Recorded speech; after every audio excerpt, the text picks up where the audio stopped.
Eric, what's going on, man? Saw the last video, didn't have a chance to watch it yet. Thoughts on the HS change? Yeah, that video was in Korean. So I'm gonna go over all the skill changes and give my thoughts on it when probably later on in the day. But just to kind of quickly go over it for now. The skill changes, especially the HS.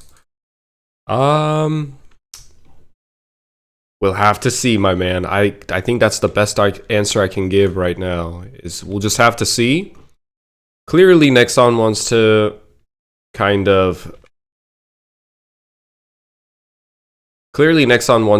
move away from having support roles and support classes, and they want to make priests more independent and have agency to solo grind. I think they're gonna turn clerics into.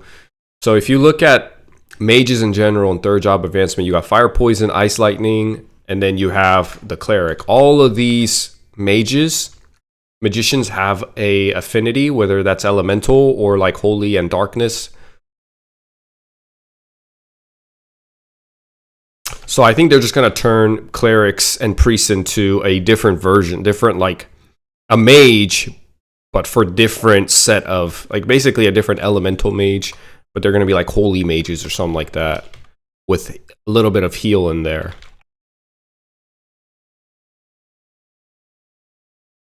I think it's very early to kind of make any type of assumption or what is it, like a cemented judgment on it when the game is still so young and we don't know much about it. Blue L, what's up, man? 안녕하세요, 여러분.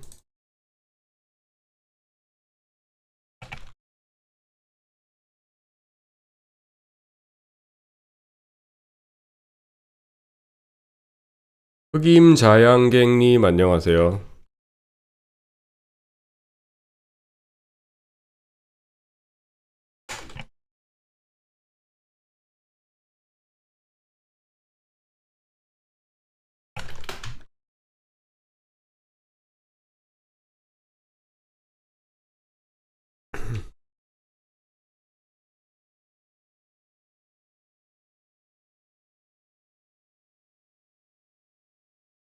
Sebi, what's up? Wasn't DK already very strong, but they buffed it even more? I think they actually got a nerf when it comes to pure raw damage. I think, what is it called? Like a spear crusher now or whatever. We're going to talk about the skills later. They are already very strong. I think they're the strongest warrior class by far. But we still have fourth job in the works, and this is already, you know, we already knew. I mean, I already knew, and most of us already knew that Dragon Knight, the spearmen, are the strongest class for the most part of the ride, but they do fall off later. So maybe the same thing will happen. Pages and Crusaders will see their light later on compared to the Dragon Knights.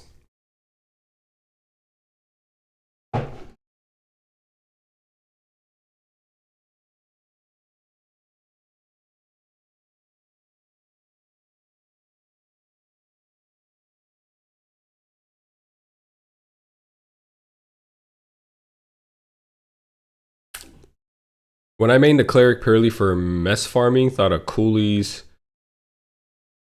When I made the cleric purely for meso farming at coolies, for example, in skellies, yeah, that's not gonna be a thing anymore, probably. But I will say the leveling process, just from what I'm hearing and what I'm seeing, it's a lot easier. So you're not as meso scarce as you were in closed beta testing 1. Ooh, this guy's a cleric. Look at that. Level 31 cleric. That's cool.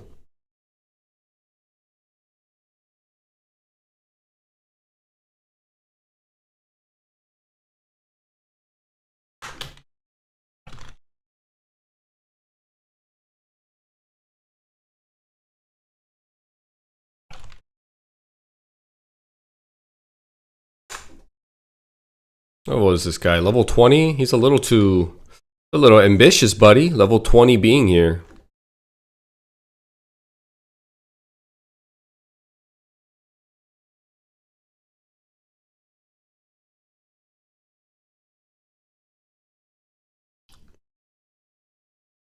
(100레벨) 체험해주는 거는 2일부터 아니다 10일부터요. 10일 맞습니다. 10일부터.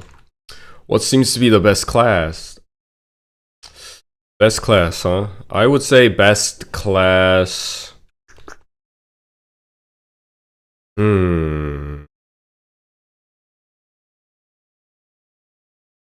By what metrics?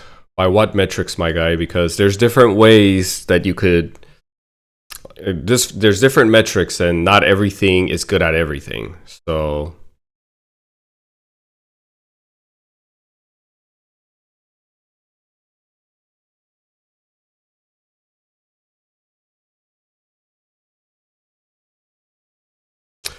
So I would say the strongest, probably still Magician, right? Or is Warrior stronger now? I'm not sure if Warriors are stronger now. But anyway, I think the best class in terms of pure raw strength, either Warrior or Mage. The class that saves you the most amount of money, I'm going to say probably Warrior. Due to their high defensive stats, and if you wear a shield, you get guard. But I'll also say this, I'm not having a terrible time playing an Archer. Archer isn't terribly, like, it's not difficult. I got to level 24 pretty easily. I never really felt scarce of meso, but I will say I played very conservatively.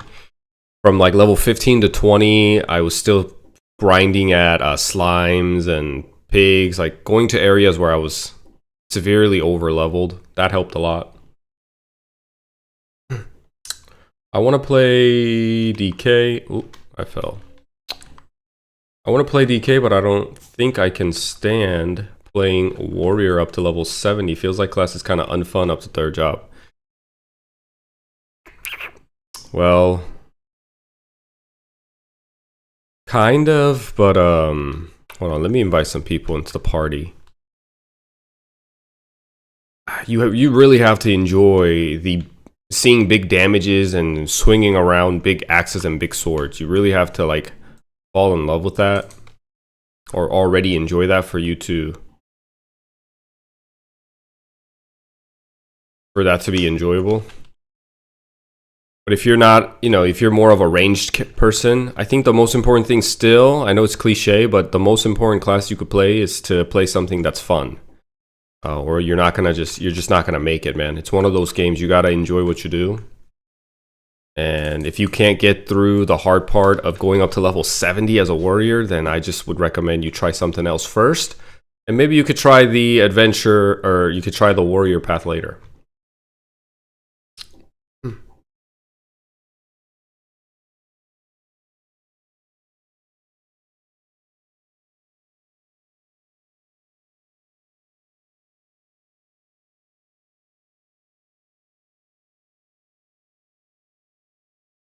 엔사님 안녕하세요. I love the third job skill. What is it called for spearmen? I think they changed it to call like a skull crusher or something like that. It's something extremely edgy. And they're not called DK anymore. They're called berserkers. 프리스트가 아직은 2차로 봤을 때는 최강인 것 같다.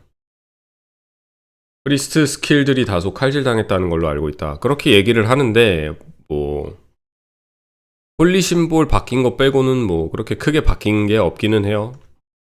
힐도 좀 이제 그러니까 우리가 알고 있는 클레릭의 이미지를 세탁시키려고 하는 것 같아. 하나의 법사, 데미지 쓰는 성법사 쪽으로 좀 더 가깝게. Hey Johnny, what do you think about the third job changes overall? So we're gonna go over the skill changes later on in stream.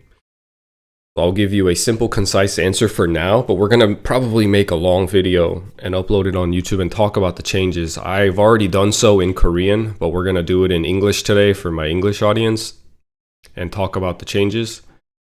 For now, my answer is interesting and pending for judgment. Interesting, but pending for judgment because it's so early on. We have to see more of the game to make any type of judgment.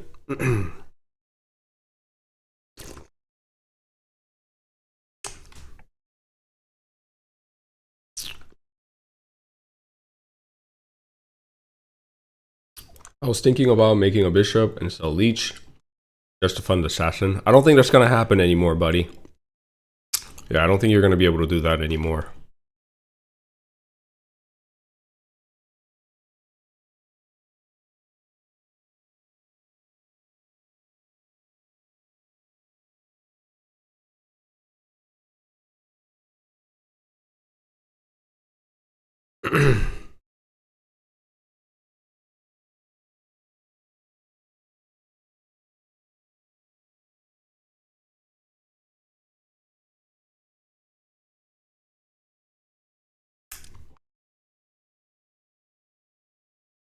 It's hard to not play your favorite class sometimes until you get funding. Oh.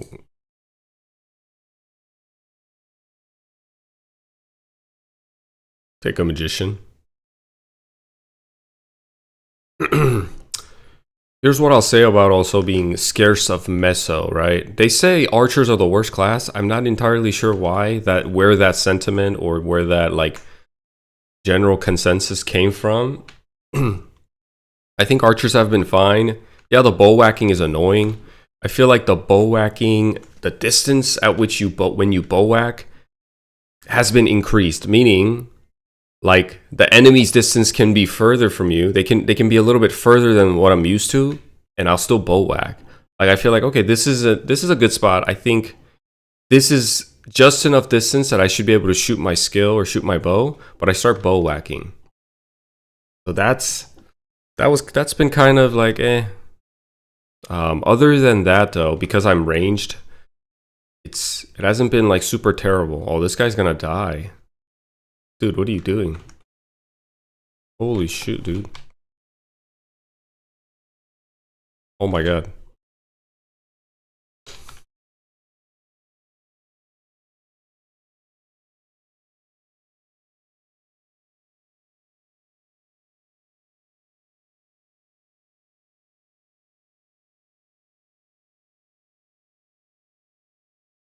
Oh man, he is skating on thin ice.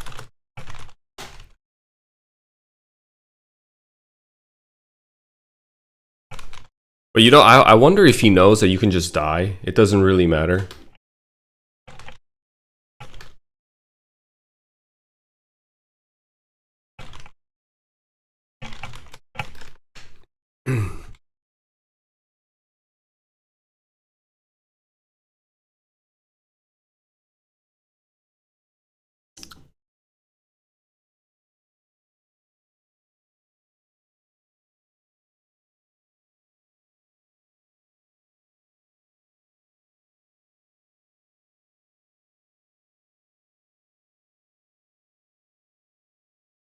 Yes, the rough part about certain classes in the past was how effective you were in PQ unless you were win trading. Semi true, yeah. Warriors were really good at Monster Carnival. You know, you needed mages and assassins always in a party quest. 물약값은 감당이 되냐, 초반에. 퀘스트들 통해서 얻으면은, 물약값이 매소가 참 희한하게 부족할 것 같은데, 그래도 다 이제 사냥도 하고 업하는데, 물약은 있습니다. 그리고 무기도 20제로 맞췄고, 힘들긴 한데, 뭐, 못할 정도는 아니다. 그게 좋은 표현인 것 같네요.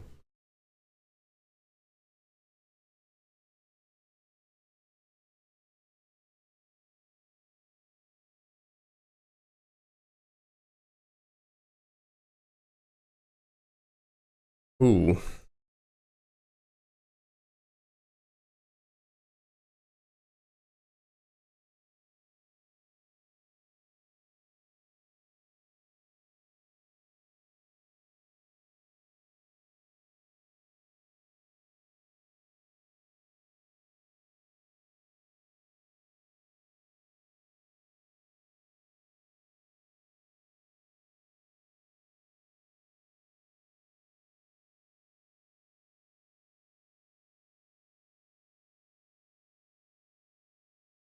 Yo, that's a bandit.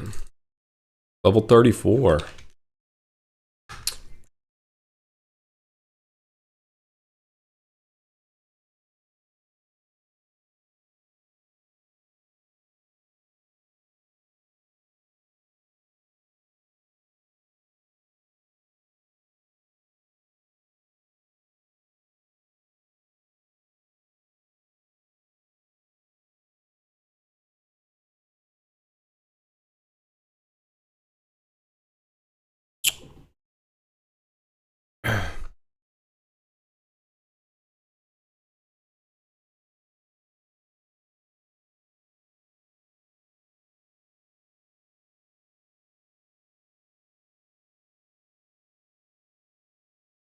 What's my ethnicity? I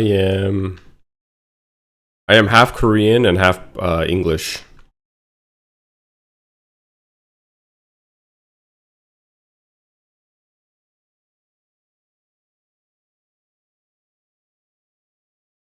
Ooh, this guy.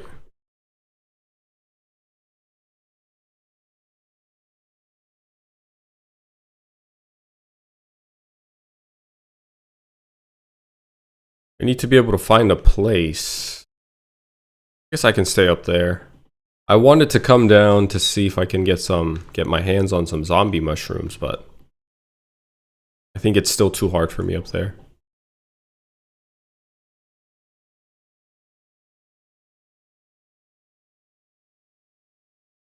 안녕하세요.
조니님 오늘 메렌에 무릉 나오는데 하시나요?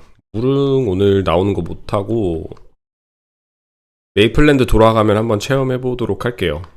아, 무릉 나왔어요 이미? 무릉 재밌겠다.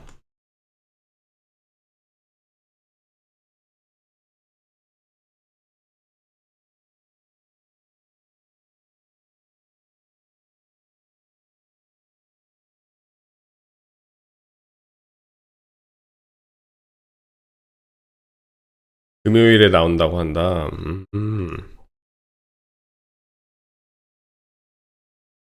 파티랑 같이 할 수 있나요? 아직 정보가 나왔나? 정보가 파티랑 같이 들어갈 수 있고 뭐좀 다르게 나온다고 들었던 것 같은데.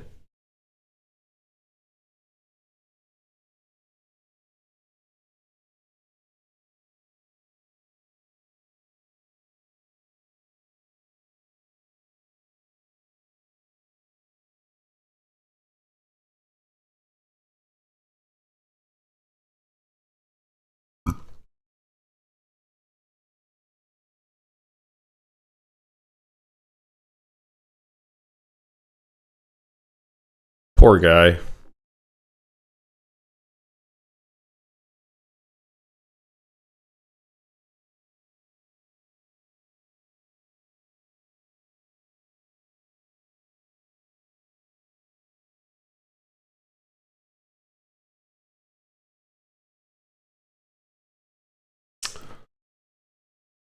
약값은 괜찮나요?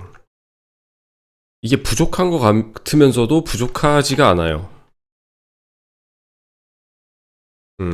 특히 여기서 개미굴에서 사냥하고 난 뒤로부터는 사냥 한두 시간 하면 다시 물약 충전할 무소가 딱 그 매소만 생깁니다, 돈이. 그래서 1시간 사냥하고 가서 물약하고 석궁 사오면은 또 돈이 빵원이 돼요. 계속 왔다 갔다 하면서 하니까 사냥할 만큼은 된다. 보시면 장비도 지금 그냥 맡길 수 있는 거, 돈이 되는 걸로 맞춰서 끼고 있는데 장비 살 돈은 없긴 하지만 물약 살 돈은 있다. No music today? There's no music? Good call, good call.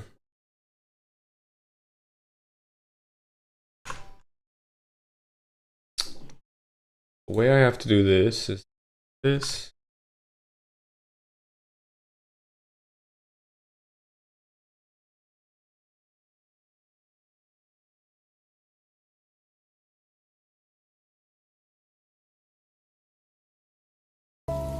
There we go.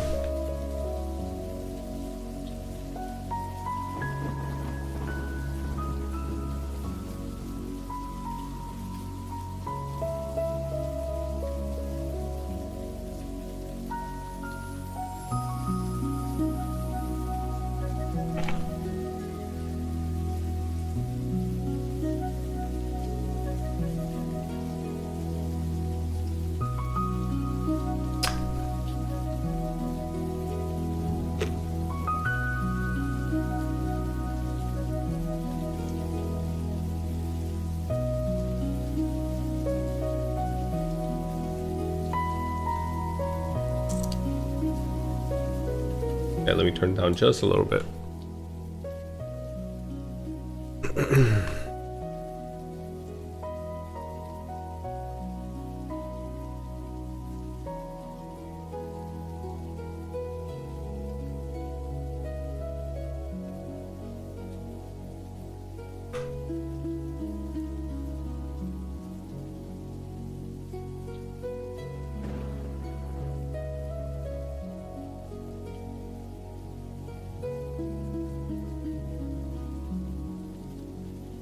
Begging for HP pots when nobody has money. For real, man. He said, "Can I get HP pots?" Brother, I'm on welfare too. The state is giving me my HP pots, okay? We have the same amount. We're in equal footing. We're the same. Oh, nice. Level 30 mage hat. This has got to be some good money. At least 10k, right? A jester hat in 3 int jester hat. That's pretty big, I think. Do we have any? We don't have any mages in party.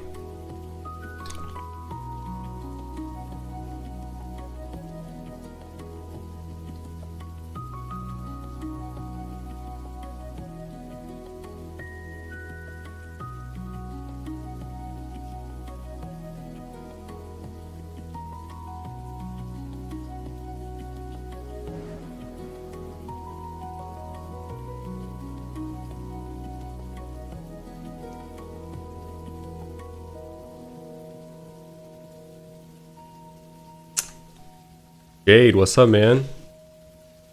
What's going on from Toronto? Nice. Is it cooler up there in Toronto? It has to be, right? Because you guys are up more north?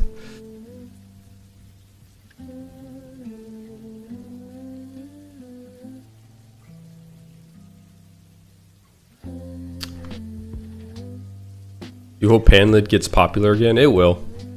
Panlid, in the beginning of MapleStory, in the beginning, like how it is now, before Mystic and Esther shields came out, Panlid was the shield for everybody. It was a fashion sense. It was a fashion icon. It was a wealth icon. It was basically 2006 MapleStory's version of Gucci Panlid. You wore that, you have money. That's what it symbolized, wealth. All the magicians and even the rogues, the bandits would wear that. Until they released the newer shields for those classes, Panlid will probably have its moment again of its glory days. We get hot summers in Toronto. Oh yeah, you're in Toronto too. A lot of people from Canada. I would not have suspected. 안녕하세요. 클래식은 어떤가요? 저는 메이플 플래닛 스트리머다. 클래식이요? 클래식 재밌게 잘하고 있습니다. 조작감도 좋고요. 아무래도 본섭 넥슨 자체가 서버를 만들어줘서 자기만의 서버에서 플레이한다는 게 이 메이플스토리 월즈라는 서버에서 말고 통합된 서버에서가 아니고 그게 참 좋은 것 같아요. 핑도 안 튀기고 튕긴 적도 없고 렉도 없고 조작감도 좋고 그리고 달라진 점도 너무 크게 달라져서 거부감이 들 정도로 달라진 게 아니라 그냥 흥미로울 정도로 즐기면서 하고 있습니다. What's the Panlid? Panlid is 냄비 뚜껑. That's right. 냄비 뚜껑. It was my generation of MapleStory. Okay, I can't say my generation. It was the initial. Like 20 years ago, initial generation's Gucci handbag.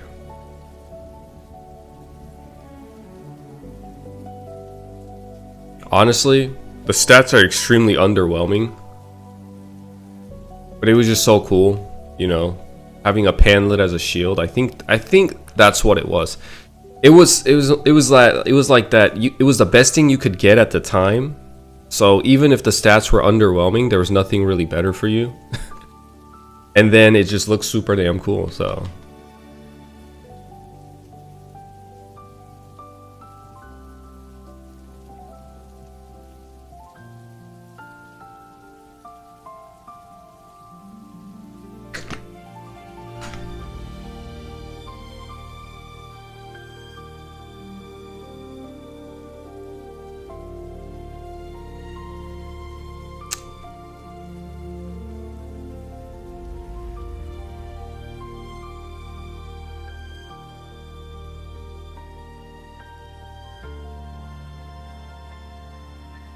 No.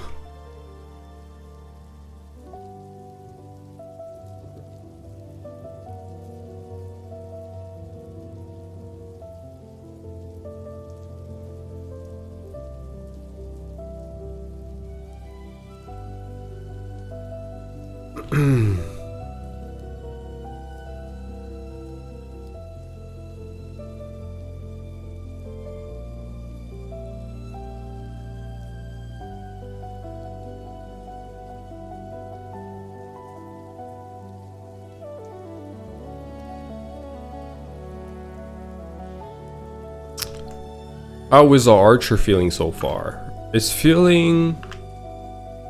I'm enjoying it. So there's some couple of things that can be annoying, like bow whacking. It's a lot more annoying than it was before.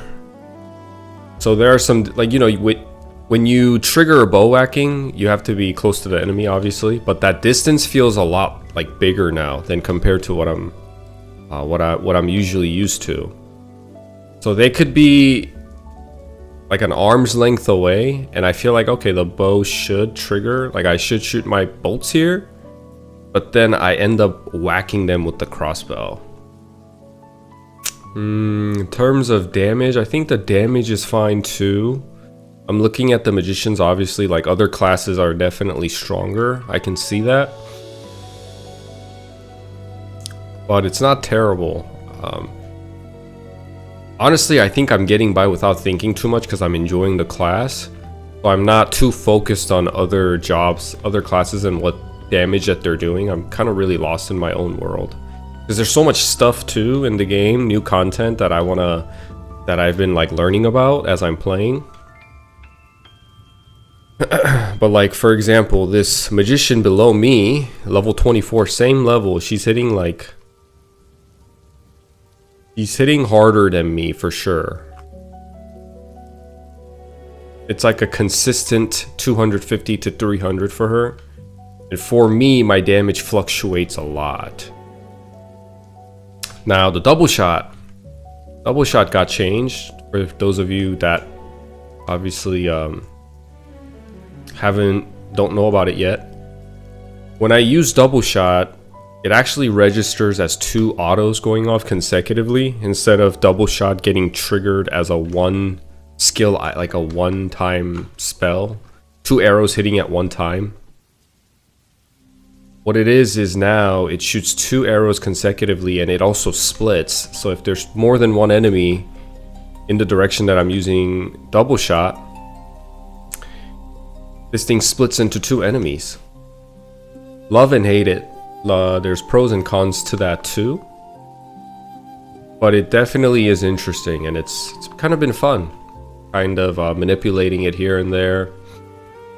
Finding ways to kind of like learning about the whole mechanic so I can farm and grind efficiently.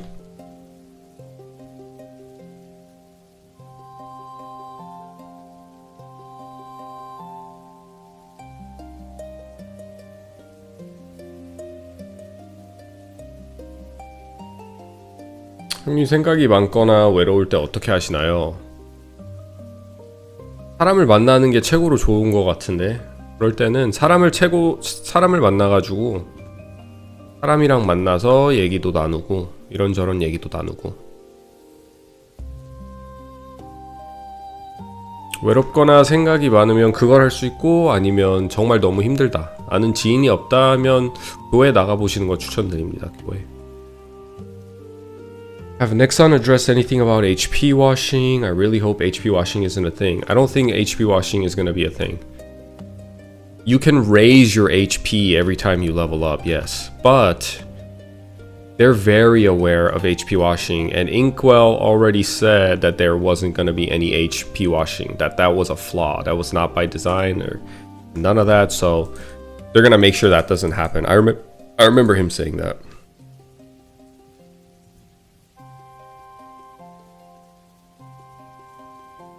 This guy is still here. I partied with him last night. My man is still here.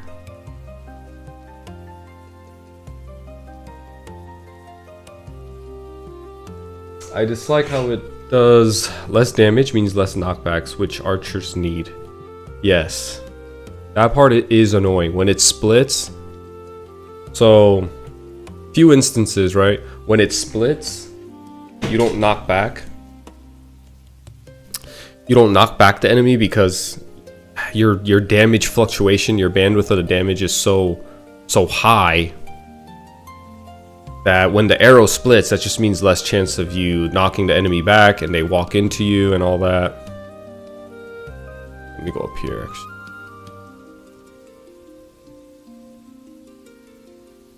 And then there's instances when you, oh nice, 2 items today in a span of an hour. That's a good glove. That has a lot of things that it's coming with. Accuracy, critical rate, max HP. And another instance where double shot being split sucks is I went to Thurs.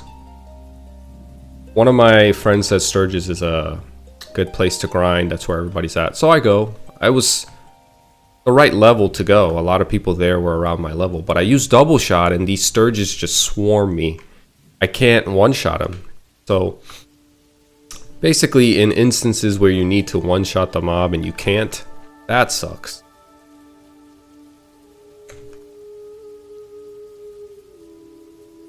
They just started swarming me and I couldn't even get a bow. I couldn't even get a shot off. I had no return to town scroll and I just had to like waste at least 10 HP potions just to go through that and learn the hard way that I don't belong there unless you put points into energy arrow bolt or energy bolt, arrow blow.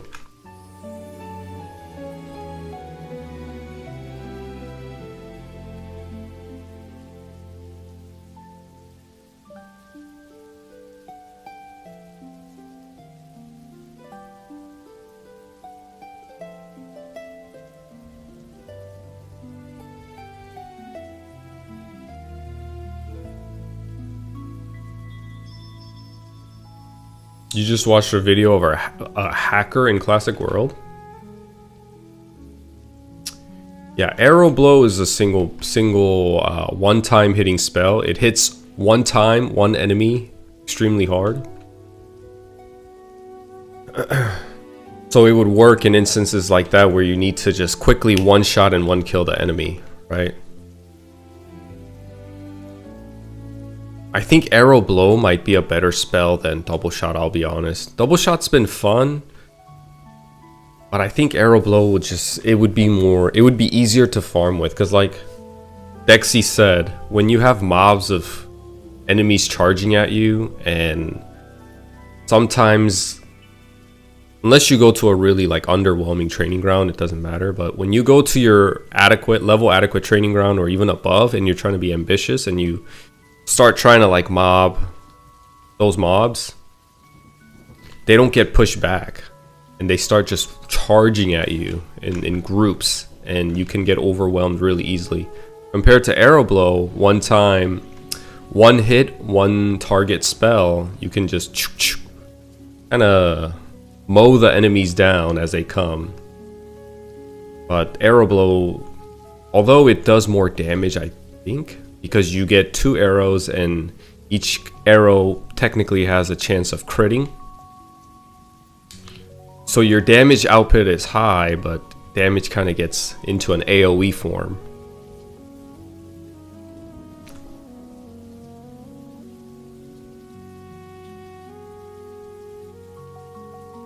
You could pick any other character for the beta of the test.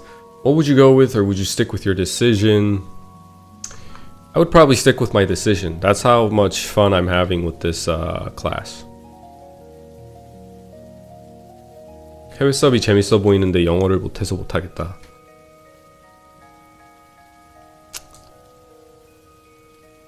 Yeah, he was a cleric spamming magic claw and avoiding damage. Huh. Spamming magic claw and avoiding damage? How do people already have hacks for this game? That's pretty crazy. Language settings are Spanish and English.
오이님 안녕하세요. Have I seen the data mine? I have. I think here shortly, I'm I'm gonna pass the leader and we're gonna go over it in English together. Here in maybe like 5 to 10 minutes, we'll go over the data changes, or sorry, skill changes in data mine.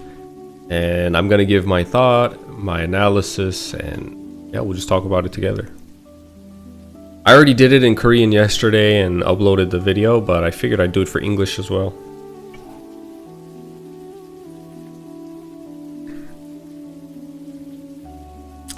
해적 나올까요? 왠지 느낌상은 나올 것 같긴 한데 스탯을 새로 낼 것 같아요. 카리스마 같은 걸로 버프 지속시간 달라질 듯? 카리스마? 버프 지속시간이 달라진다. 흥미로운 아이디어네요.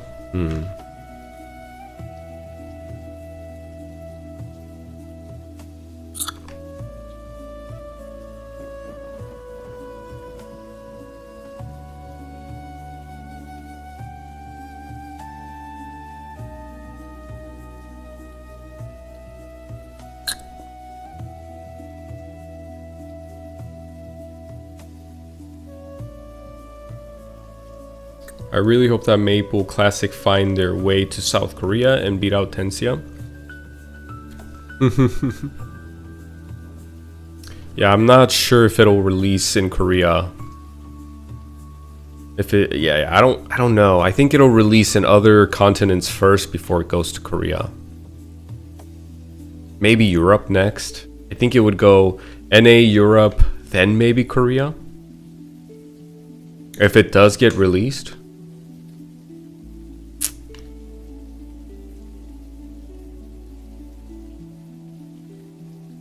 No, the language options, bro, I'm telling you. I was kind of shocked too. And even in the Spanish, it says in parentheses beta. So they're like, hey, our AI's not there yet. It can't quite capture the nuances of language yet. So, parentheses beta.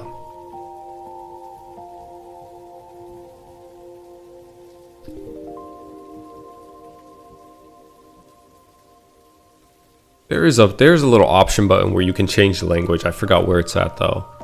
On login screen, it's on the bottom right.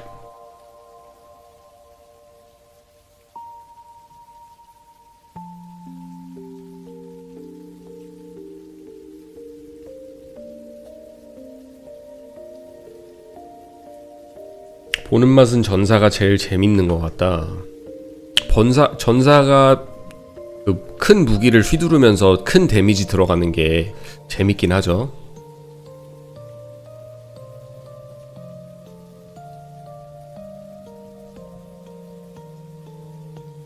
Which class is the easiest to make money with? Bandits, assassin, or spearman? Bandits probably not. I would say spearman probably. I think spearman because final attack and second job advancement for them on proc, it heals them. And they have really high defensive stats too with their equipment. You know what I mean? Well, they save money that way too. 용식님 안녕하십니까? Would you support 100% knockback change for archers? Well, that's the thing. We already have that in the first job advancement. It's called power knockback. This used to be a percentage based skill, but here in MapleStory Classic they changed it to a just flat 100% even at level 1. So we have something like that.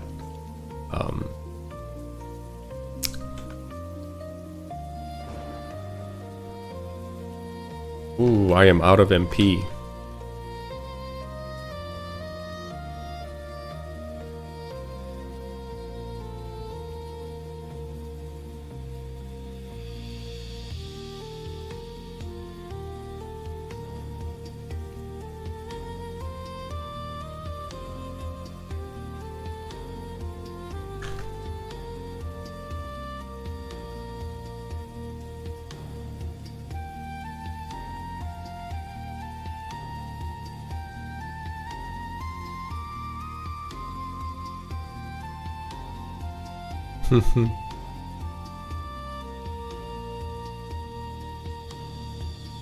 I like the rose. I look like Robin Hood. I'm gonna go with the rose.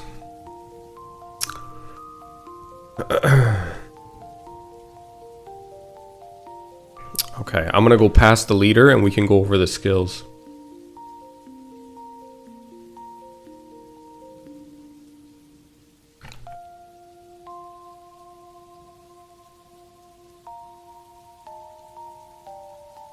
I'm gonna give it to this guy.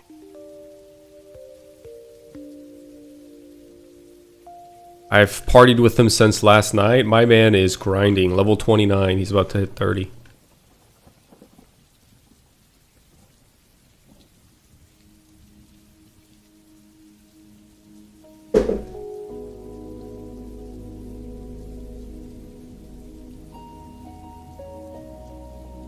안녕하세요. Alright guys, 1 second, I'll be right back, and then we can go over the data mine. We're gonna go over this together.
Okay. I am back.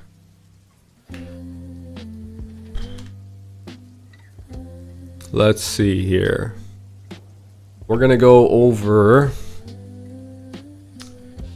I already made a video in Korean going over all the skill changes, but I figured I'd do it in English too. And kind of give my thoughts and all that. Okay. Let's get started. We're gonna skip the beginner because for the most part it's pretty irrelevant. Doesn't matter if there's any big changes or not. So we're just gonna skip the beginner. Let's go to warrior. We'll basically go one by one, each class by class, all the way up to third job, and branching out to different third job advancement and second job advancements as we go. And we'll start with warrior. Okay, so I was looking at this and I saw that there were a couple of things that were interesting. So basically, warriors now have their own alchemist skill that hermits had in their third job advancement. It reads, HP naturally regenerates over time. Not just, oh, that's new too. Not just when standing still. So when you're moving around, you're also regenerating a lot of HP. And here's what's really interesting. It increases HP recovery from item by 20%. That is, that's an alchemist skill that hermits have, right? So if you eat like a mana elixir that heals you, oh, it says HP recovery item. So if you take a red potion and it heals you for 100, now it'll heal you for 120.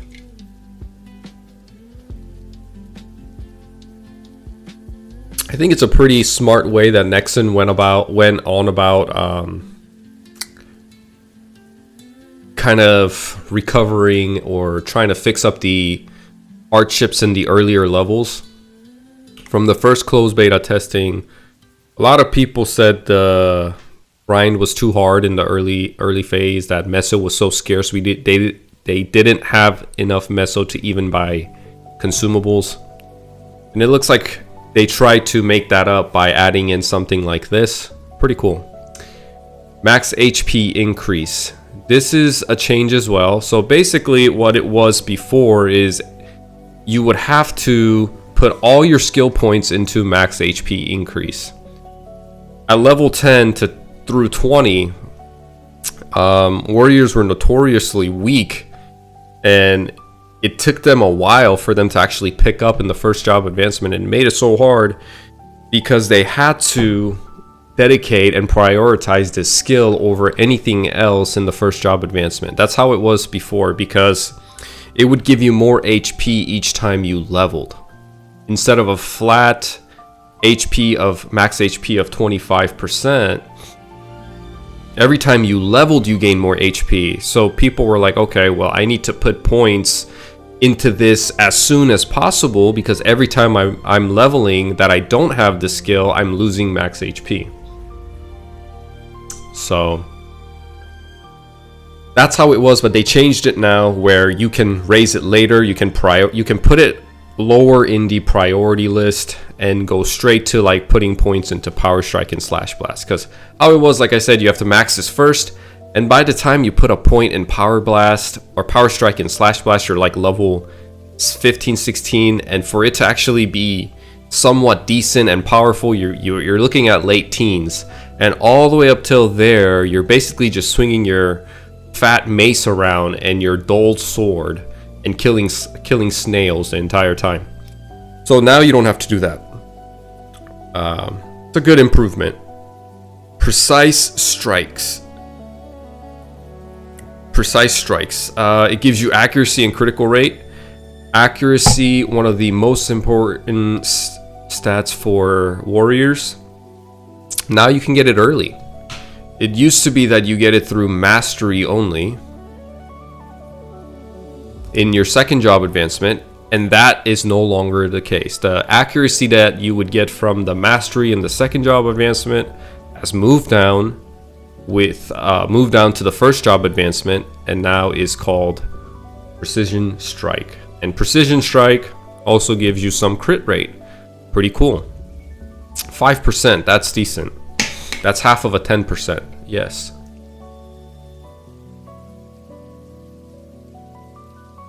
Iron Body. This was also updated and boosted, so it's more relevant.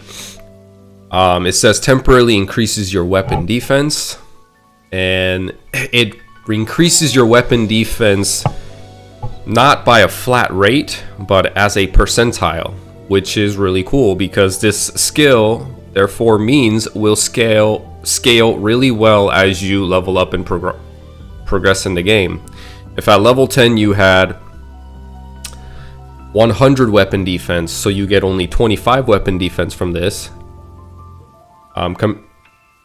If that was in the beginning, later stages when you're level 100, 110, 120, pushing fourth job advancement, and you have like, I don't know, 800 weapon defense, 25 of that is 200 weapon defense. So safe to say, a huge buff. And it also lasts for 10 minutes. Now some buffs actually last for 10 minutes. Isn't that crazy? Is it safe to say you can master HP increase last now? Yeah, you can master this last. Yes. I don't think it will make any changes if you master it in the beginning or if you master it later. Power Strike, Slash Blast, nothing has changed other than Slash Blast it looks like the target went down by 2. Let's go to Fighter. Another interesting updates changes that came were the masteries, especially for warriors that use different weapons, and the passive effects that it would bring. It looks like Sword Mastery at Master level now gives you weapon defense plus 90, compared to Axe Mastery, which at max level gives you 25% chance to inflict bleed, which is a damage over time, ticking damage. Just by looking at it, I would say Axe is better because more damage the better, but I think it actually I would say Axe Mastery is better in bosses. In instances where you have to fight the mob for a longer period of time, I would say Axe Mastery is better. And then for just mobbing, just grinding, maybe it's better to go with Sword Mastery. Here's why I'm unsure. We know it says weapon defense plus 90, but we don't really know what that means yet. We haven't seen the game enough to kind of determine, like, to really, how would you say, it's not personal, right? Like when we see weapon defense 90, I don't really, nobody has really figured out how, is that a high number? Is that a low number? The only way we can kind of make a judgment is when we look at like other skills, which we'll see, that gives you a shit ton of weapon defense, like buffs and stuff. The weapon defense 90, we have no idea what that means yet. But I think this damage is really underwhelming for Axe Mastery. 25% chance to inflict bleed, and it only does 100% damage over 3 seconds. It's a nice addition, and maybe it'll be nice to see that damage tick, and aesthetically it'll be pleasing and the game will be more fun. But if you think about it,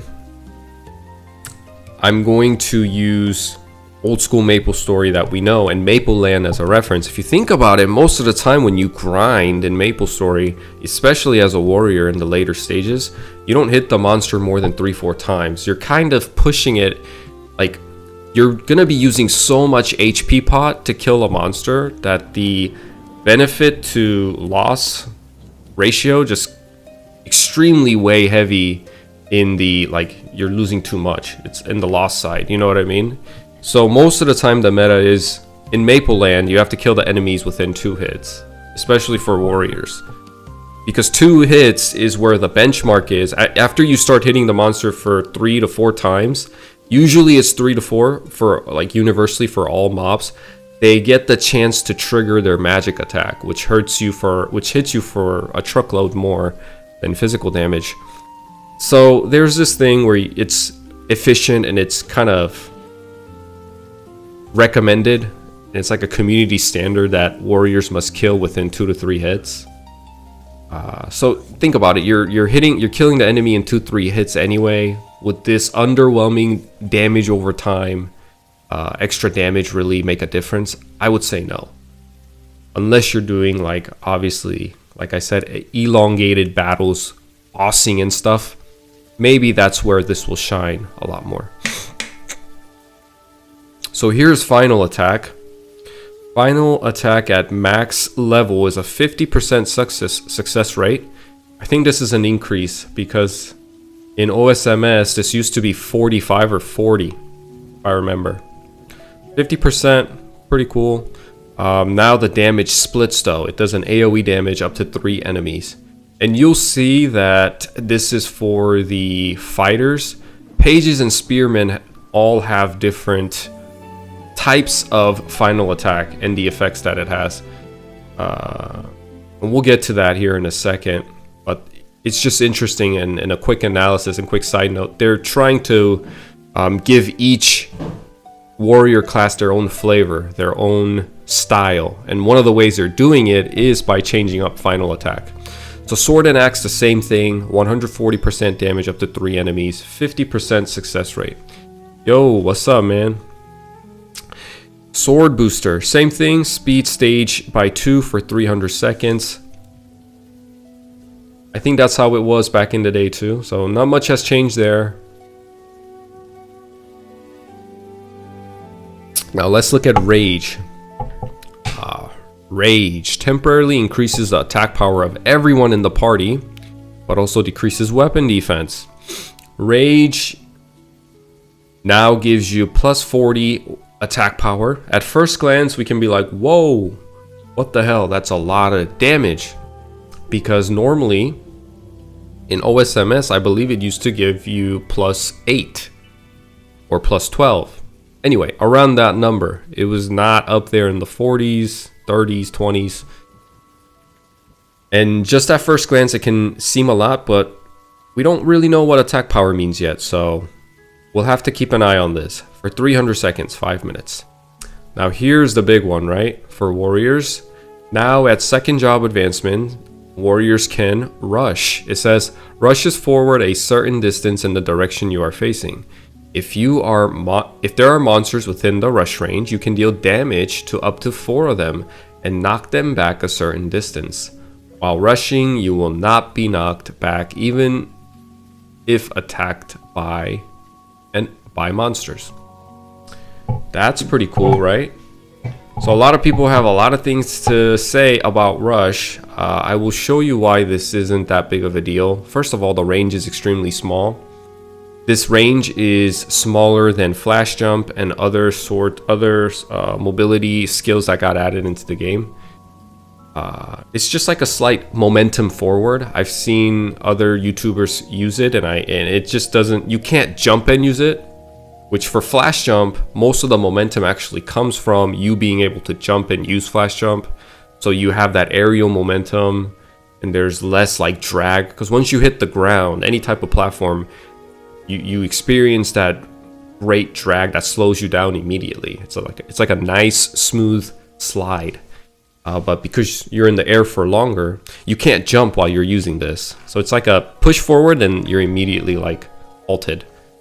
But it's a nice add. I think it makes the second job advancement phase of warriors a little bit more engaging and fun. I think it was already engaging and fun anyway with final attack, but maybe they thought they needed to do more. I would say warrior class got the most amount of significant change. And majority of it, the significant amount of it was positive. I think they really favored the warrior class in the past few months of updating after CVT number 1. Okay, let's look at pages. So pages are the knight class that uses a shield. I guess fighters can use a shield too, but pages use blunt weapon and sword. Sword mastery, same thing. Mastery at 10, weapon defense 90. Now blunt mastery is different. At max level, blunt weapon mastery does 20% chance to ignore enemy weapon defense. I think this is the hugest one, and I think naturally pages are going to be the best bossing class later on, with their ability to change their elements whenever. Some bosses do have elemental weaknesses, like Pianus, for example. Imagine you having elemental advantage over Pianus, and then you also ignore 20% of his weapon defense. Mind you, this is percentage again, so this scales extremely well to the late game. Naturally, you're gonna be smashing bosses, right? You're gonna be a boss smasher. 20% chance to ignore enemy weapon defense. And this doesn't even have like how much weapon defense, it just says weapon defense. So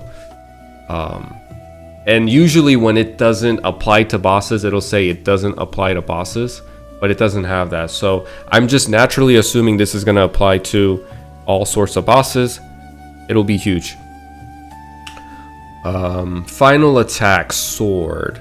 Okay, here it is. With pages, their final attack is actually condensed into a single enemy. They do less damage. Well, I guess it's about the same damage. It doesn't really matter. But their final attack is how we remember it to be. Now, I don't know, because basically when you use Slash Blast, an AoE skill, and final attack triggered, final attack would mimic Slash Blast at an increased percentage level, increased damage. But this probably will stop it from doing that. You'll probably just attack one enemy with a high single damage. And some people made a really cool point that someone made an interesting point on why they did that. I think they said something like they don't want, what did he say? Let me see.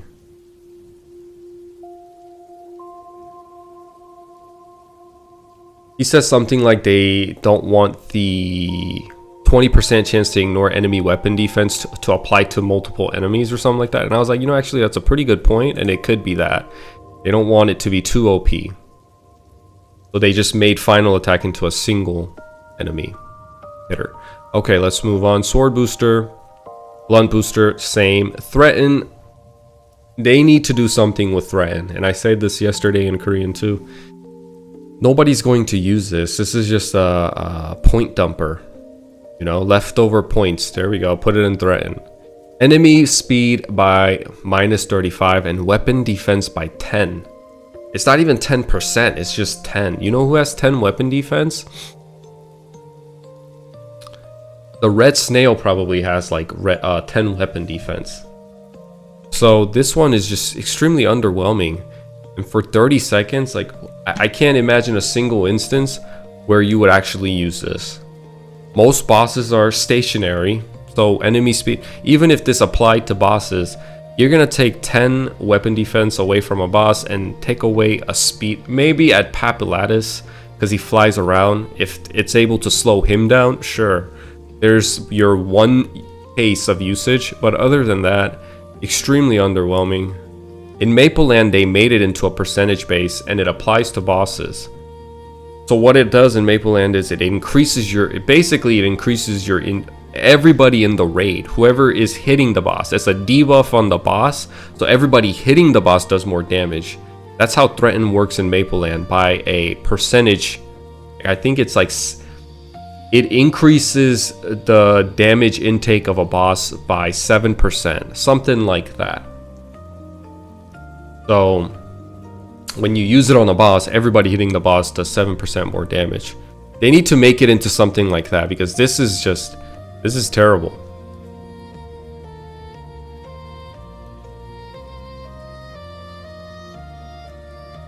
Rush, same thing, not much different. Let's go to Spearman. Oof, the beloved, the favored. Okay, Spear Mastery at Master level now gives you a 20% crit rate. That's insane. That's bonkers compared to what we've seen above. 창수님 안녕하세요. And Polearm Mastery gives you plus 20 to speed. Even that is bonkers. So one of the reasons why it's difficult to play, they say, warriors are harder to play in the earlier stages of your adventure. One of the reasons is, yes, accuracy issues. But number two, they're very dull, slow, and slow hitting. It's just one slow on top of another slow on top of another slow. You're swinging a big old stick around really slow. You're walking around slow. You just look slow. There's a lot of slows. And to give plus 20 to speed is huge. I would argue bandits are easier to level all the way up to 3rd job advancement than warriors for that reason. Is like they have haste. And having max movement speed and max jump really helps you a lot, especially making the game fun. You're obviously running around faster and killing things faster. But anyway, 20 speed is really good. I would say it would be in the priority list of stats. It would go from weapon attack, strength, accuracy, and then probably speed right after. So it's up there in the importance for warriors. Really cool. And then here's another one, right? So for both polearm and spear, for spearman, final attack at master level now gives you a it basically does the skill drain for hermits or assassins. It absorbs the damage as HP, and I don't see any cooldown on it. So if you keep hitting, you're absorbing HP like non-stop. You probably heal more than the cleric themselves with their nerfed heal with this skill.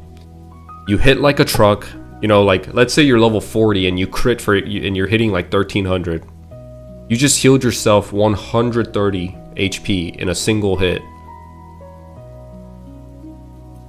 Am I over dramatizing it? I don't think so. I think it's really OP. I think it's really good. So there's that. Now you can see why they're saying spearmans are heavily favored. Booster is the same. Iron Will also got a buff. At master level, at level 30, your weapon defense gets plus 50.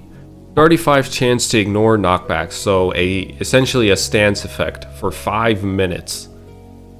That's huge. 35% chance is not high, but not terrible, you know.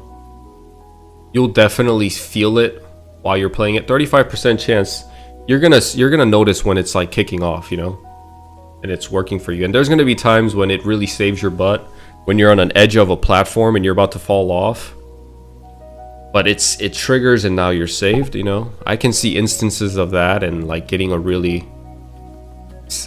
high satisfaction from that happening. And then they have rush. So quick thing to note is, hey, where's hyper body? I don't see hyper body in the spearman. Yeah, hyper body has moved to the third job advancement, so we will get to that later. Let's go into Crusaders, third job advancement. Improved MP recovery. So now, like any recovery skill, you don't have to stand still for it to trigger or like hang on a rope. Now it's just while you're running around grinding or running around in town crafting or whatever, you're recovering HP even while you're moving. I think this was just a quality of life update. Nobody really wants to sit still and watch your HP go up by 30 every 7 seconds. It's just it's super outdated. Nobody wants the game to be that slow. So while you're moving, recovering 22 MP, pretty cool. Combo attack, I think nothing has changed about this. If anything, maybe the damage, but we don't really need to get into anything like number wise because we don't know what it actually means. Damage increased by 20% could be a lot, could be a little. 20%. Combo attack, the OG combo attack was already 20% anyway, I think. It was 4 or 5 per circle. Oh, anyway, not much has changed with combo attack. Panic and Coma. They got some little additional spices in there. It looks like Panic consumes combo count to attack a single enemy with sword or an axe with a certain chance to inflict darkness. So that's new, right? We can now inflict darkness onto enemies and decrease their accuracy. The power of an attack increases based on number of combo counts. Yeah, that's we already knew that. So the more combo you have, more combo stacks you have, when you use Panic, it does more damage. And on top of that, now at max level, it has a 100% chance to reduce enemies' accuracy for 9 seconds. And on here, it doesn't say anything about bosses. So this is something you can use on bosses, right? Not only that, now you have a reason to proc Panic. Because what it used to be was, it was almost like a finisher move for Crusaders. The way I've seen Crusaders play is they keep the combo attack up at all times and just use Power Blast and Slash Blast. Power Strike and Slash Blast. And then use Panic to finish off a mob here and there. But now I think you just have a more reason to weave in, especially at bosses, to keep the boss's accuracy down. You know, the ceiling gap, the skill ceiling has gone up a little bit. So if you want to play it more efficiently, then now you can weave in panic for the accuracy debuff, yada yada yada. And coma also got a change. It's an AoE skill still for monsters, right?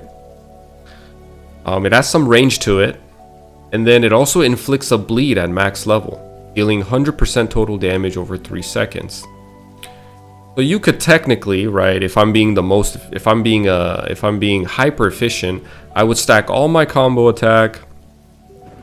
Then I would use coma to get the bleed dot on him, and I would stack it up again and use panic, and it lasts for 9 seconds, so I can use like coma twice before I have to use panic again. Kind of like that, just weaving in skills. It makes the class feel more interactive and active than before.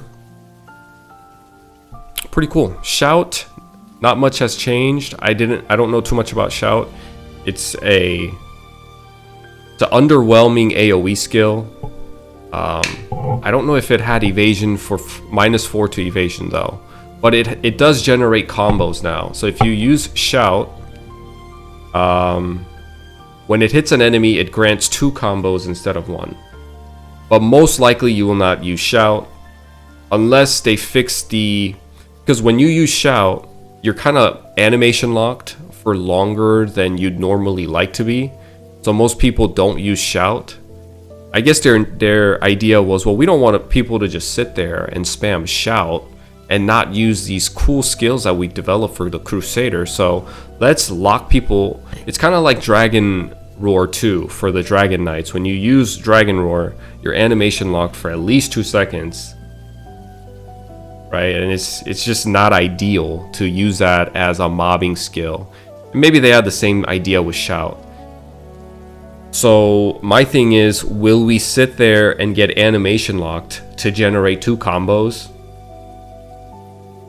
I don't think so. I don't see that happening. Maybe if it generated 3 combos, but even then, why would you use shout when you can just use power strike 3 times and move your character around and not get animation locked?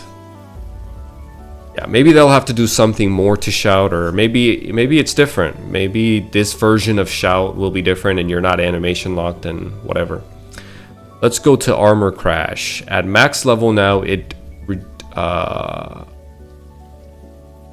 reduces the physical defense of nearby monsters up to 4 and set it to 0 for 15 seconds. Set it to 0. So I kind of want to emphasize this because I did it in the other video too. This is extremely OP, by the way. This has no statement about bosses or whatever and whatnot.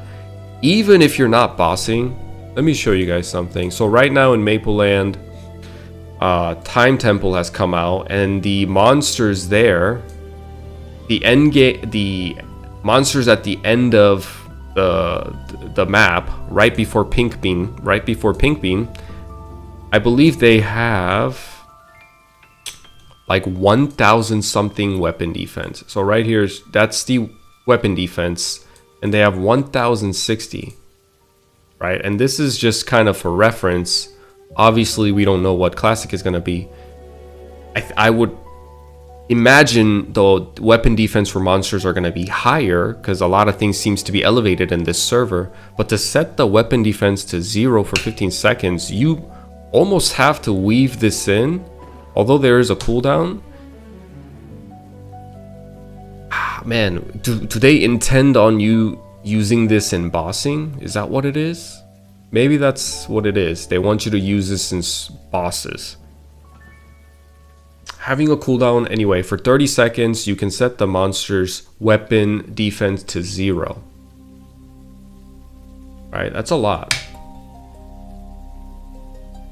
That's a lot. So I think that's going to be OP, because what it used to be in OSMS is if enemies used a defensive buff or they powered themselves up and put like shield around them, you could use this to get rid of it. it was actually like nullifying the enemy's buff. But now you're actually debuffing the enemy with this. So that's changed considerably. I think the fact that there's a cooldown on it probably is OP, yeah. What do you think about every movement ability except teleport having a cooldown, including rush? Yeah, we'll get there. Yeah, we're gonna talk about that. So far we talked about the rush in Spearman and all the second job advancement, and yeah, they all have a cooldown. I feel like they should not have given the hermits the cooldown. I think hermits should have just been able to be how they always have been, because I think flash jump is such an iconic skill, man. It's what symbolizes the assassins and hermits. When people decide, man, I want to try a hermit, it's usually after you see one flying by you in town and he's looking like Naruto, you know, and he has a little shadow behind him that's finding him. But the coolest thing about the hermit and the most fun part was the flash jump, and putting a cooldown on that, I think I just don't like it. And for other classes, having a cooldown I think is well deserved. It would have been nice if they could have made the distinction between the flash jump for hermits and every other mobility except obviously teleport by you know, with the cooldown thing. But you'll see, I'm gonna get into it.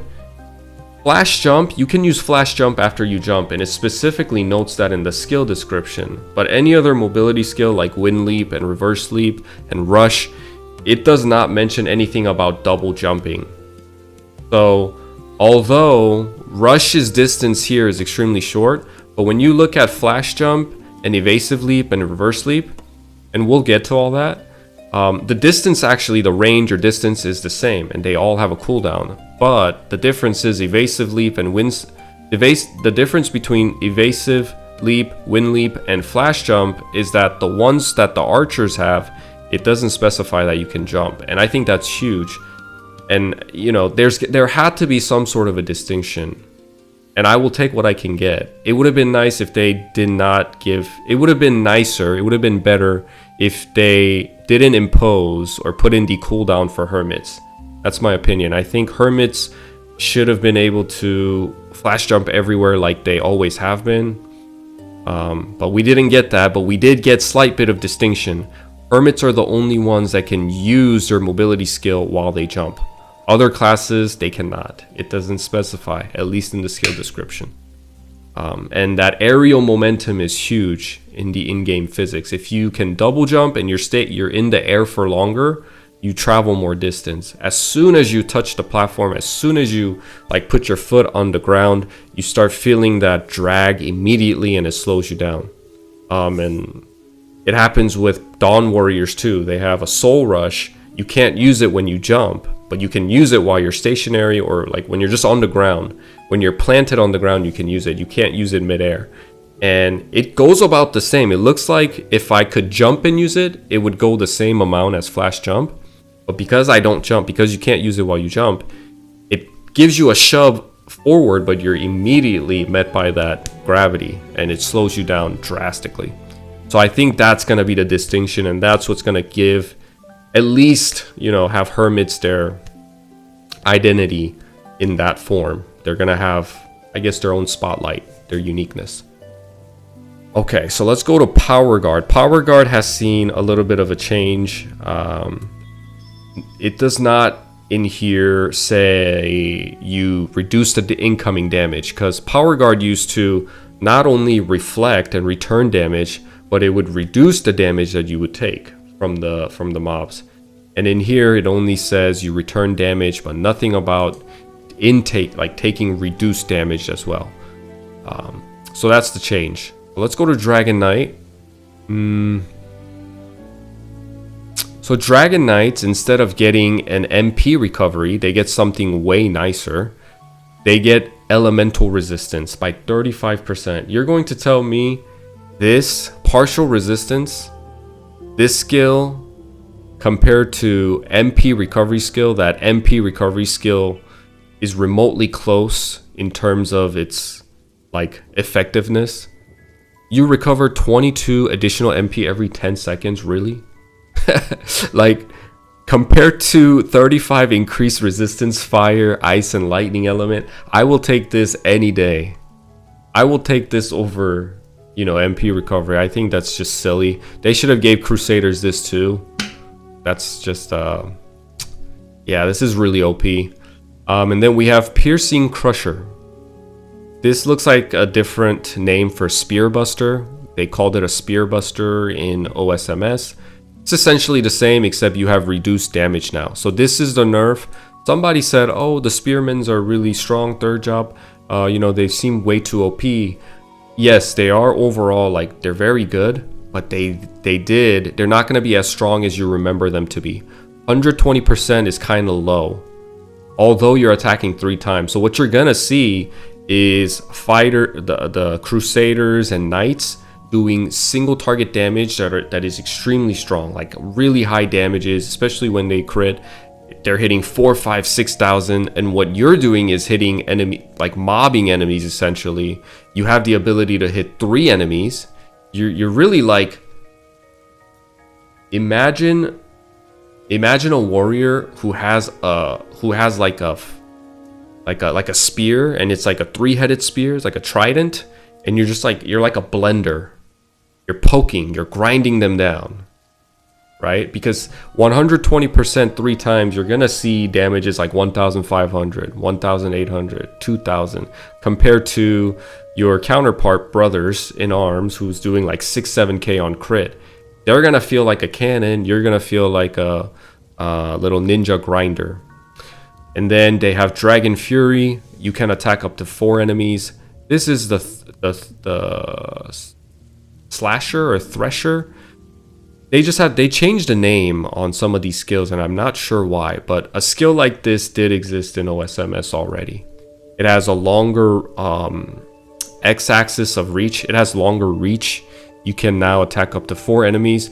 I just think this is pretty underwhelming as well. I just don't think you need to have 2 mobbing skills. I think they could have made Piercing Crusher a little bit more, a little stronger. Maybe 2 enemies 3 times, but 3 enemy 3 times, it does feel good though. I will say, I have a level 35 Dark Knight on Maple Land, and if they told me that they're gonna change it to hitting 2 enemies 3 times, I would cry. 3 enemy 3 times is so satisfying. But the damage is underwhelming. It did get nerfed. Okay, moving on. Dragon Roar. Dragon Roar now hits 8 enemies instead of 16. The range is the same, and everything else about it is the same. You are animation locked for 2 seconds. That's how I remember it to be, and that's how it is here. Okay, here we go. Power Crash. Power Crash is, I guess it's okay, but I don't think it's as good as Defense Crash or Armor Crash up above that Crusaders have. And maybe this is the trade-off. You get a shittier version of the Crash skills, but then you get partial resistance, 35% increased resistance to everything.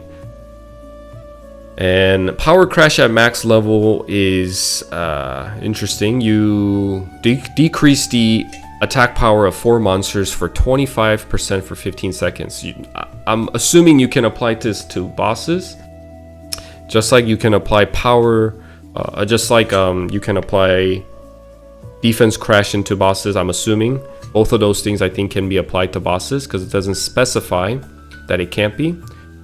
When a skill can't be applied, it will specify. So if you use this on bosses, you're taking less damage. Or yeah, I think that's the only time you would use this. It would be cool. It has a cooldown, right? So when skills have cooldowns, you have to automatically think about, okay, when is the most efficient time? When is the best time or best phase for me to use this? And it opens up a new world of trying to manage your cooldowns and getting through certain phases, right? You know who does this really well? Final Fantasy XIV does this really well. They have a lot of big cooldowns that they pop off in transition phases or when the boss is about to do a big damage.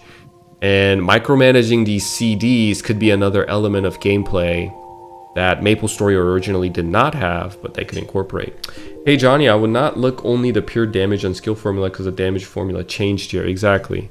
Yeah, so we're keeping that in mind, that these damages, although we're not taking them for like what they are, we're being skeptical and we're just kind of looking at them.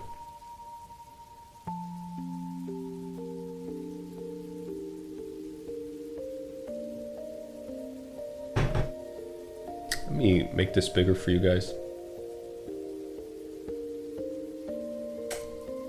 I'm gonna take away the chat because it's kind of in the way. Actually, I can move the chat. Put it up here. Perfect. Go.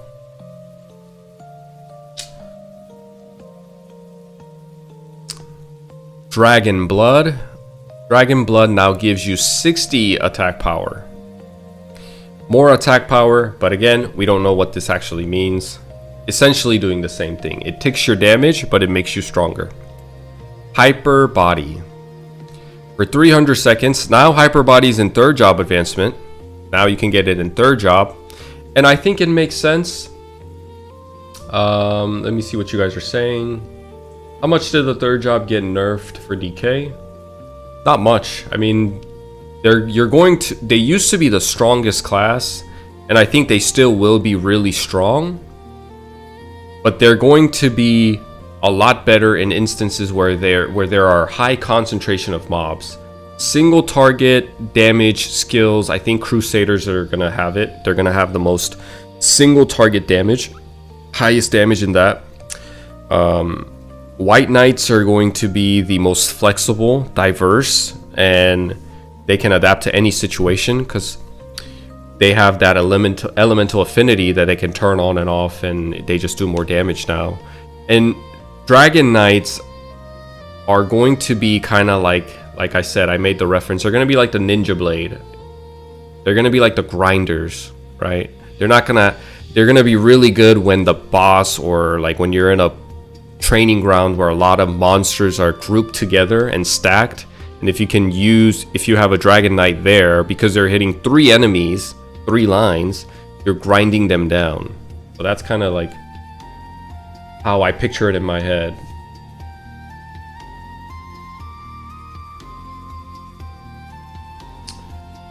Okay, I'm gonna move on, Naranjo, but I see what you're saying. I just can't read that right now because I'm making a video. Okay, so Hyper Body going into 3rd job, I think is I think it's a good change. I'll be honest, Hyper Body in the 2nd job doesn't really need to be there, in my opinion. I'm trying to think of instances where you need Hyper Body to, like where a party needs a Spearman's Hyper Body prior 70. It's nice to have, but that's different than you need to have it. It's nice to have in, you know, Ludi Party Quest, Orbis Party Quest. But Hyper Body was always meant to be a forever skill that really does well and makes the Dragon Knight viable in the late game into bosses, like requiring them to be a permanent member in a party in all scenarios in late game, right? It cements their identity, it cements their place in a party in the community, and you don't really need that in the 2nd job advancement. So moving it up to 3rd and giving other skills to play with in the 2nd job advancement, I think is a good thing. Iron Will and Rush, you know, Rush is probably going to replace Hyper Body, but Hyper Body now moved up to 3rd job and at max level gives you max HP for 30 seconds for 5 minutes. That's a nerf, right? Because it used to be what, I think 200%. It would double your HP and double your MP as well, but now you don't get MP and you get only 30% of your HP. Again, it looks like a nerf, but we are thinking in the paradigm of OSMS. This is new MapleStory. This could actually still be very well viable and good. It is actually good. Just taking it for what it is, increasing your HP for 30% is a great skill. White Knight, improved MP recovery. Again, I don't think this skill is kind of pointless to put points into. Let's look at White Knights. So White Knights, I'll give you guys a little, like, those of you that might not know how White Knights work. White Knights are people that play White Knights did not use charged blow for the most part, because it would remove your elemental affinities on weapon, and the time that it took to recharge your weapon was just not worth using charged blows on enemy. So what people did was they just did not put points into this skill up here, and they would stack lightning charge with fire charge. And although the kit's intention is for you to go to different training grounds and make you more flexible than any other class, damage was king and is still king in MapleStory. And how they had it in the past was lightning charge was a stacker. It would just enhance whatever stack you had prior to putting on lightning charge, but it's split between fire charge and ice charge. And fire charge did more damage, and ice charge did significantly less, but they were able to freeze enemies. And then you would add lightning charge on top to make your charges stronger. But all of that has changed. We're about to go over it. But what happened in OSMS and in Mapleland 2 is people obviously prioritize weapon defense. So I'm gonna remove this just for now. People prioritized weapon damage, more damage than anything else, and they would kind of get locked into Elnath after hitting level 70 if you were a White Knight. But now that's not the case anymore, because with Charged Blow, the most significant change is that at max level, you have a 100% chance to maintain charged state. So where prior, even if you maxed out Charged Blow, you were not... I don't think it was even a chance thing. You would just lose your charge, and you would have to recharge after you use it. And it was just a hassle. So now having a 100% chance to maintain your charges is pretty good. Let's look at fire charge, ice charge, and lightning charge. I see your guys' chat, but I want to finish this video. So if it's like super long, I can't read it right now. I want to get through this. I'm sorry. Like I said, prior lightning charge was just a stacker, but all of that has changed now. And ice charge was weaker, freezing. Fire charge did more damage. Yada yada yada. But now everything does plus 20 damage. Lightning, ice, and fire. And then it comes with 75% chance to do their own thing based on the charge that you have. For fire, it's putting a damage over time burn on an enemy. And for ice, you have a 75% chance to freeze enemies. And then lightning charge is 75% chance to electrocute, which is another CC to stun enemies. By looking at it, I think they did this because they want to open it up. They want paladins to have more, they don't want to like subtly get locked into the meta. They're trying to remove the meta, but still give it some flavor, give it some spice, give its own thing. I personally think 100% damage over 3 seconds is really underwhelming. So therefore, if I was playing the White Knight, obviously I would test it, but I would probably go to areas where the mobs have a weaker, they have a weakness towards ice or lightning. I think stunning them and freezing them is a lot better than doing 100% damage over 3 seconds. Because you're not going to play this, I don't think it's going to make a significant change. Whether you hit the mob, it's not going to change from hitting the mob 4 times to 3 times. You're probably still going to have to hit the monster the mob same amount of time. Because warriors' damage is extremely strong and powerful, they do chunks of damage to the enemy. So damage over time sounds good and cool, but realistically, you're not gonna really get the effects of it unless you're bossing, unless you're fighting something with a high HP pool where the battle is longer than just killing monsters in a local training ground. So I would probably go looking for areas where I can freeze and stun enemies so they don't hit me and try to save money. But to each their own. It doesn't really matter because the damage is all 20% at max level. And yeah, and it lasts for 5 minutes. And you can use charge blow at max level to maintain your charge states. It hits 4 enemies. The range is decent. It looks like it's longer than your average melee range. It's like a enhanced version of Slash Blast. So for White Knights, when you get into third job and you're doing your thing in third job, your main attacks are going to be Power Strike, and by third job, Charged Blow will take the place of Slash Blast, and that will be your 2 main skills that you use as you grind. I don't think you can stack the charges anymore. No, it doesn't say anything like that. So Lightning Charge, like you said, used to be stackable with other charges. They've completely taken that away.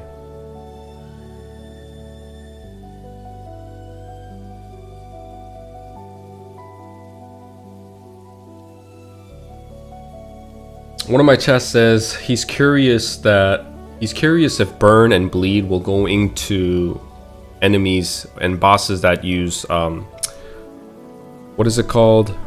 Weapon damage. I can't nullify weapon damage, nullify magic damage. They have those buffs like Zakum does and Pianus and yada yada. He's wondering if bleed and burn will still tick when those are up. 그거 좋은 질문이네요. 나도 궁금하긴 하네. 공무 반무 썼을 때 출혈이나 도트 데미지 들어가는지. Let's look at Elemental Crash. Removes enemies' resistance to fire. Okay. Kind of makes sense. You're an elemental warrior. You can remove the enemy's resistance to those skills, to those elements. Pretty cool. I wonder if I wonder how this works. Do you just what if they don't have any resistance? Do they take increased damage? What if you go to a mob and he doesn't have resistance to fire? I don't know. I guess you would only use it when you know the enemy has resistance. A little underwhelming, I will say, compared to the Dragon Knight and Crusader. I think Crusader's what was it? Power Guard?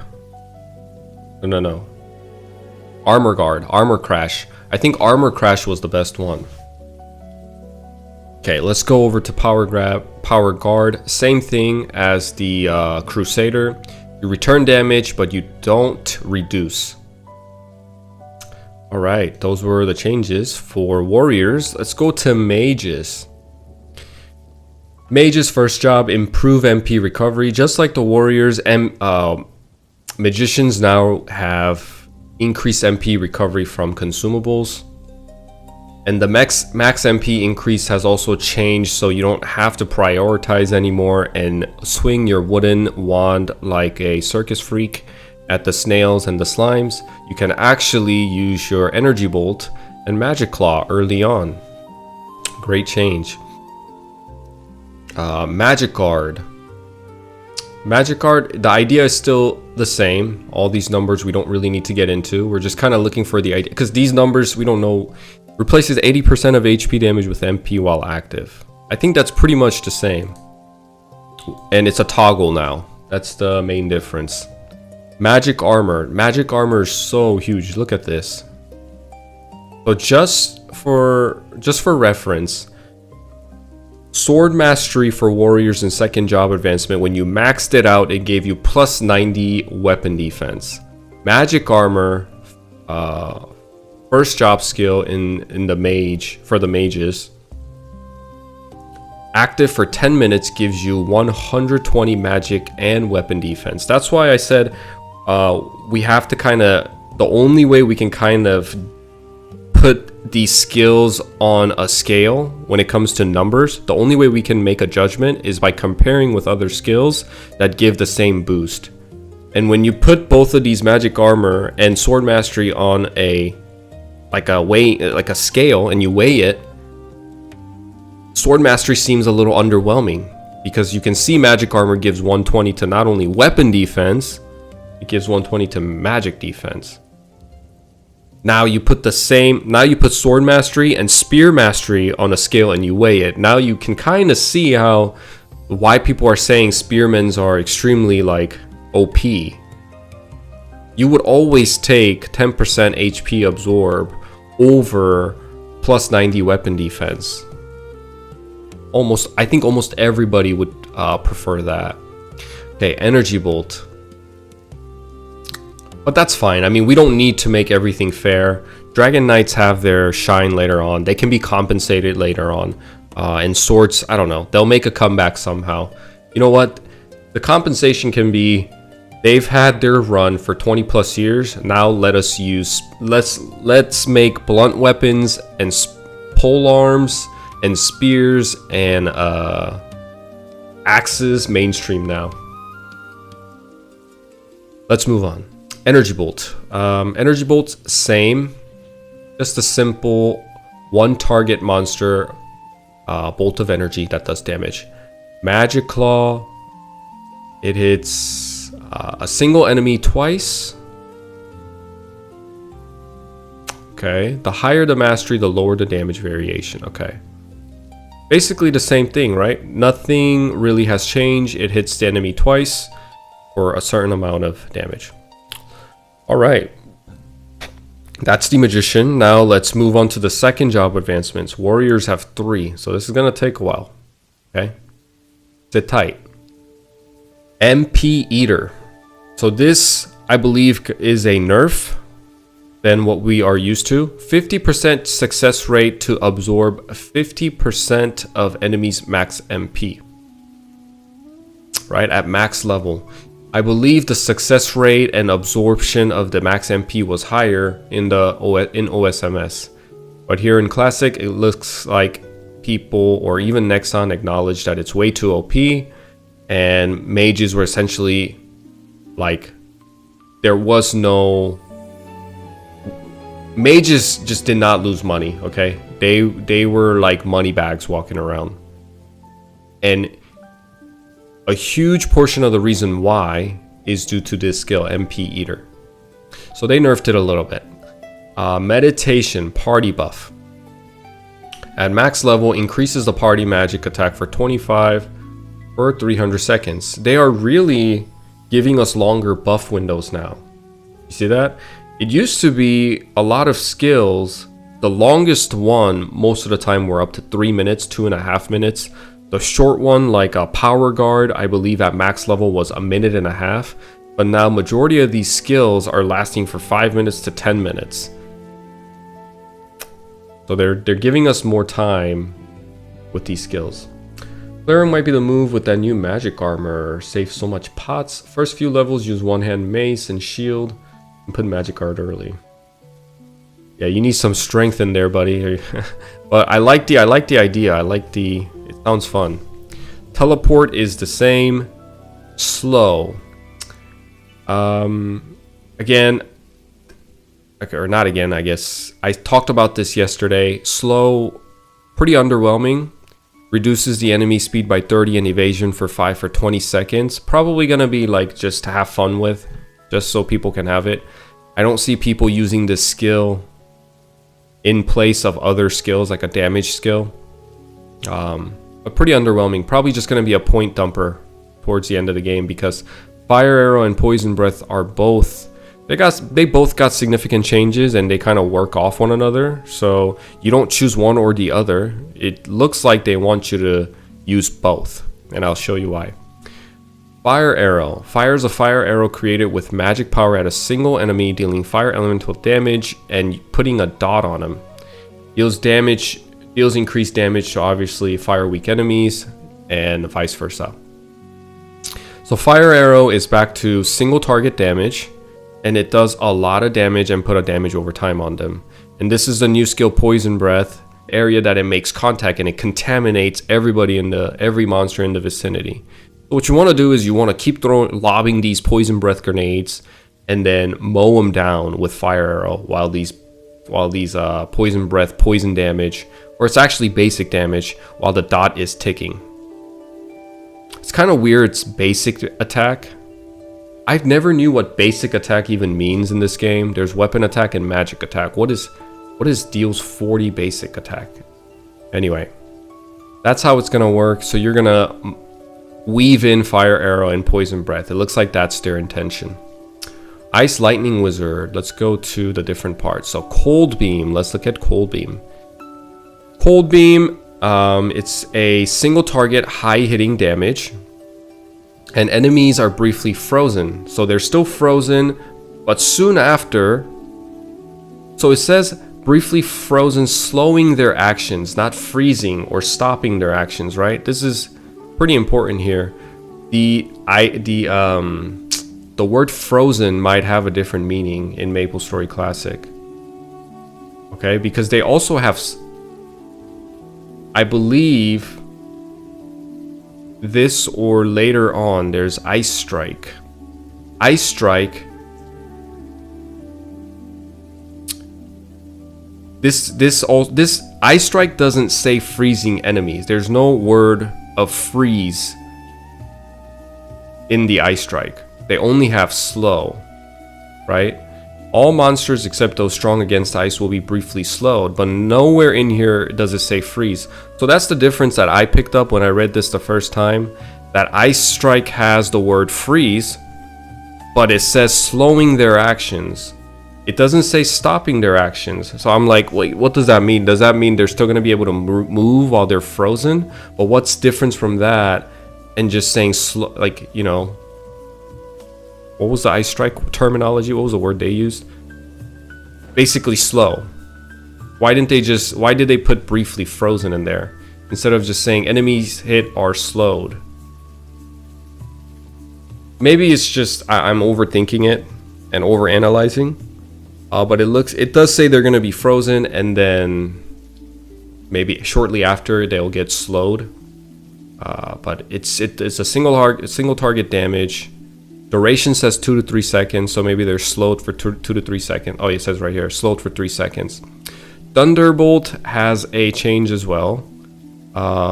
It has a 25 chance to be electrocuted. Electrocuted is something new in MapleStory Classic, and it just means stunned. It just means the enemy has a chance to be stunned by electrocution. Really cool. Let's go to Clerics. Heal. Let's see what you guys are saying. Thunderbolt duration 2000 seconds pog. Yeah, I think that's a mistake. That's a typo. 3-second cooldown on flash jump. Any thoughts? I don't like it, I'll be honest. Yeah, I think hermits should not have the cooldown. I think just for hermits, you can have 3-second cooldowns on warriors and archers, but for hermits and chief bandits, maybe chief bandit, you can't give hermits no cooldowns and then chief bandit 3-second cooldowns. That's just not gonna work. So chief bandits and hermits, no cooldown. I think that's what I like, but I will take what I get, because there's still a distinction. I don't know if you know. Flash jump allows you to use it after you jump. Other classes, you can't use it in midair. So there's that distinction and difference.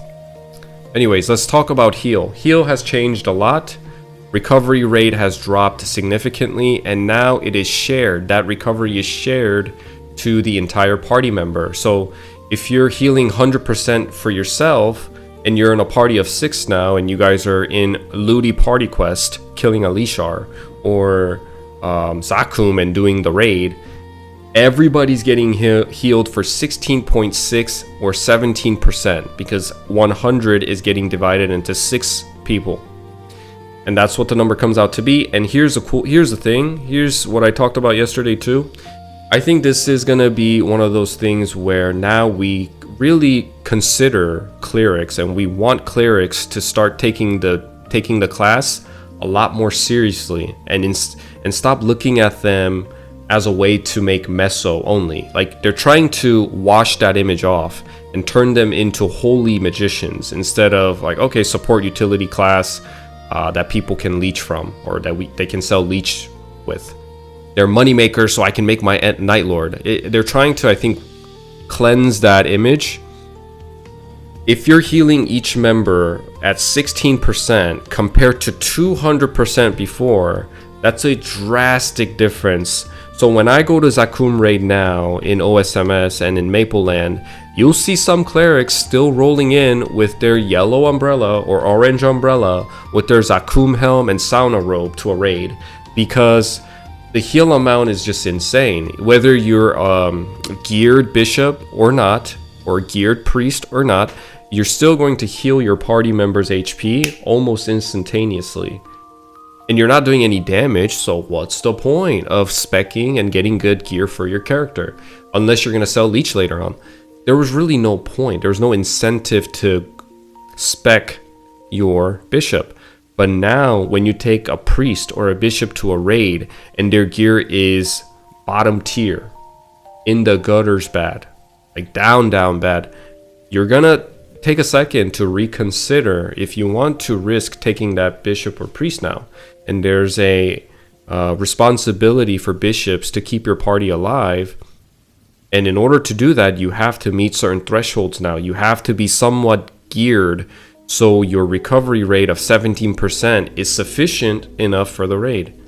And, you know, with holy symbol changes, you can also see that they're trying to stop this whole leeching thing and give agency and some responsibility on these clerics so they can go out there and do damage and basically play as a magician, not just a hang on the rope here and use holy symbol and give leech and stand in one place and shoot giant ray beams down the sky type of class.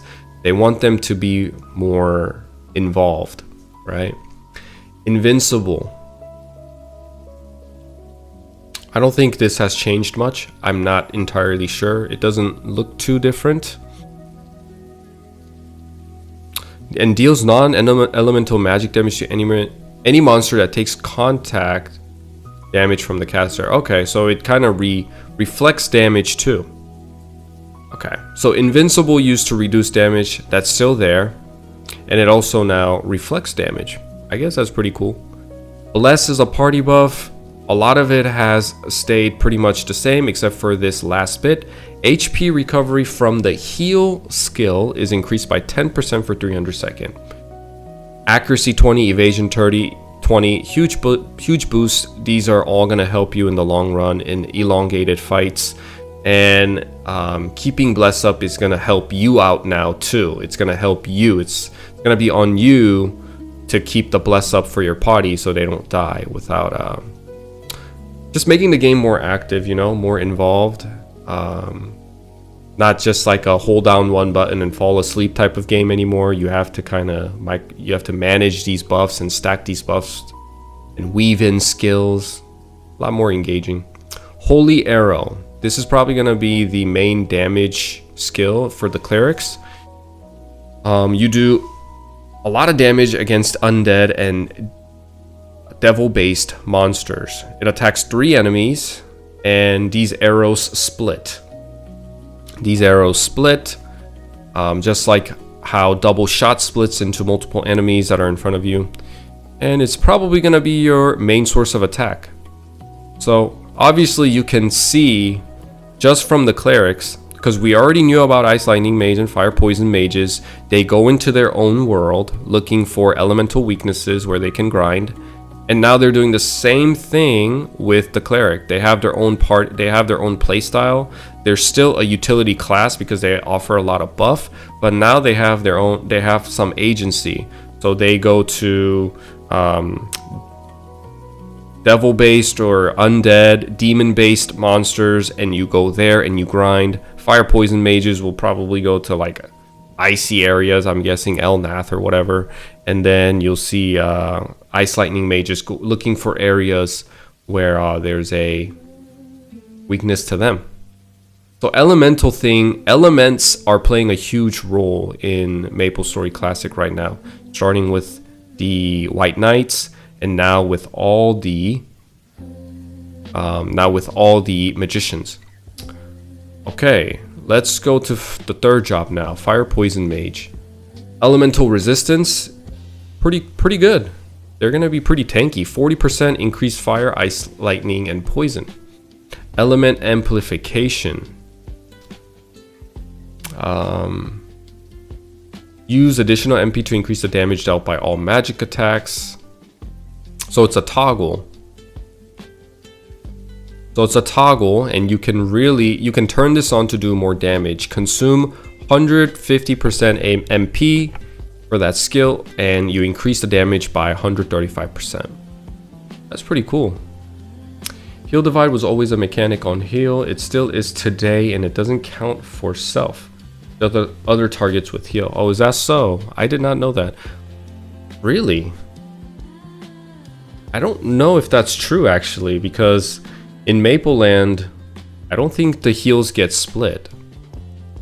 Whether I'm in a party or not, and I'm playing a Dark Knight, my HP pool is like 16k. And whether I'm in a party or not, it takes about two clicks of heal and I'm healed up. Let's go to Explosion. Causes a massive explosion around oneself, dealing fire element damage up to 4 monsters. In addition, if the target is afflicted with poison status, deals the remaining damage on status duration all at once and removes the poison status. Deals increased damage to yada yada yada, elemental stuff. So this is where I said poison and fire will all like kind of get into, nobody's gonna pick one or the other. It's efficient for you to use both. So what you want to do is you want to like put the poison down, get these enemies poisoned up, and use explosion as you go around, right? That's what I'm looking at. So in second job advancement, you had... Can I do this by this way? Okay, let's do it this way. In second job advancement, you had fire arrow and poison breath. You overlap, you weave in these skills, keep the damage over time up, and that's how you're gonna most likely grind. And in third job advancement, you're still probably using fire arrow, I would assume, for single target damage because it does the most. Actually, I'm lying. At max level, it does the same amount of damage as fire arrow. But the range for fire arrow, because it's a direct shot, might be longer, so it'll still be used. If not, explosion and poison mist will just kind of replace fire arrow and poison breath. So you put down poison mist and you run around exploding them and detonating the poison debuff that are on the enemies. I wonder if this puts a damage over time as well. I don't think this burns enemies. So maybe if you want to, you can still use fire arrow and put a burn on them and poison on them and explode, going around exploding enemies. Nonetheless, I think the job got more interesting. Job is definitely more interesting and engaging now. Instead of running around just farting everywhere in the map and cleaning up when they have a tick of HP left, I think that grind style is extremely dull and mind-numbing. And every fire poison mage that I talk to tells me they hate doing it. So you gotta be a rare breed to enjoy doing that. Just running around, putting mist down, and cleaning them up. Just running circles and teleport. It also consumes a lot of MP, because teleport consumes a lot of MP. Okay, let's go to element composition.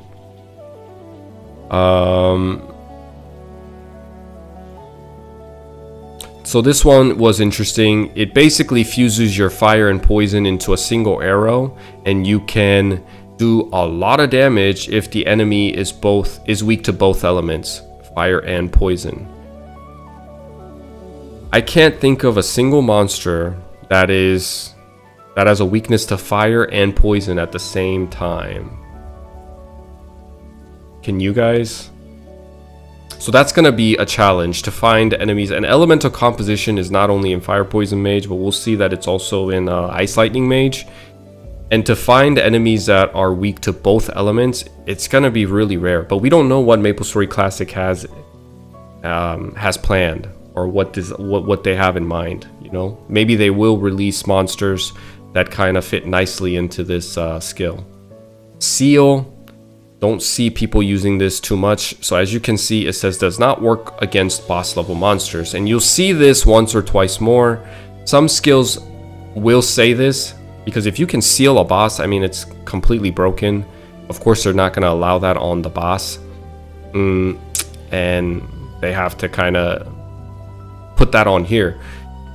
They don't say this for, what was it? Armor Crash and Power Crash, though. You know what I mean? Armor Crash, Power Crash, Threat, all these other skills, the other debuff skills on the monster, those skills do not specify that it does not work against boss. So that makes Armor Crash that much more OP, because it basically takes away their armor to 0. It nullifies their armor. And we already looked at this. Let's look at it one more time. Let's just look at Sakun, right? Oh, what the heck? Where's his stats, bruh? Okay. We'll just look at the last guy in Time Temple right before Pink Bean. This is his weapons defense stat. 1060. If you can make that 0, pretty OP. It does not specify that it does not work on boss level monsters. Spell Booster is just it allows you to cast faster by 2 stages. Pretty normal, nothing crazy there. So that was a Fire Poison Mage. Let me look at what you guys are saying before I go. Did I get invited to MS Classic? Yes, sir, I did. For Fire Poison Mage, I would make Poison Mist a lot bigger, like 1,000 attack range or more, so that it feels like the ultimate poison explosion. That would be insane. That sounds actually really cool. Though it does a lot more against bosses now with Poison Mist. Can bosses get poisoned? I believe so, yes. Well, let's look at Ice Lightning Wizard in the 3rd job advancement. Elemental resistance, Fire Poison Mages also had this. They have a lot of similar things. Looks like two skills here are different. Ice Strike. Let's look at Ice Strike.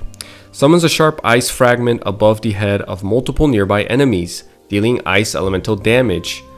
All monsters except those strong against ice will be briefly slowed when hit. Notice it does not mention anything about being frozen or froze or freeze.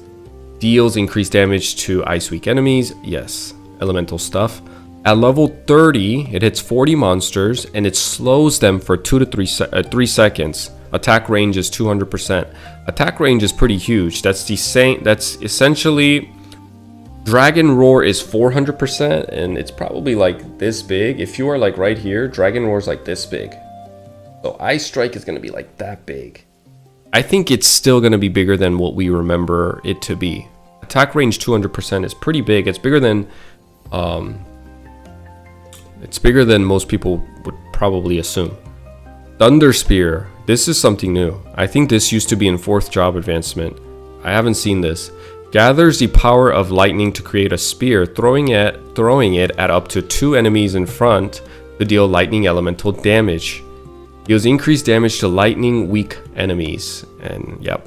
At max level, it does 240 basic attack and 50% chance to be electrocuted. So this is going to be your main source of attack unless you're in an area where you can use element composition. Right? You're going to be using Thunder Spear. A lot of times people just use Ice Strike because it froze them. It's a big AoE. It's just like there was nothing else to really use. But now that Ice Strike is not freezing enemies, you're going to be mobbing and chugging that potion. So you have to really think about, like, what do I want to do here? Do I want to put myself in the middle of a fight and just continuously spam Ice Strike? Is that the right answer? Or do I want to use Thunder Spear that hits up to 2 monsters for 240, essentially 480 damage in a single attack? 480 up to 4 monsters, total damage would be 480. This Thunder Spear is also 480. Right? So the damage is going to be the same, except Thunder Spear has a 50% chance of stunning the enemies. I think it's going to be more diverse, hopefully. Well, at least that's what I would think. Like there's the meta of just going Ice Strike only and using Ice Strike only to mob and grind and farm and whatever in the third job advancement for Ice Lightning mages will change, and it will diversify their I guess skill tree. Some people will want to use Thunder Spear. Maybe there's going to be instances where using Thunder Spear makes more sense than using Ice Strikes, and vice versa. And same thing with element composition. If you are in a training area where the enemy is weak to both Ice and Lightning, obviously you're going to use this than the other. Or actually, you could use this single target, one target monster. It does 250. Wait a second. This is actually pretty weak. 1.5 times 250 basic attack damage.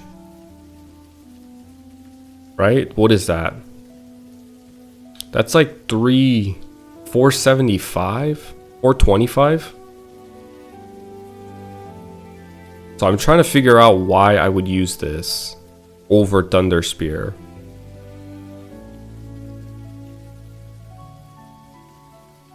If the enemy is weak to both elements, the damage is increased up to 1.5 times. 1.5 times 250 is still under. Oh, I guess when you're bossing. No, bossing. Yeah, maybe when you're bossing, I guess. This makes more sense. Because the boss actually, yeah, you're right. Because Thunder Spear, they need to have lightning weakness to do more damage.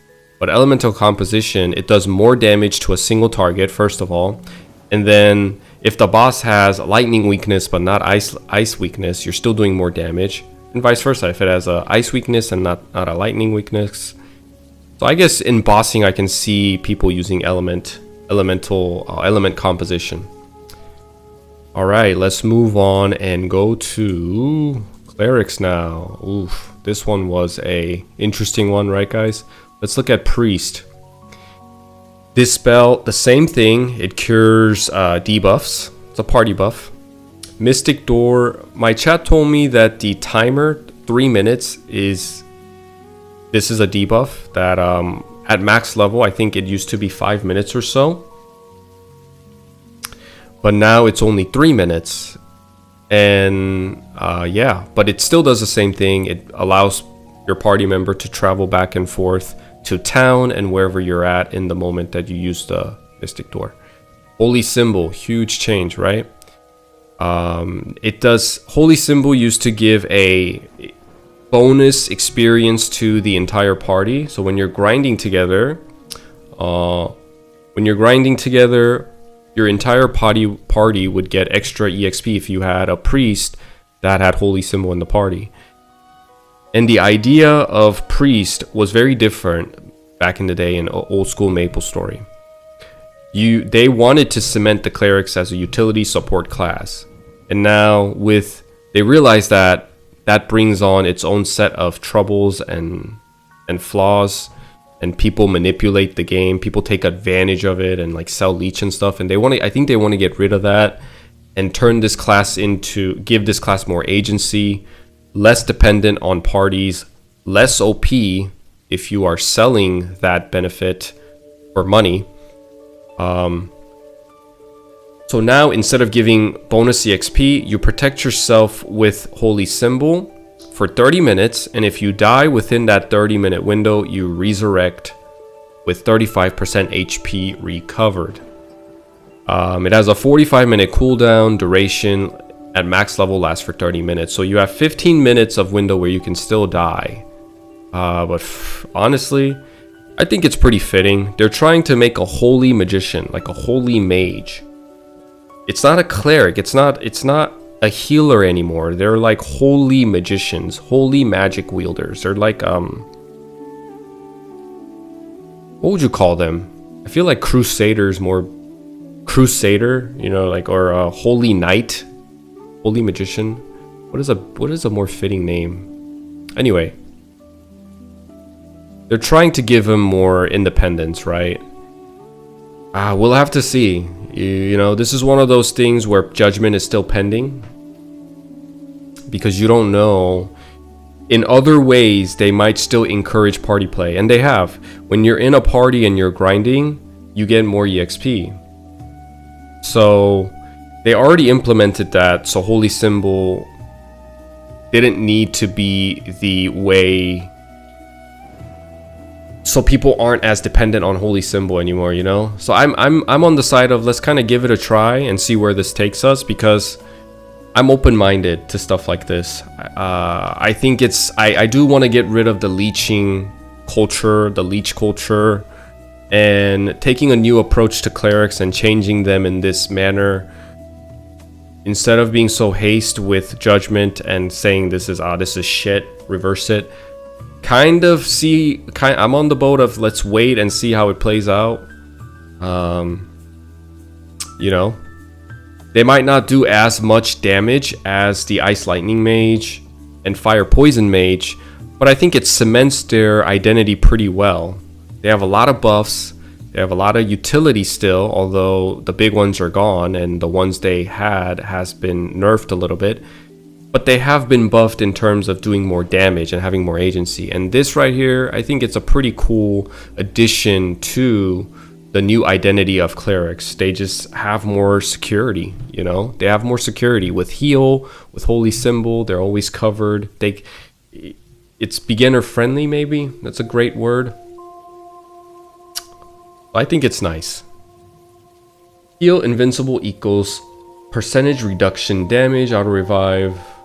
Yeah, basically you have a lot of defensive abilities, and if you are, you know, if you're on your toes, you're gonna feel invincible. Yeah.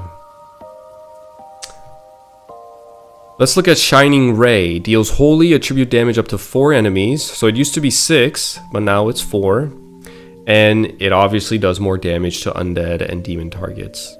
Mastery level 10, attack range 120. Not much has changed. Maybe the metrics a little bit, but I'm not too familiar with that.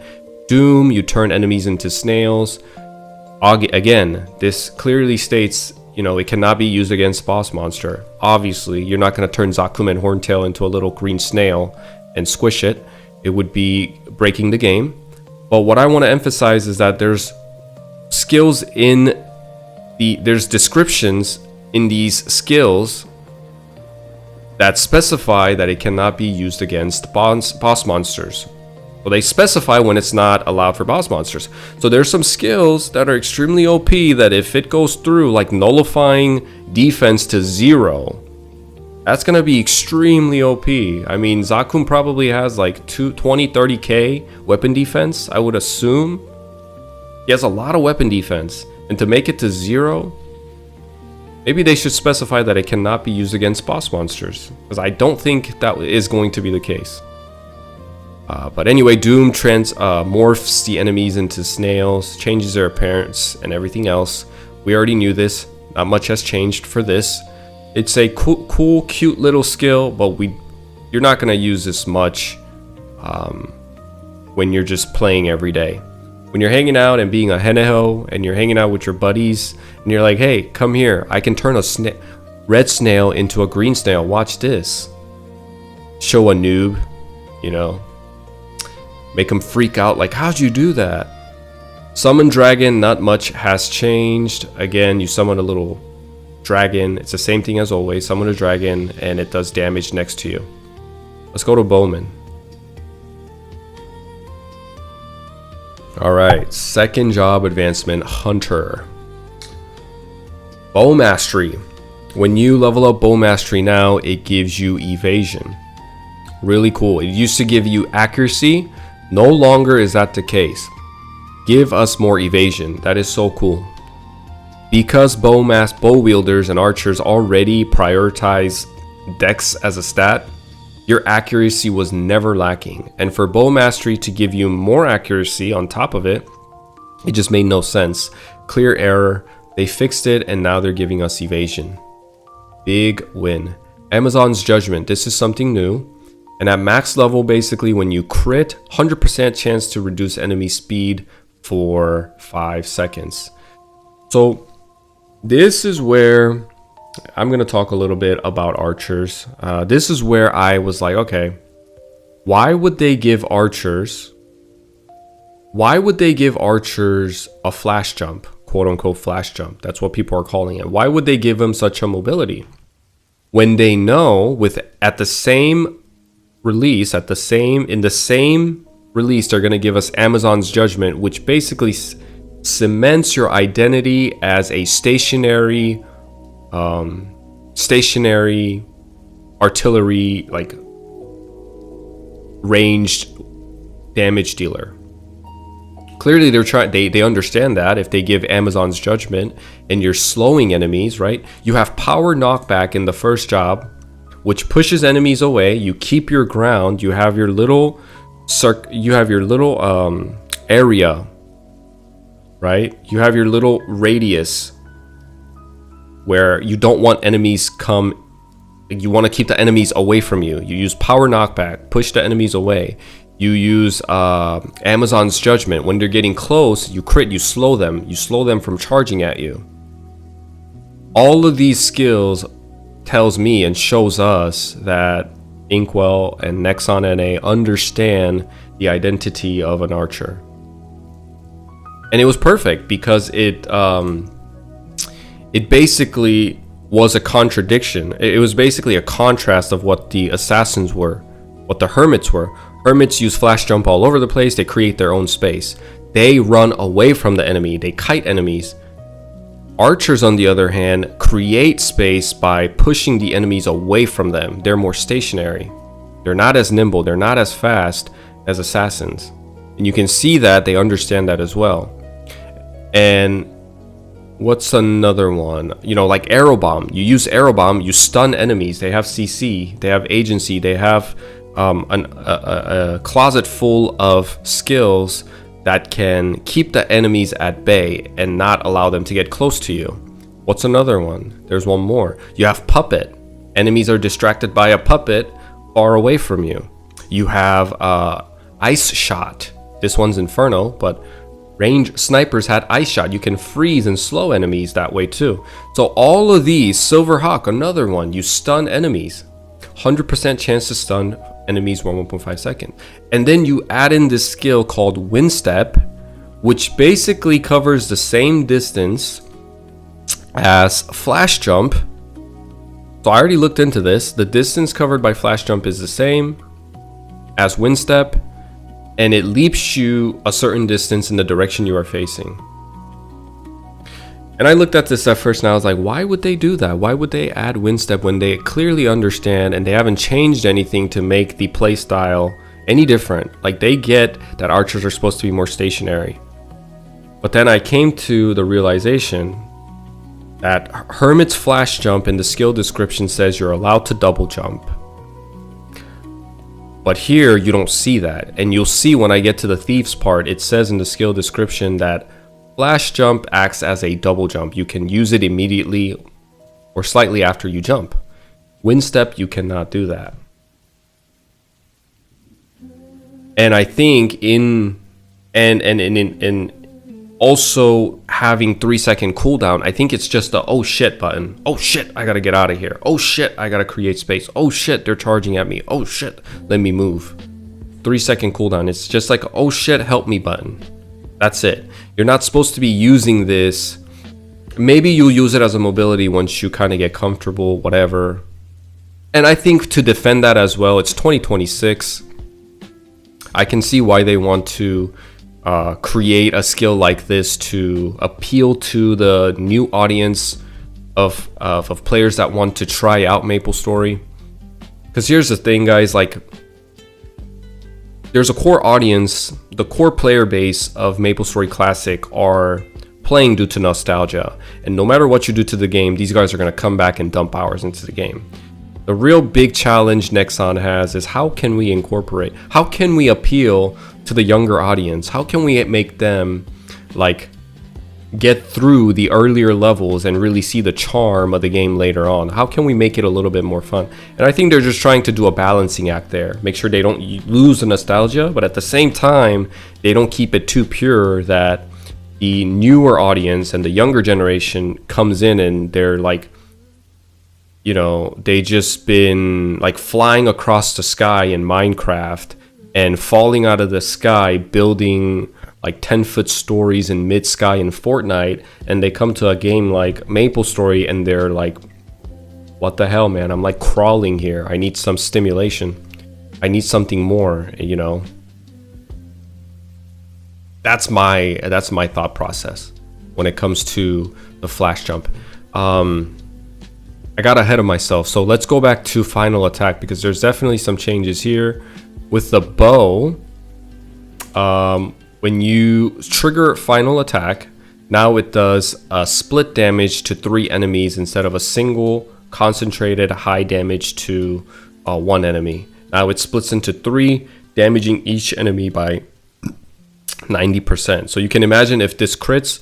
So another thing is archers and thieves have higher crit rates than warriors and mages. And in between bowmen and archers and thieves, I think thieves have a higher chance to crit and higher crit damage, maybe. Actually, that's not true. Okay. Thieves have higher critical damage. Archers have a higher critical rate. That's what it was. But still, those two compared to the warrior and mages, they still do more crit. In general, more crit damage. So that's how final attack bow has changed. Hey, what's up, man? I think something like Gunslinger's Backstep Shot is a cool concept if they add a mobility skill for range DPS. So that's what it's kinda gonna be like. It's basically gonna be that, except you can't use it when you jump. Bow booster, same thing. Nothing has changed. Soul arrow, arrow bomb, none of these have really changed. Maybe the little numbers have changed, but really they do the same thing. Let's go into crossbowman. Crossbow. I think crossbow is way better than bow. Purely for this. Not to mention, I think iron arrow is better than arrow bomb. But crossbow mastery now has a 20% chance to ignore enemy weapon defense. And this does also, this, as you can see, does not specify that this does not work on bosses or anything like that. If you ignore enemy weapon defense and there is no number to specify how much weapon defense or how much percentage of weapon defense, it just means you're gonna ignore weapon defense. And that's a lot of weapon defense. Compared to the bow mastery, you get evasion. It's nice, but I think crossbow mastery is a lot better. 20% chance to ignore enemy weapon defense. That's pretty huge, by the way. So Amazon's Judgment, critical hits reduce enemy speed. We already seen this. And then crossbow, keeping true to high damage, single target damage. Like they're very sturdy and slow, and they're just heavy. They do a lot of damage. Their final attack does 250% damage to a single target. Booster the same, soul arrow the same. And crossbow, iron arrow, is a little different in sense that now it targets 4 monsters instead of 6. A slight nerf, but I think their damage got buffed. Okay, let's go to third job for rangers. Mortal blow is, I believe this got nerfed a little bit.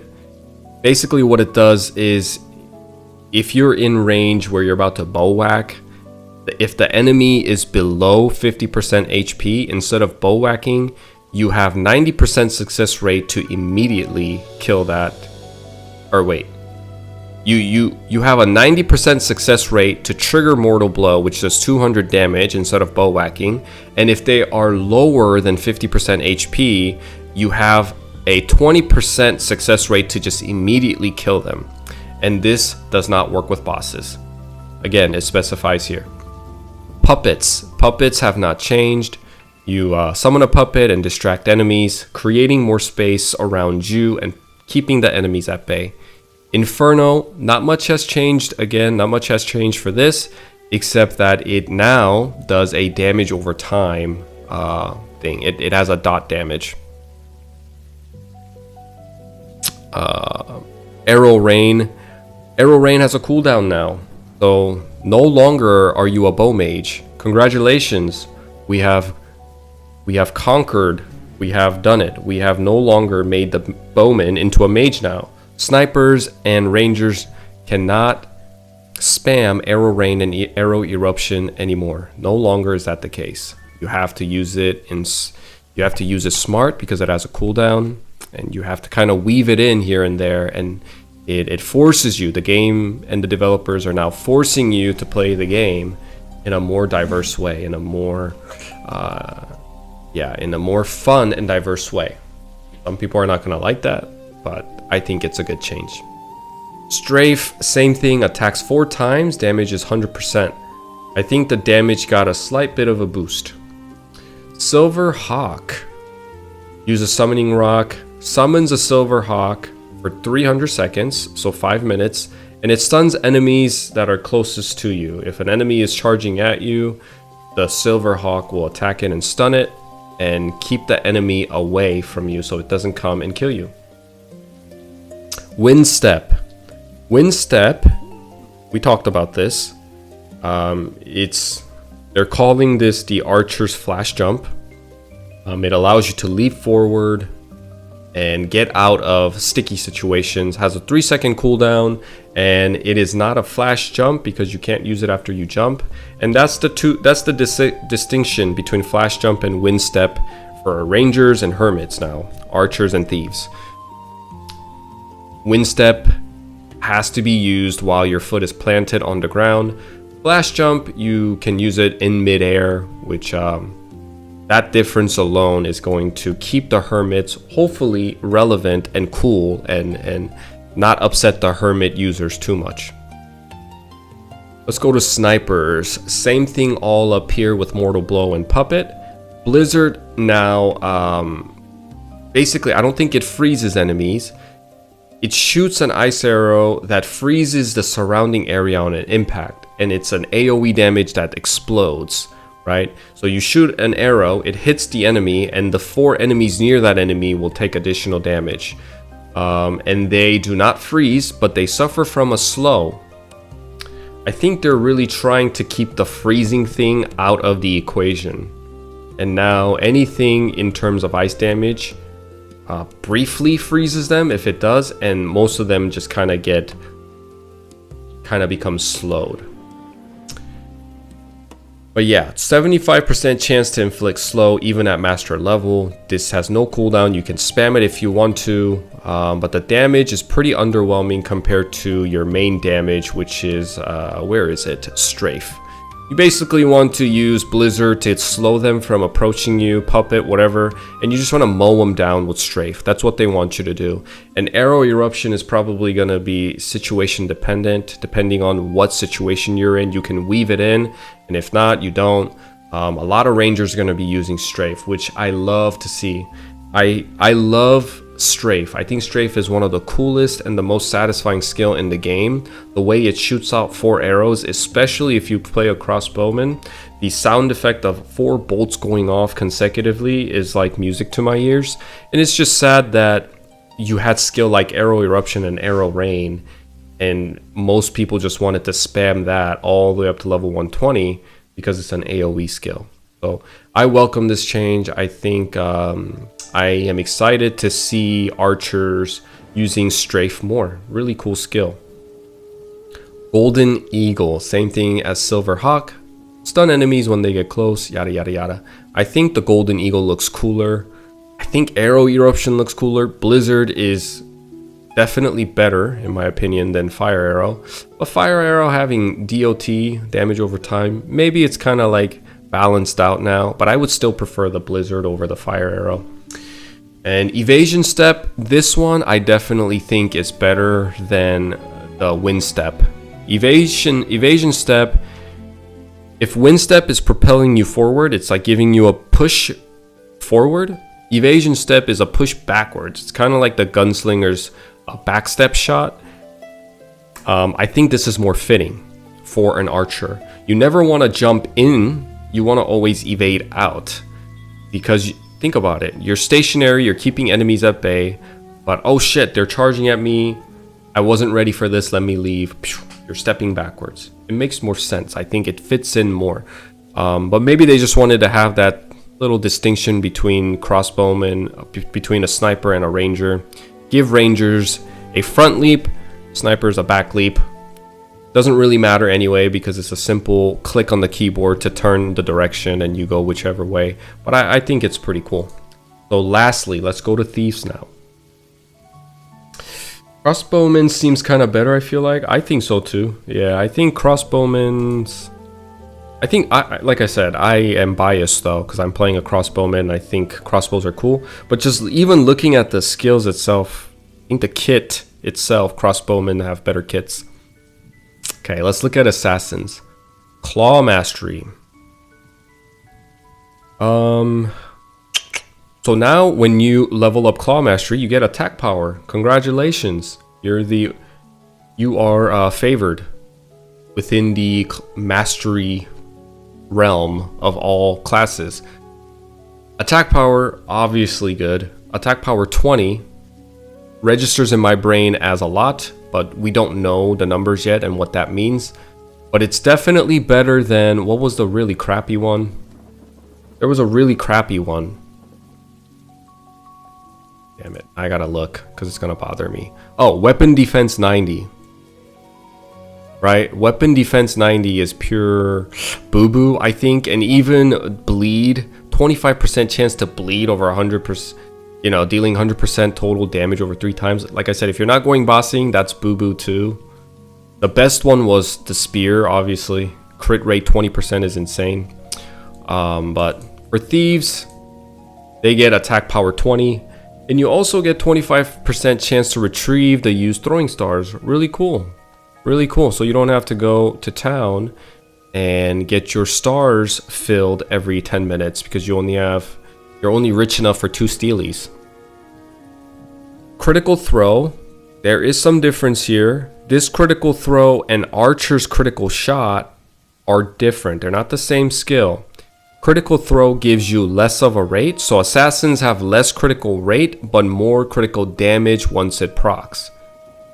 On the contrary, the archers and the bowmans have more critical rate percentage, so they crit more, but the damage of individual crit is lower. That's the distinction that they're going with.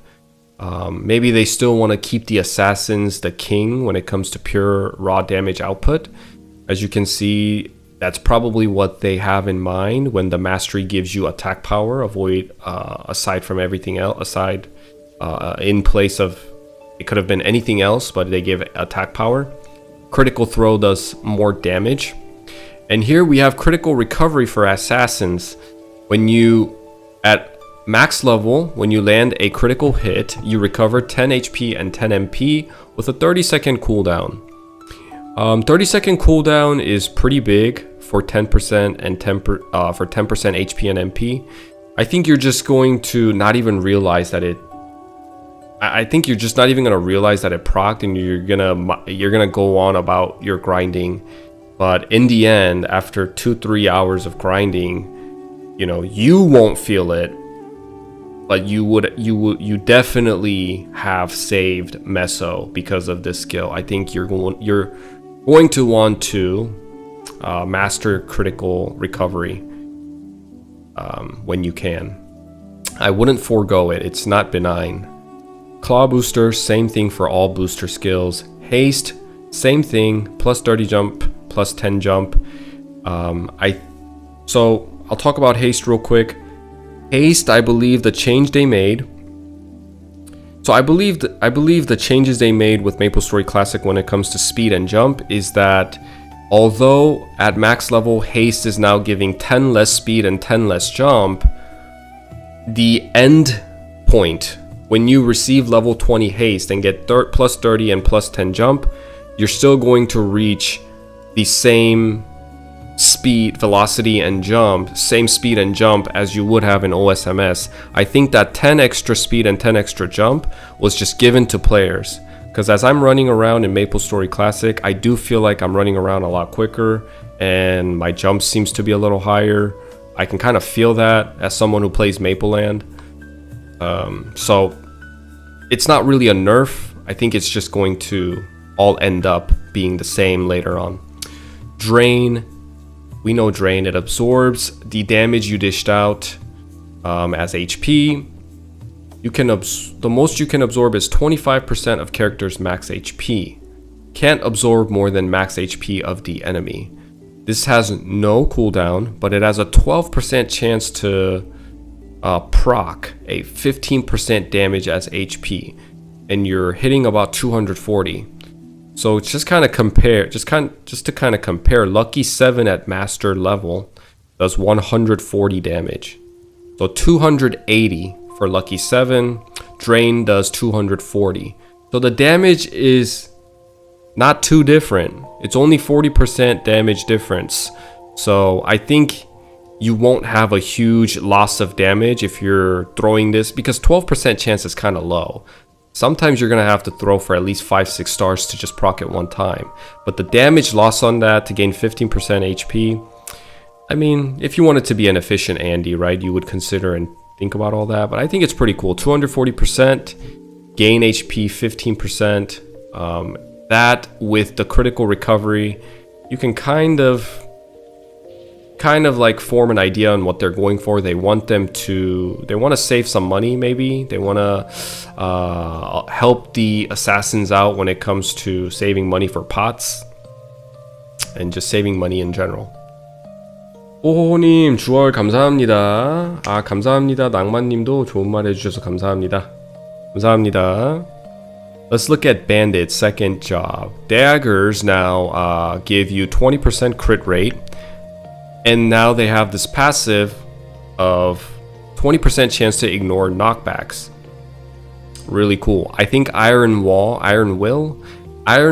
gave you a 35% chance to ignore knockbacks. But of course, Spearmens are favored. I don't think we went over Spearmen. Whoa, hold up. Let me go back real quick. I don't think we went over Spearmen, did we? Did we talk about Iron Will? I don't think we did. I can't remember if we did or not. Iron Will is no longer a party buff. It's an individual buff that lasts for 5 minutes at max level. And it increases, or it gives you a 35% chance to ignore knockbacks. So a minor version of Stance in your 4th job advancement. And Rush is basically a minor version of Rush from the 4th job advancement. I've seen people use it. Doesn't look like the Rush that I know. And it makes sense. It's in the 2nd job advancement. It's just cool to have. But yeah, I don't remember going over this. Did I skip? I remember going over Threaten. I guess I must have skipped the Spearmen when I was going over this. Because I remember going over Dragon Knight, Crusader, and White Knights and all that. Alright, let's go back to Assassins. Or Bandits. Instead of critical recovery, was it critical? Critical for Assassins, and for Bandits, it's nimble recovery. And what it says is, recover HP and MP with a certain chance when evading. 30-second cooldown, you recover 10% HP and MP when you evade. So I didn't know this, but apparently bandits have higher avoidability than thieves in general. I knew that was the case, but not due to the stat of avoidability, avoidability, but because their kit of Assaulter and Boomerang Step, there's a lot of iframe in there that you can manipulate, and Smokescreen as well. You're just evading all the damn time. But apparently, just pure stats, looking at pure stats only, they get more recovery, is what I'm hearing, is what I heard yesterday. So it kind of makes sense. They're trying to cement that idea when it comes to bandits. They're very nimble, they avoid, they evade, they don't get hit often, and they recover HP and MP when they do what they're meant to do. Kind of playing off of their class identity. Really cool. Booster the same, haste the same. Here we go. Steal is what has been changed, and now it has changed into a self buff. It lasts for 30 seconds, and when you, I think on a successful steal, at max level you have a 90% chance to steal. It applies 180% damage and upon successfully stealing something from the enemy, and 90%, you might as well be 100%, that's pretty high. On success, you get 35 attack power for 30 seconds. So I love chief bandits, and I think bandits are really cool, and I have a soft spot for bandits. But I will say, Savage Blow is one of those skills that look cool but get boring extremely fast. It's kind of like Hurricane for Bowmasters. Bowmasters, Hurricane, everybody thinks, oh, Bowmaster's so cool, man. Hurricane, they're like SMGs, they're like machine guns. That's so cool. I want to shoot that fast. But you know what happens? In OSMS, when you play a Bowmaster, you press down one button on the keyboard at a boss, and you're just like, hey, George, come on, dude, wake up. You gotta use sharp eyes. Oh, my bad, dude. Sharp eyes. Press booster one time, and then you press down control for Hurricane, and you fall asleep. George, wake up. Sharp eyes, please. Oh, my bad, bro. It's extremely boring. Same thing with bandits. When you become a bandit, up to level 70, in OSMS and in Mapleland 2, you're only using Savage Blow. And there is no dynamic change of pace, or there is no offbeat proc based attacks or weaving in with anything. It was literally just Savage Blow, and it was on a rhythm. It's the same pace of skill. Da da da da da da da da da da da da da da da da da. Da, da, da, da, da, da. Looks cool as hell, saying some crazy Japanese, Chinese words that I have no idea what the hell it is, but it looks cool as hell. I'm doing 6 lines of damage. Looks really cool, but when you're actually playing through it, up to level 70 before you learn Assaulter, it's mind-numbing. Okay, I've done it, and it's mind-numbing being in Golem Forest. And once you hit level 70 and you unlock that bad boy, Assaulter, nothing quite feels like it, because now you start weaving in Assaulter with Savage Blow, and that weaving in, giving players more than just one button to press, I think is essential. Don't overwhelm it, right? Like WoW or Final Fantasy 14, where you have like 70 icons on a screen that you have to manage. Weaving in Steel and Savage Blow to upkeep your attack power while using Savage Blow to grind, and also even stealing, stunning and stealing, it fits really well with the class identity. They're playing off the class identity while introducing that element of weaving in 2 skills as you're playing the game. Really like it. I'm a fan of this change. Damn it, George, always falling asleep on the goddamn boss, bruh. Wake the hell up, George, or you're kicked from the guild. That laziness is what I like about Bo. Dude, it's too boring, don't you think? What class is more dynamic? What do you mean more dynamic? What class is the most dynamic? Is that what you're asking? The most dynamic class, I would say, in the second job advancement. Ah, man, that's tough, because I want to say warriors. Warriors? I don't know. Really, it's really all classes pretty dynamic now, because warriors get final attack, and that's pretty dynamic. It's offbeat. It's fun. Savage Blow. Bandits now have Steel with Savage Blow, and assassins, although they don't have any other skill, they're jumping around and everybody's having fun. You get to use Drain. You're managing, one more skill. Drain to recover your HP. Pretty cool. Bowmans, you have Iron Arrow, Arrow Bomb, Double Shot. It's pretty dynamic too. I say they did a pretty good job of, keeping the jobs a bit more interesting than it used to. Let's look at Chief Bandit. Oh boy, Chief Bandits. Let's look at Chief Bandits. Okay, Chakra. Using Dark Sight while below a certain HP threshold slowly restores HP. The recovery cancels if Dark Sight effect ends and cannot trigger again for a certain duration after activation. So you have a cooldown. So what it was Chakra was an active skill that you could use in OSMS. You would stand there, you would look like the Buddha, you would start meditating, and these chakras above you would form, and it would animation lock you for like, I swear to God, 3 seconds, and you're getting hit for more than the HP that you're getting healed for. So realistically, the only time you could use chakra was to go out of the way, go to a safe platform, sit there and meditate for 3 seconds, when you could have just sucked on 2 inagis, spent maybe even just 1 inagi, 1000 meso, but instead you want to go up there and look cool and get animation locked to summon the Buddha for 3 seconds and heal you for 50% of your HP. Now what it is if it's a passive skill and it works off of Dark Sight. So when you use Dark Sight and you're below 50% HP, it'll restore half of your HP over 3 seconds. I'm assuming you can move around and it doesn't animation lock you, but here's the thing.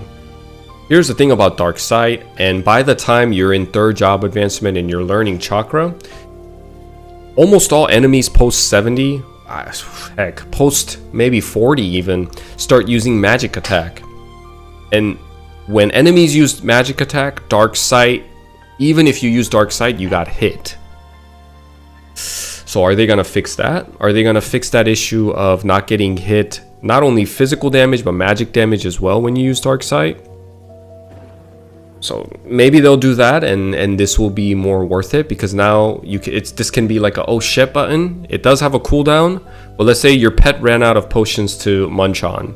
Let's say you ran out of HP potions to munch on, and you're like, oh, I'm freaking out. Let me use Dark Sight. You press Dark Sight, you're invincible, and now your character's healing itself for 3 seconds. And I feel like that's too OP though, you know what I mean? But I mean, it is what it is. I think it's pretty cool. Chief Bandits needed some boost anyway. They were they needed help. Okay, and I think giving them a oh crap button is fair game. Meso guard, not much has changed. Use mesos to block incoming damage, and you also reduce the meso consumed from the damage you take. Really OP skill. How do you feel about the holy symbol and heal changes? Also, Sin seems pretty good at saving mesos now with Drain. At least that's what people keep telling me. Yeah. I did talk about holy symbol and heal changes. I don't want to talk about it again because this video is going on YouTube and I want to go down the list. But you'll be able to see it when I upload the video. Let's go on. Let's move on with Assaulter. So Meso Guard hasn't changed much. Assaulter, even at level 1, it's doing 480% damage. Just to kind of give you guys a perspective how stupid OP that is, I'm playing Maple Land right now. At level 30, Assaulter did 480% damage. Although the stun chance now at max level is like 90% for me, Assaulter got a huge buff. Even at level 1, it does 480% damage, and at max level, it goes up to 600%, but enemies are stunned at 100% chance. I think this is a huge boost. When you hit level 70 and you put that single point into Assaulters, a lot of bandits are going to feel so good. This is going to be a huge dopamine reward, a huge achievement, pat on the back. Good job on going through hell to get to level 70 to unlock one of the coolest skills in the game, Assaulter. Now you're swerving and you're doing damage and you're dodging and you're jumping platforms and manipulating game physics and breaking the game engine. Good time with Assaulter. Band of Thieves, not much has changed. You summon, it's an AoE skill. Not a fan of it. I don't like to use Band of Thieves. It's the same reason. I feel like they should use, they should put CD on here as well. Just like they did with Archers with Arrow Rain and Interruption. They need to put a cooldown on this because we don't want people just standing there summoning their Band of Thieves looking like a mage more than a dagger wielder. Just using AoE the entire time to grind. Nobody wants to see that. We want to see bandits do bandit things. That's what makes them cool. We don't want it to just be a fantasy or an idea. We need to realize it and like have chief bandits using Assaulter and Savage Blow and all that crap. Okay, so here's another part. Let's talk about flash jump first before I talk about pickpocket and meso explosion. Flash jump, as you can see, this is what I was emphasizing. In the skill description, it says jumps again in midair. Evasive jump, evasive leap, and wind leap, or evasive step and wind step, did not have this specification in there, which tells me that you can only use it while you're on the ground. So hermits and chief bandits have flash jumps that have this special property, I guess, that makes them more unique, more cool. They can use their version of mobility skill flash jump while in air. So they can essentially double jump. Therefore, they're going to cover more ground. And they're going to go farther. So let's talk about pickpocket and meso explosion. Pickpocket got nerfed. 60% chance to drop mesos upon max level is still the same, but max 15 meso is a huge nerf. So just to kind of paint a picture for you on what I mean by this, I used to grind on my chief bandit with pickpocket mastered first, and in about 10 minutes, the entire map on the floor would be covered in coins. Covered. I mean, we're talking like at least 100, if not more, coin. And exploding all of those coins at once with meso explosion, I'm not advocating that it was a great skill or anything. It's just a satisfaction, right? The feel of it and hearing all those meso exploding in conjunction, in like one after another and after another in bulks. It sounds like there's a terrorist attack outside your house. It just ear rapes you with the amount of decibels that are coming through your headphones and your earphones, but you love it. That's what makes Chief Bandit so cool, at least for me. You know, I personally didn't put any points in the Band of Thieves because I thought I really enjoy this whole identity of Chief Bandits working meso offensively and defensively, and it's extremely unique, and no other class has anything like this. So when I was playing the Chief Bandit, I mastered pickpocket and meso explosion, but even then the damage was super underwhelming. I gotta be honest. I mean, to use it as an AoE, because that's what it is. It's an AoE. When you explode 15 mesos, it hits like 15 monsters, right? I don't know. This is new, but in the old school MapleStory, you can explode up to, I believe, 15, 16 mesos, but you would have like 100, 200 mesos just in the map, and you can just explode it. There were definitely flaws, okay? Like if it was a really, you can only use meso explosion and pickpocket for efficiency and to actually grind efficiently in certain maps where it allows you to. It was very map dependent. I just want to show you guys what I mean. Most skills, let me show you. So this place is called Laboratory 203. And it kind of looks like this. Here it is. It looks just like this. Can I make this bigger? It looks just like this, right? So this is how the monsters spawn. And when you're standing on this platform here,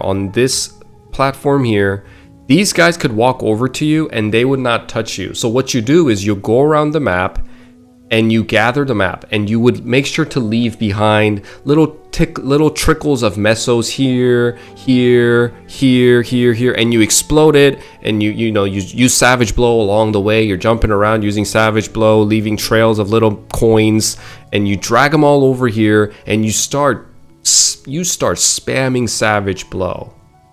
While you're standing on this stair, you start spamming Savage Blow, and these mesos would drop like you just got a promotion at the job that you don't care about. Confetti it comes out like a confetti. You know, you just like hit a jackbox and it broke, and coin is just flying out like crazy. They didn't have a limit like it does now of 15 mesos.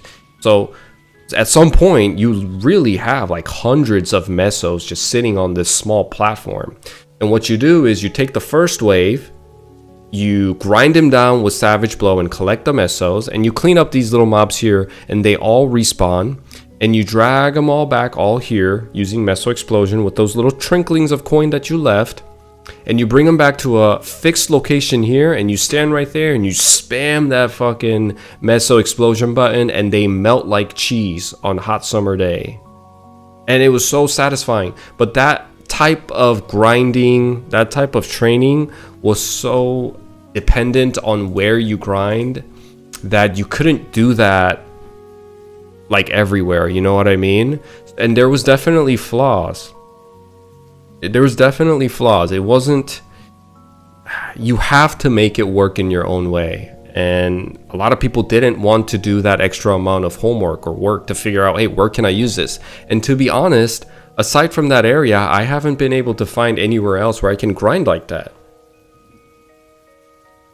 So it did need some work. It's bittersweet that they've capped the meso drop because that was so cool. You know, it was so cool to have all those mesos out there and explode them all at once. Now we can't do that anymore. We can't ear rape ourselves. But basically your meso at max level is capped at 15, and when you use one meso explosion, it explodes 15 coins. So you use it once, you collect it again, you use it once, you collect it again. Now, I think the damage algorithm and the damage is going to change. It doesn't really say, it just says mastery of 150%. It doesn't tell you like what the algorithm or the formula is for damage. But my assumption is they're going to revamp this and work Meso Explosion so it works. Like people can actually use it in conjunction with Pickpocket. Not only when they're dropping 50k Meso bags at bosses or at gobies, but actually using Pickpocket in conjunction with Meso Explosion. They need to figure out how they're going to make that work because it's too special, it's too unique and rare for them to just forego it and tell people, oh, you got Band of Thieves, don't worry about it. No, Pickpocket and Meso Explosion it's a huge part of the Chief Bandit's identity. All right, I talked enough about Chief Bandits. Let's go to Hermits. Hermits have something called a Claw Guard now. So when you have a claw equipped, you get weapon defense and 5% chance to block physical attacks. Really cool, right? Pretty cool. Really interesting. It's nothing too crazy. It's a very subtle 5% chance to block damage. And you know, when you're about to die, there's definitely gonna be instances when you're about to die and that 5% triggers and it saves you, and you're like, thank the Lord that triggered, because I would have died at level 80 and lose like 7% of my hard-earned EXP. Pretty cool. I like it. I have no complaints. Meso Saver. What is this? This is new. I don't think I saw this yesterday. Wait, what the hell? What is this? Did they update this today? Again? I think they updated this again. Hold up. I definitely did not see this yesterday. Meso Saver for Hermits, right? Protect yourself with Meso. While the effect is active, it prevents death once when in critical danger and recovers a certain amount of HP. Okay. I did not see this yesterday. But anyway, it looks like it's a holy symbol for Hermits. And it consumes a magic rock. That's pretty crazy. Let's look at Shadow Partner. You consume a summoning rock and you summon a Shadow Partner that deals extra damage. This has not changed at all. Shadow Web, snaring enemies for 5 seconds. This hasn't changed either. Not much usage. No, like I can't really think of a scenario where you can use this and incorporate this. This might be just for fun, funsies. You throw it around, kind of shoot your web everywhere. Shadow Meso replaces MP with Mesos and attacks enemies with the damage based on the amount of Mesos thrown. Nullifies the monster's weapon defense and magic guard up. Okay, so throw 500 Meso to deal 8x damage. What is 8x damage? Chance to reduce Meso cost by 50% based on dex. Interesting.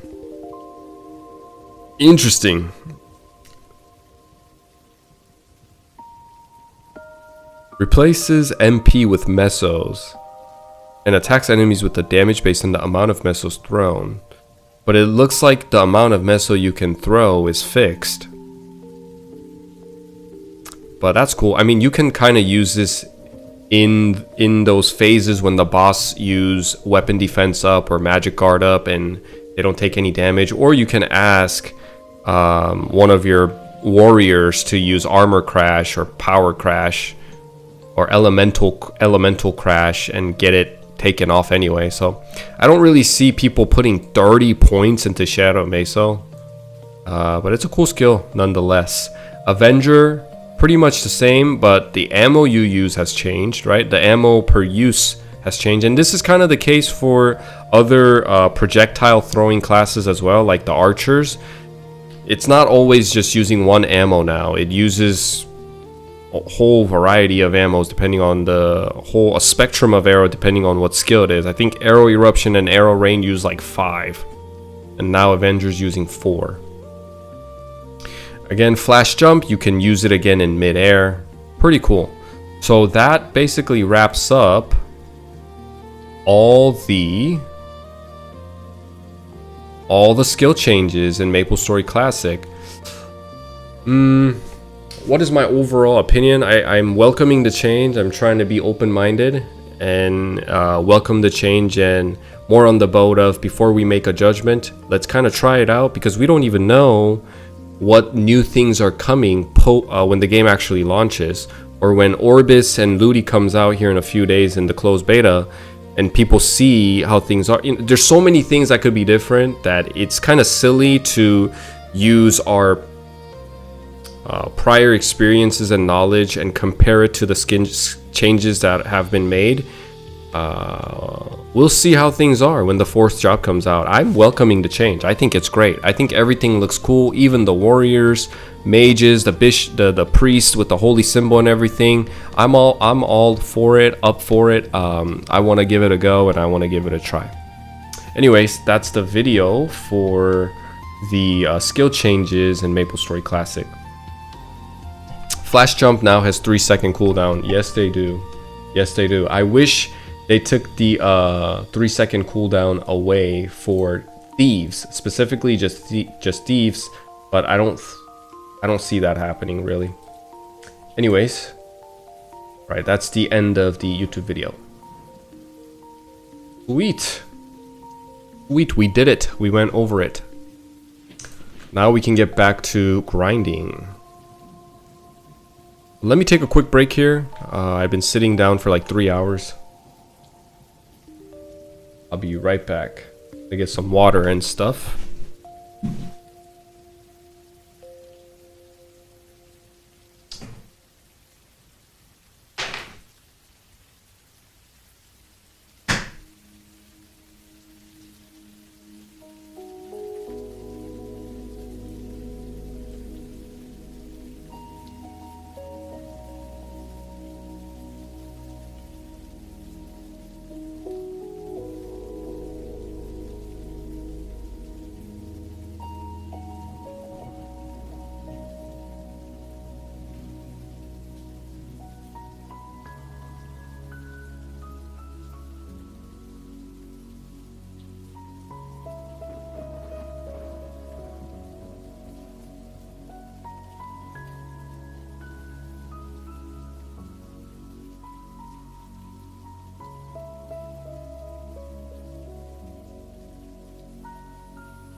Yeah.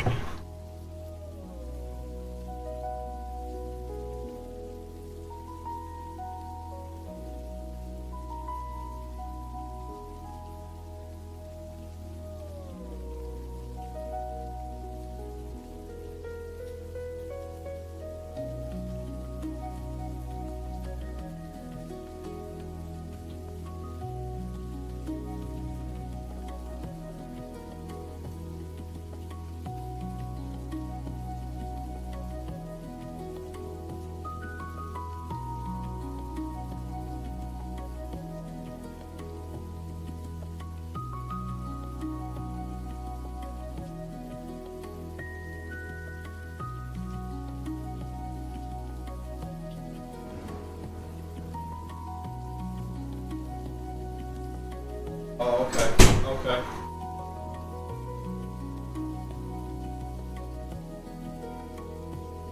Okay, baby. Let me get back. Love you, bye. 유준다매님, 안녕하십니까? I had to change my shirt. Too hot in that damn shirt. Alright, we're gonna get back into the grind and check out a few things in the game. So I'm kind of trying to figure out if I want to level up more or kind of go check out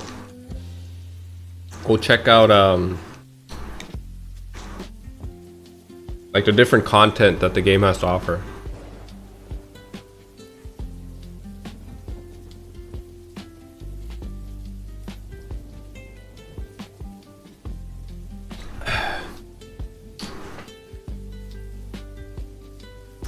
You're funny, man. You're funny, Milek. Yo, have you gone through the skill changes? I have. I just got done, buddy.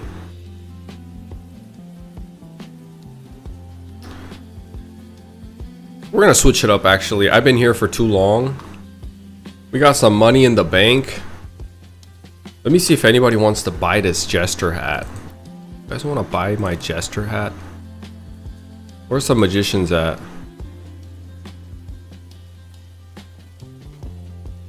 Let me make a announcement. Selling level 30 brown jester magician hat int 3.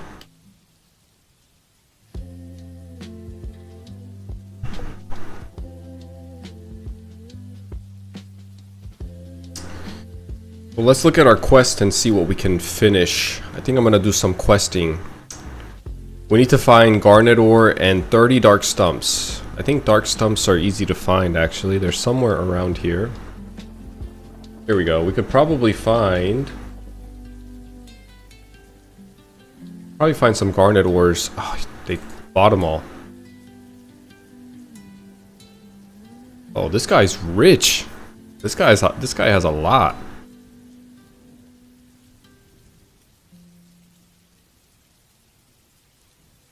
Crossbow attack scroll. I'll take one of these.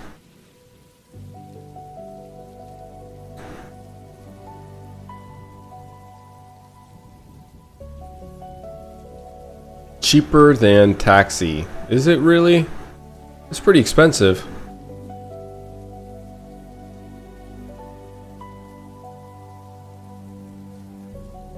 Okay, where are the dark stumps? Has getting potions and mesos been hard? Yes. It does not hold your hand. It's difficult. The way I like it.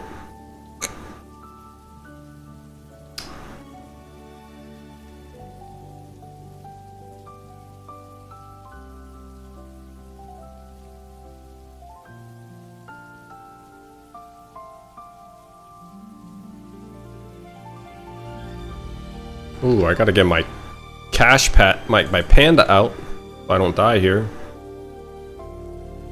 There's so many people.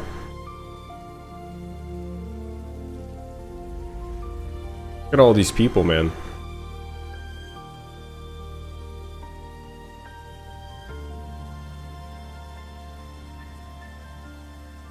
Are these the dark stumps? Oh, we need to kill these dark stumps.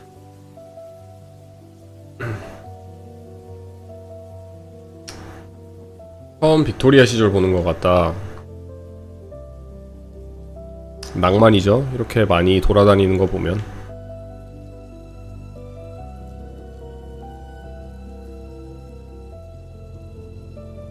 I need to find my own little space here somehow. Oh, right above me. We go right here.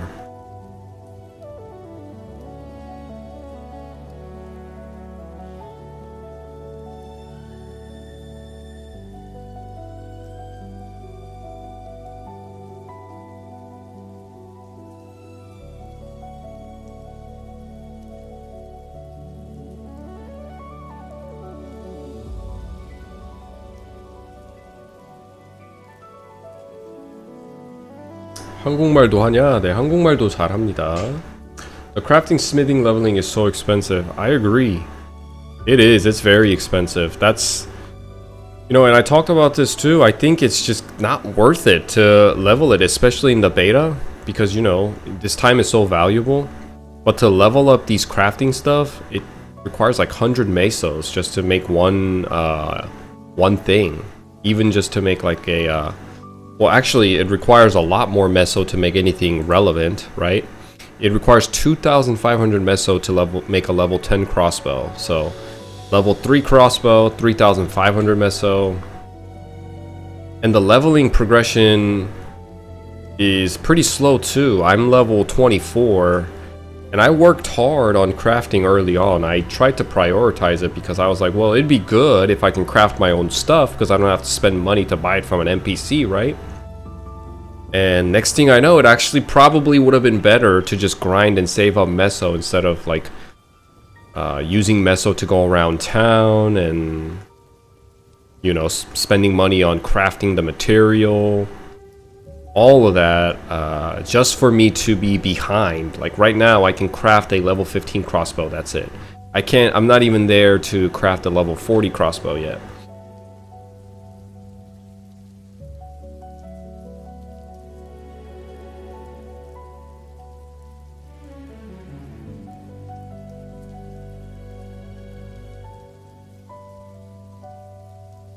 Okay, I need to get 2 more green mushroom cap.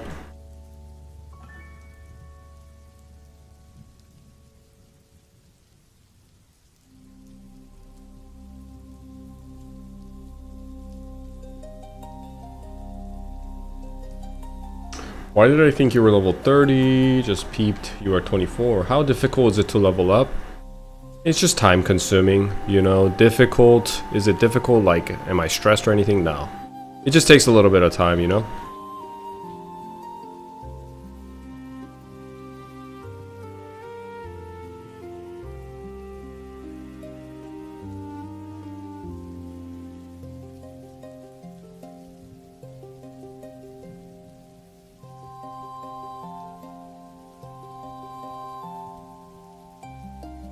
I heard someone had a good idea of buying tree branches and then making arrows and selling them at popular training spots.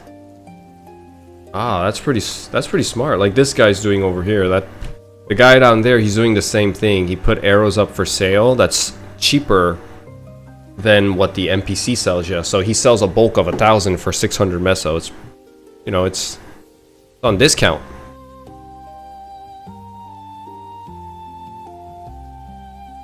Okay, we need to find blue mushrooms. Now, blue mushrooms are pretty hard to find. Any idea where blue mushrooms are at?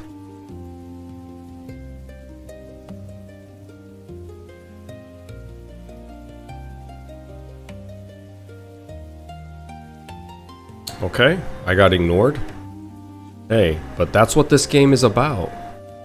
You know, you ask a question and people just do not care. Let me ask in Smega, maybe this nice fellow archer will help me. Hello, brother. Fellow archer.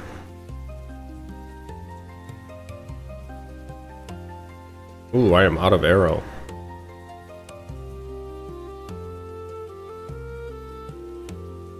Hello. Mr. Boog here. Boog. Any idea where I can find blue kind around here?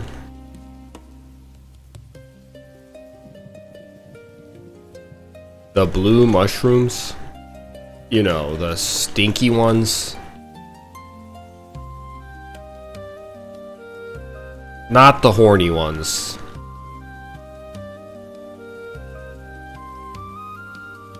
Some in the left map here. Thanks, fellow archer. May the Athena's blessing guide you.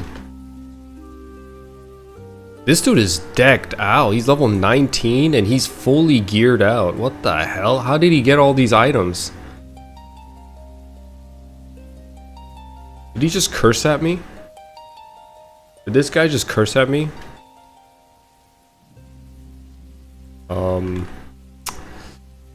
Censored is not allowing me to comprehend.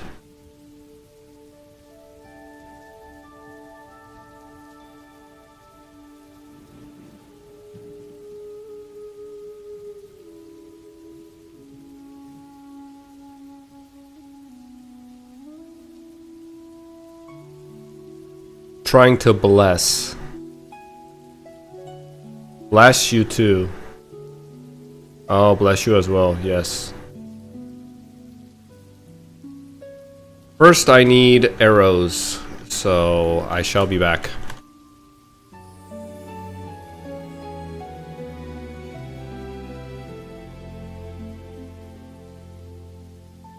We'll buy some arrows, more pots too.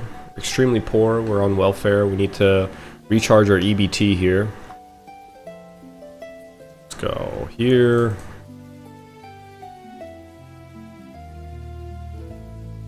Look at all these people just hanging out in the sauna. You know, this illustration of Mr. Sweatbottom is a typical Asian man you see in Korea with a fly swatter, and he has a towel around his neck, and he has a power stance of his hands behind his hips. This is your the hairstyle too. I've seen a lot of Korean old men with this hair. It's such a because it's such an old game. It's a classic game. They don't shy away from stereotyping. So when you go to Perion and you see Smith and Mr. Thunder, oh wow, I mean they really just went full out with those, didn't they? They did not hold back, and I love that about this game. I'm thinking about just selling these to the NPC. I'm too lazy to find people to buy these items. So I'm gonna go try to kill blue mushrooms, and you know what else is there? Iron boars are there. Iron boars are here, so I wanna. Those iron boars hurt too, but I don't have enough money to buy orange potions. So we're in a sticky situation here. We're in a dilemma. Oh wait, I can sell these horny mushroom caps. Some other stuff that I have. Oof, we are really like. We are barely getting by in this game. I'm gonna have to get by with red potions. Go with 100. Another 100. We got 200 red potions. Then we need to buy some lemons. And buy 10. That's all we can get for now, boys. Oh wait, I need to buy arrows. Almost left without arrows. I only have 400 arrows. This is not good. Yeah, I'm gonna have to sell these. I want to sell this to a person though. This is a cool hat. It has in 3 on it. I want to sell that to someone. And even this too. Damn, dude.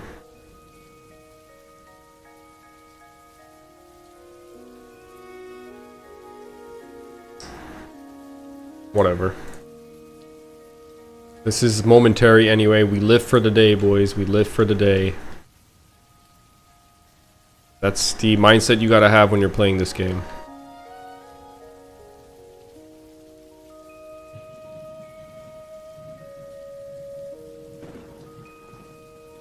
Alright, let's go kill some blue mushrooms. Hopefully completing these quests will give me some items or something that I can use. Let's go ahead and complete these quests.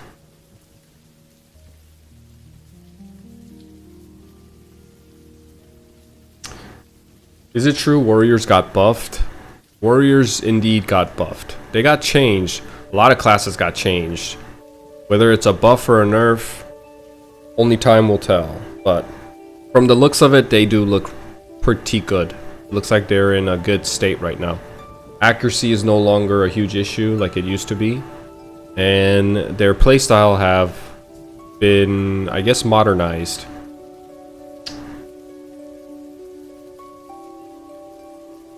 Sell the hat for 15k? You think someone would have bought for 15k?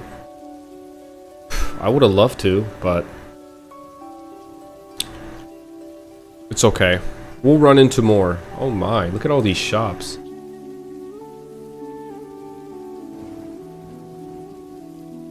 Yo, I see what they're doing. He's selling pure water because pure water is part of an ingredient that you gotta get to complete the quest. So this person, Pong here, is posted up with his shop. This is capitalism at its finest. He's selling a pure water for 2k. You can get pure water for what? 800 meso? That is called upselling.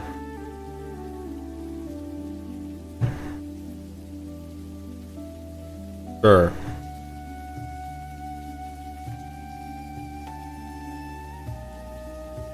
Okay, Mikey here wants to show me where the blue stinky mushrooms are at, so let's go find some blue stinky mushrooms. He's like my shaman. He's about to go take me on a DMT trip deep in the woods. We're on a search for that stinky blue mushroom. I paid him like good money to guide me through this psychedelic trip.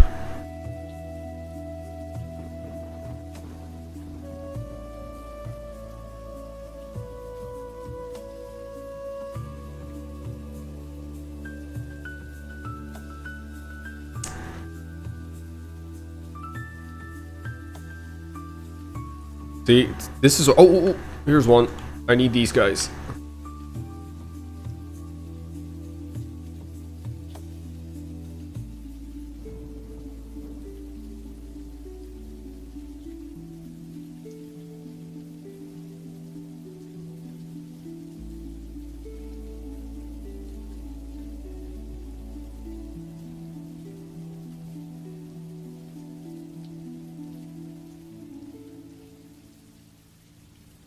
I'm coming.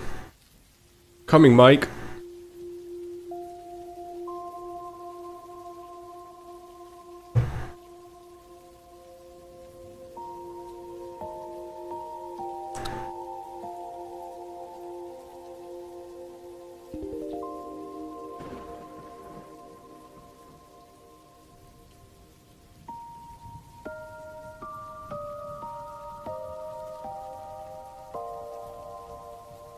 If real DMT was presented in front of you, you would try it?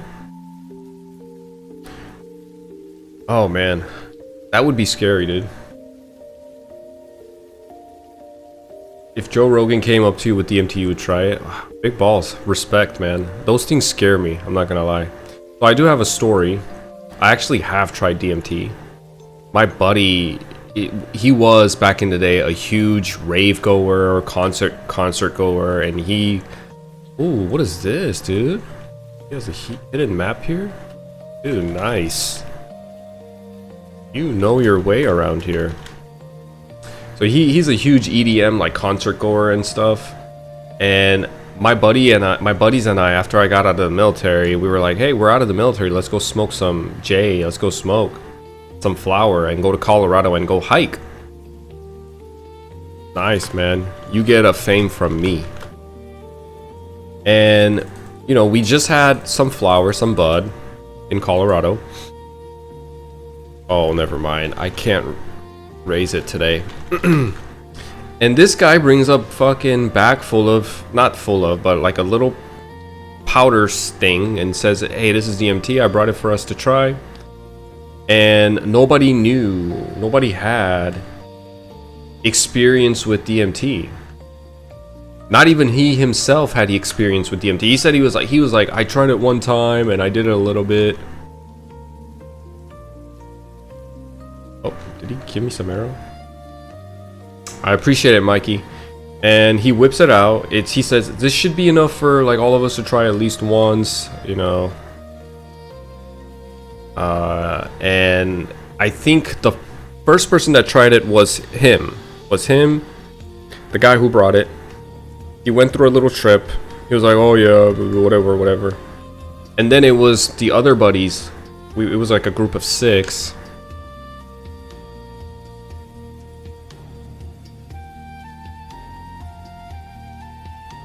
And we didn't know how to properly like smoke the thing. So everybody's like smoking it and coughing, and you know, I think one of my friend Raul got a good trip, and he was like, dude, the walls are moving. I'm seeing geometric shapes. Is that God? Like, I'm seeing cartoon. I'm like, dude, snap out of it. You're in the cabin in the woods. There is no geometry going on, bro. And no, we're not in a cartoon. And I took some, and all I saw was just the ceiling wiggle a little bit. You know, I took some, and I'm like, I don't really feel much. And then we had 2 goofballs in the group. That essentially just trolled and basically wasted the whole thing because they were trying to see what it's like and they couldn't smoke it properly. And you have to be extremely careful.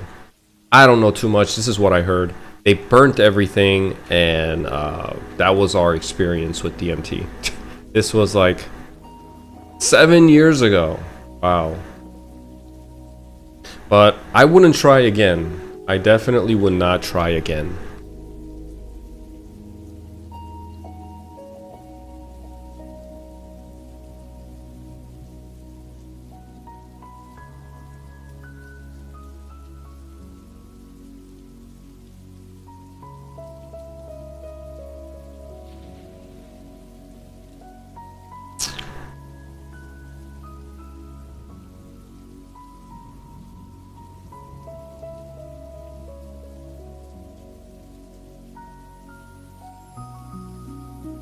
Pet is running low on potions, dude. Good catch. Good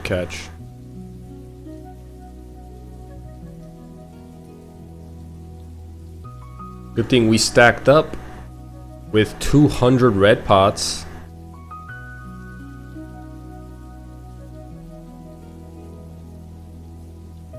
부금은 따로 안 바뀌었나요? 부금은 똑같아요.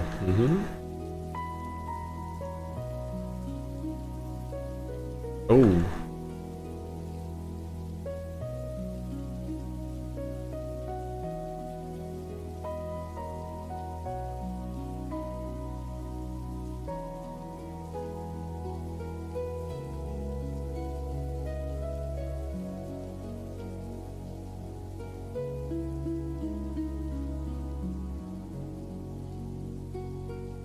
I like my little spot here. Nobody's really bothering me. I get my little blue mushroom that pops up. Oh, bog.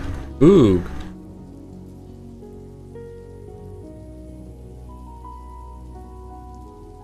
I didn't know Boog was here. Fellow comrade. My fellow comrade of the Archer Guild.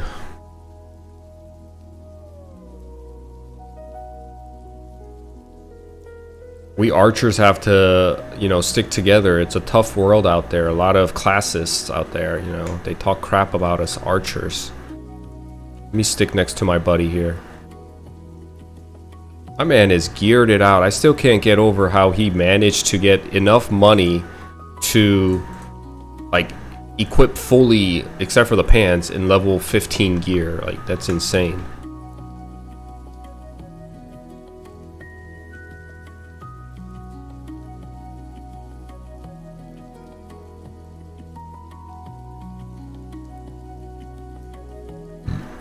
Nice.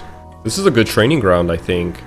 You put a warrior or a bandit up top, and an assassin right here, maybe 2 archers down here. Pretty good. I like this area to grind.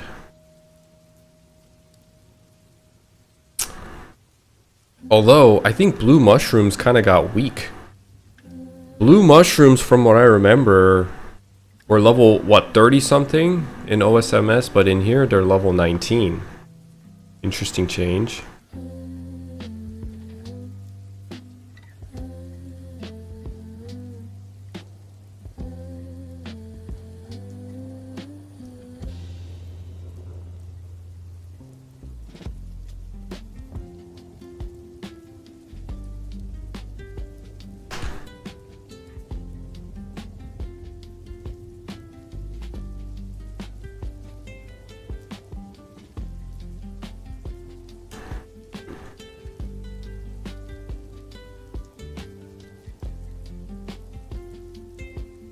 There we go. That quest is complete. Let me see. I heard Expo and Bow are pretty much the same until late 4th with Hurricane. There's some slight differences here and there, especially with the passives. They're not entirely the same. Crossbow is going to do more damage, I think, because their mastery gives them armor piercing, essentially, ignoring weapon defense on an enemy. And Bowmans just have an evasion boost with their mastery, so there's that difference. And then crossbowmans use ice in their 3rd job advancement, and bowmans use fire. They do damage over time. I personally think ice is better because the damage over time is pretty underwhelming, the damage, from just looking at it briefly. But yeah. Does DMT come in flower form? The way we got it was just when I tried it, the only time I tried it, he brought it in a Ziploc bag. So I don't know. I don't know too much about it, if I'm being honest. Looking back, I was pretty stupid to take something. Although he's a family friend. He's part of family. That's how close we are. So I would have never doubted he was gonna give us anything crazy. But I did just kind of take whatever he gave me in a Ziploc bag. And I was like, he's like, yeah, dude. And looking back, pretty naive. Stuff you do when you're young.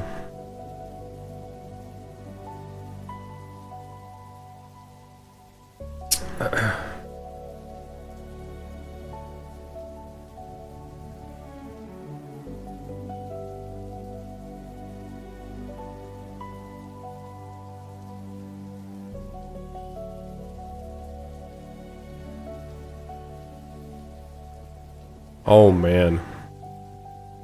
He wants a garnet in exchange for her special sauce. Okay, we can't make the special sauce. We can do this one. Pure water. We gotta go kill some octopus. And then this one. We can do this one.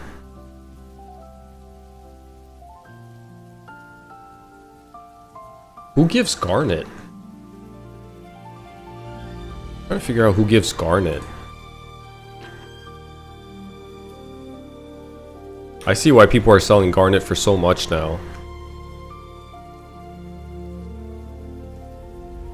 Because it's needed for so many quests, so many cases. Okay, let's talk to Chief Stan. Who are you? I don't think we've met. I'm here on Alex's behalf. Just give me 5 minutes. Alex? I no longer have a son with that name. But Alex wants to come home. Oh shit, wrong answer. Alex wants to... Oh shoot. Cut it out. Alex is sorry for running away. Confronting me now, eh? Yelling at me in public. You must be somebody important. Fine. How's Alex doing? What should I say? I forgot which one it is. Alex is having a hard time since he ran away. Nope, that's not the right answer. How can I manipulate Chief Stan so he can care for Alex? Let's see. What's the answer that I need to give? Alex is getting sick. Nope. We gotta tell him to go ask Alex himself. I would have never guessed that was the answer. Why don't you ask Alex yourself? Ask him myself. Ha ha ha, I like you. That makes me wonder. What do you think of me?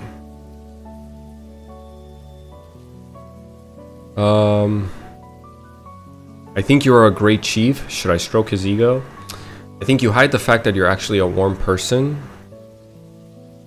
What is this, like a romantic approach?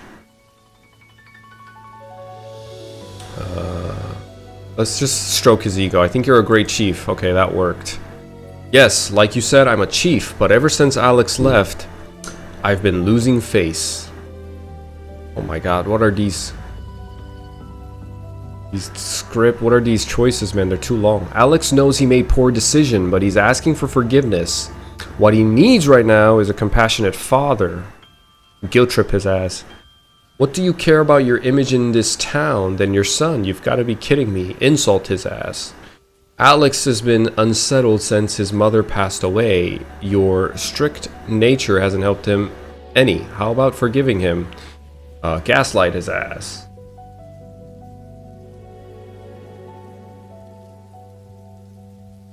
Options? Do I gaslight him?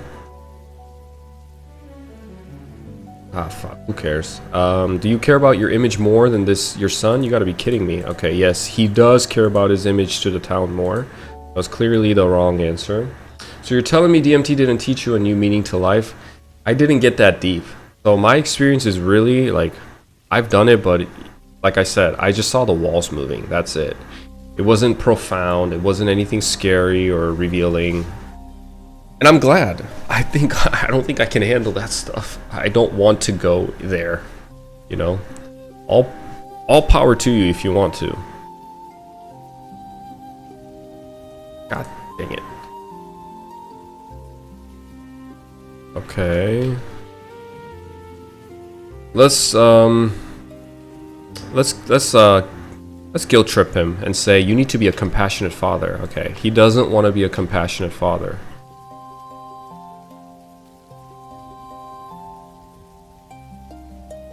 So it's this one. Talk about his mother. Oh, we're appealing to his soft side because his mother would be his wife, right? You know that much? I suppose it's true that Alex has been more rebellious since Anna passed away. I've been busy with my chiefly duties. His chiefly duties, right? Chiefly duties. What is it? Walking around with a cane, looking all cool. And perhaps I've neglected him. Maybe this is my fault. If you truly believe that, you should try to reconcile with him. Thank you. Thanks to you, I can finally clear up and go tell him that he's my son. Blue potions, EXP, and mesos. Underwhelming amounts of meso and EXP, but it is something. And he wants me to take the watch back to Alex. So we're gonna go to Kerning. And Perion as well. We need to go to Perion to go turn in these Winston. Wait, hold on. This Winston recommendation. I have to go to Dr. Betty in Elinia.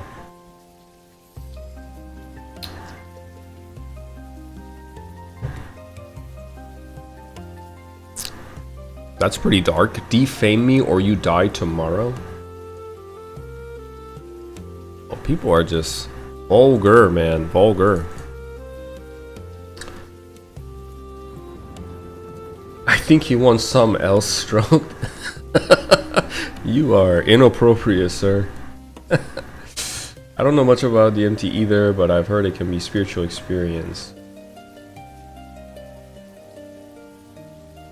Yeah, most people say when they do DMT, it alters their life, it changes them. I just think they just been traumatized because they're forced to see things maybe they weren't ready to see. And, you know, you're shaped by your experiences. And when you get exposed to such a huge, such a life-changing experience, it alters you, it changes you. Dr. Betty. Okay, let's talk to Dr. Betty. We get some eggs. We delivered some fossils and reports from Winston. Let's see what she wants me to do. What do you want me to do? She wants plant samples. Okay, let's go get some plant samples. Where can I get these? Okay, just from these plants in a linea. Easy enough.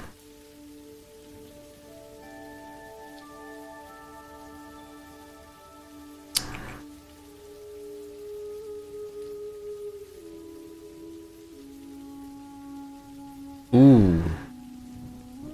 The ribboned pig headband has been changed. It has accuracy now. That's pretty cool, right? It has the max. It used to give 25 HP, but now it gives MP and has accuracy. And the weapon defense for a piece of cloth is quite a lot. 26. Not bad at all. Johnny, I would recommend you train in East Rocky Mountain for Perion. Well, right now I'm trying to find plants in Alinea.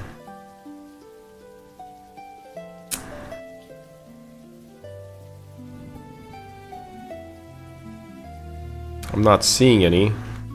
Hi.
Oh, yes.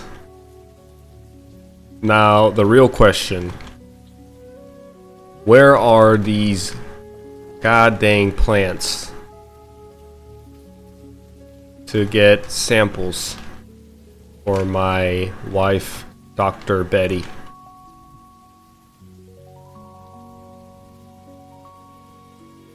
You don't know? Ayahuasca, man.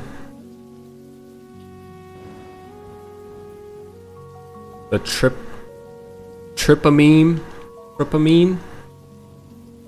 Come on, I'll show you.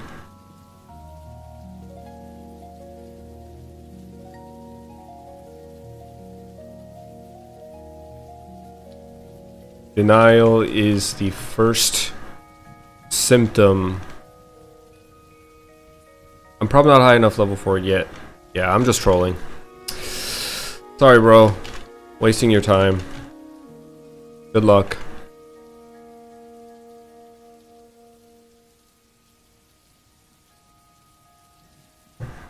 Well, I did get a garnet ore for 100 meso. That's a big W.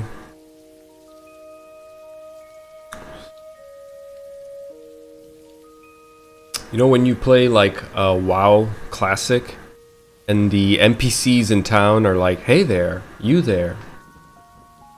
I always thought that was funny. Alright, let me see. Let's look around for these plant samples. Maybe they're in the up north because I'm not seeing these plant samples anywhere. I know what they're supposed to look like. I know what they look like, but I'm not seeing them. They're usually here.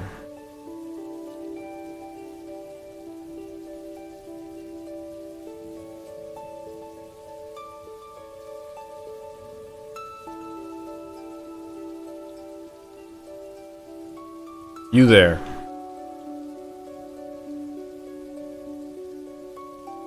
Do you have a pass to be in this state park? Let me see your pass.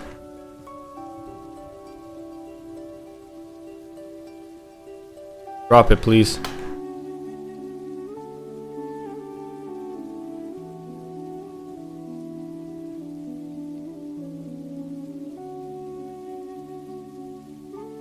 Intruders? You're an illegal? Okay. Gotta pay the fines. Do you have garnet ores?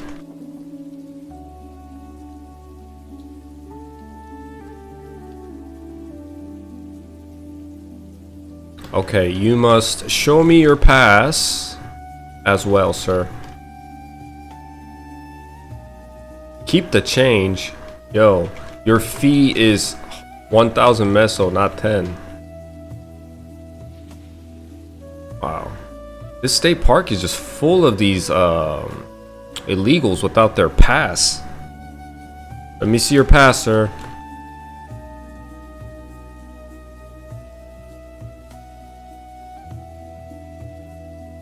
Drop the garnet.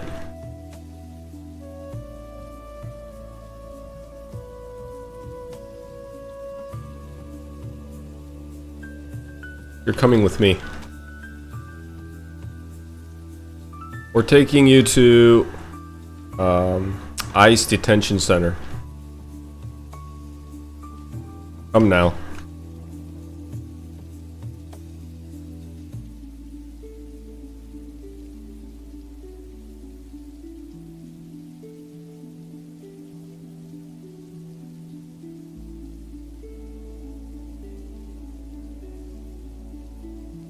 I'm gonna take him. What level is he? I'm gonna take him through a hard route. Come now, please. It's scary here. It's your fellow inmates. Get comfortable. Get warm. Your room is at the bottom.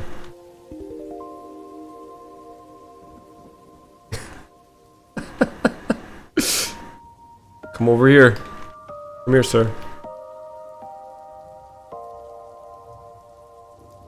Okay. Here is your room. Hey, step.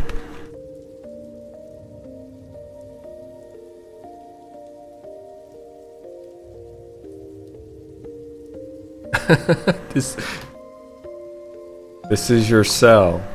You are to be in your cell at all times. Drop the garnet.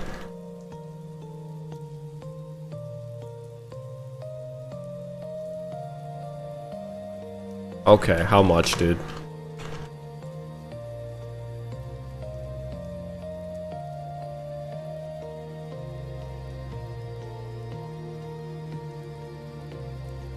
Come on, I'm broke. Okay. Ore or pure garnet?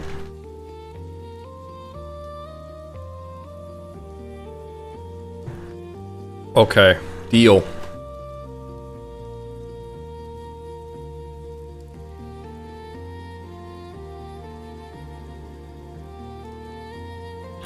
A pure garnet?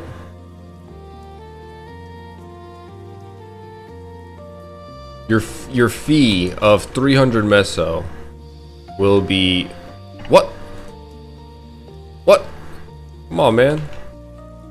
He's running.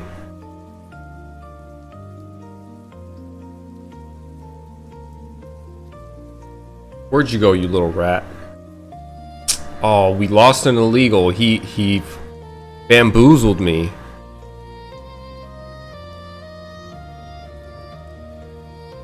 Oh, is this him? No, that's not him. I got bamboozled by an illegal immigrant. Man.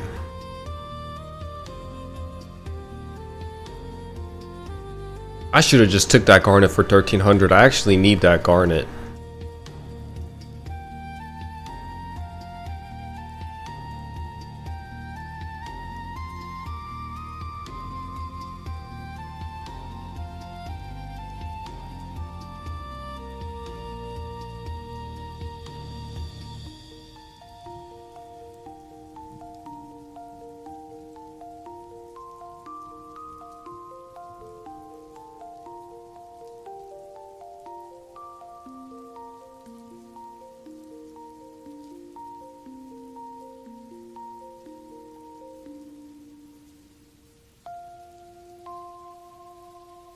Well, that was a cute little interaction we had with fellow Mapler. He's completely ignoring me now. Damn it, man. That was a good deal. 1,300 for a full garnet would have been a great deal. Should have just gave it to him instead of messing around.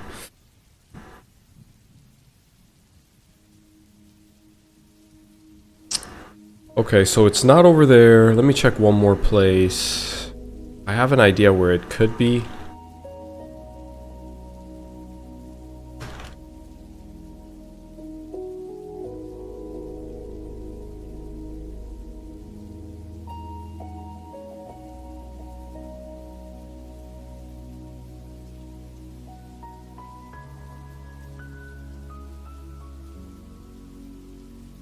Oh, thank you, man. Oh, this guy is Muscle Man. I think Muscle Man also streams.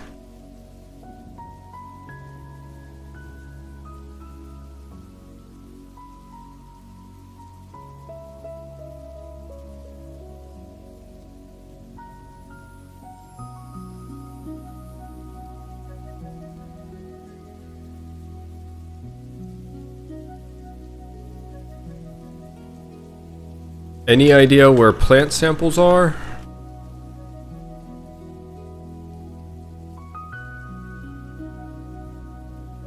Thanks for the fame, big dog. I already used mine today, or I would raise you as well. I think they're on the floor throughout different maps. Okay. Good luck, have fun. Gonna continue the search.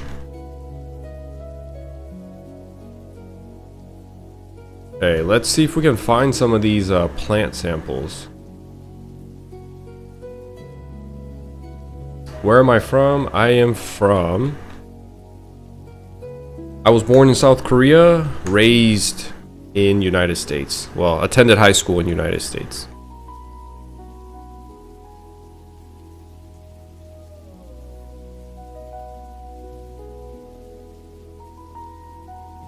Okay.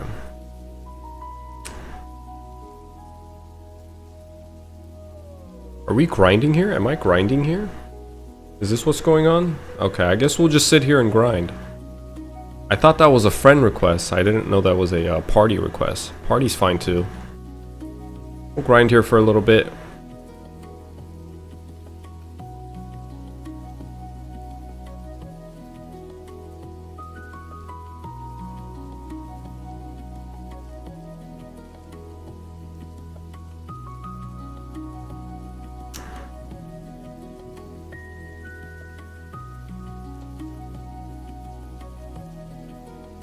Ooh, there we go. First item drop. Looks like we'll be able to hit level 25 before I log off. And maybe at 25, how much money do I have? 3k? Not even close. I want to upgrade my weapon again. That's like the most fun thing about this early level progression. Is every 5 levels you can technically purchase new set of gear and look completely different. But because Meso is so scarce for me, kind of stuck on this level 20 crossbow.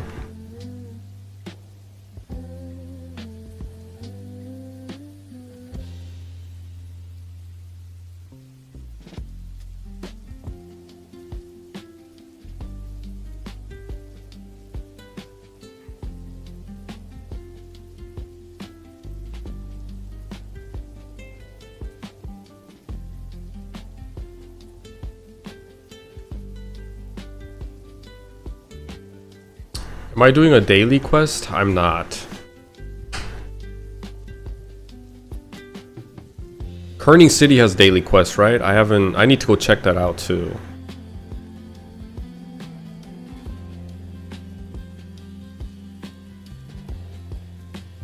Oh my.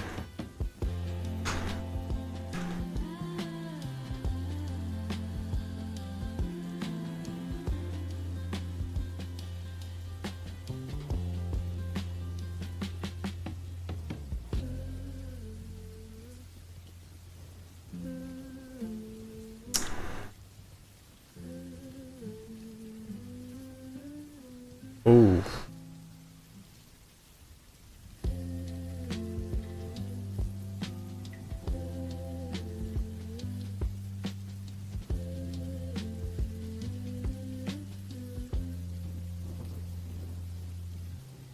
신궁보다 보호머스타가 간지 아니냐? 개인적으로 저는 신궁이 더 멋있다고 생각합니다. 폭풍의 시도 멋있긴 한데 신궁이 더 재밌고 멋있다고 생각해요. I need to go to Kerning City and get the daily quest. So I'm gonna stay here. I think I'll level here because the EXP is going up pretty fast. We'll level here, hit level 25 and kind of look for that plant one more time up in the north side of Elenia and see if we can find those plants. And if we can't, then we'll go to the next. We'll go to the next quest and fulfill that quest.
Isn't the background view so beautiful?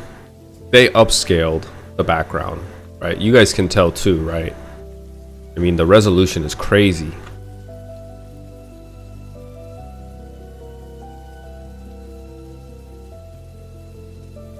You guys think this game will be a hit in the US and the West? You think it could overtake WoW? Some part of me really thinks this could overtake WoW. I mean, WoW is a behemoth and it's a huge game, but nothing quite like this game that I'm playing right now in the West. You know what I mean? And especially when the server first comes out, I think it'll appeal to a lot of female audience. You know, WoW has really tried to incorporate, include all of, expand their audience and include everybody in the game, and they feminized the game. And the purpose of it was to basically attract female audiences and, you know, different sets of audiences. If the core audience was just young, stinky, full of testosterone, sweating males, 20-year-old teens and 30-year-olds, now they're trying to bring in the older people.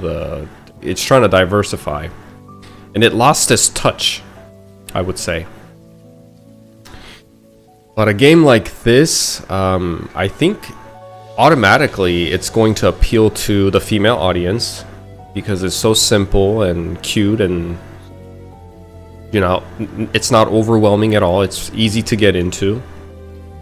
And if they play on initial launch and they play around a big group of people like I am right now, where essentially every map is filled with players, and the ability to customize your character to the degree that you can in this game, I think it will appeal. I think it will do great. We'll see. We'll see.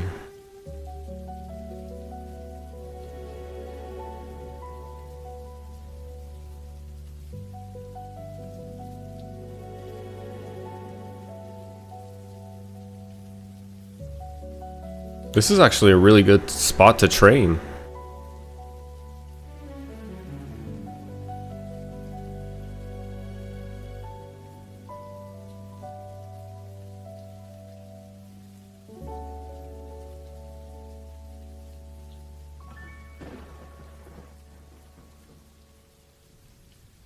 The regen is pretty good. Everybody has like their own platform. I mean, it's nice. And these guys drop panlid, right? Why no warrior? Why archer? I've played warrior in Maple Land and in other times of me playing MapleStory, old school MapleStory, I've been playing melee classes, so I wanted to switch it up a little bit.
I think I'm gonna reset my SP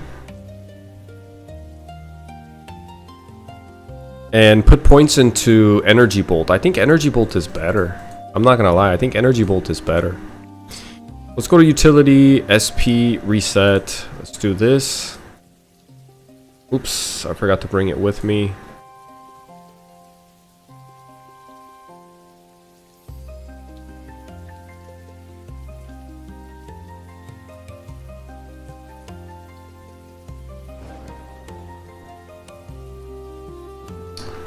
We're gonna do 20 points into Arrow Blow.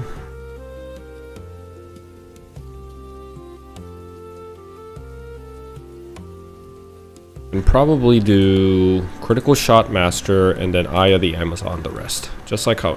Did I skill up the wrong thing? Oh no, I didn't.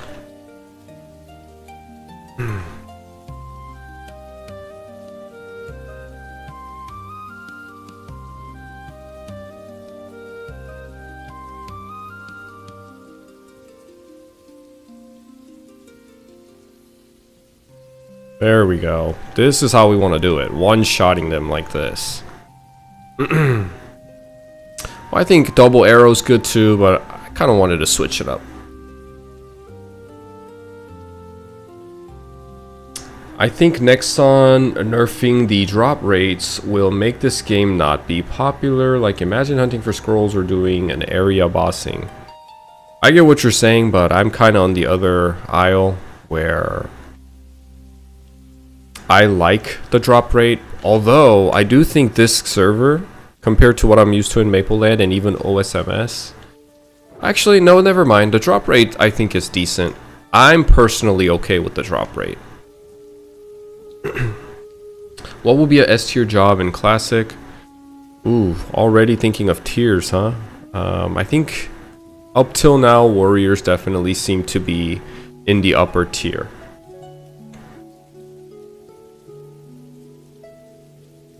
Archers cannot jump attack anymore. Yep, we cannot jump shot, jump and shoot. And I think that's a good thing.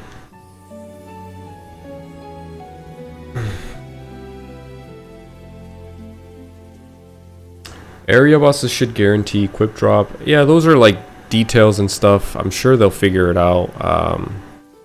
Once the game progresses and we see the later game content, we'll see what they have in mind.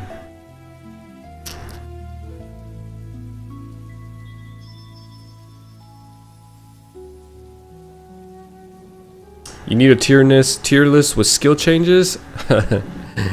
Yo, I could, but I don't like to put tiers into jobs, you know.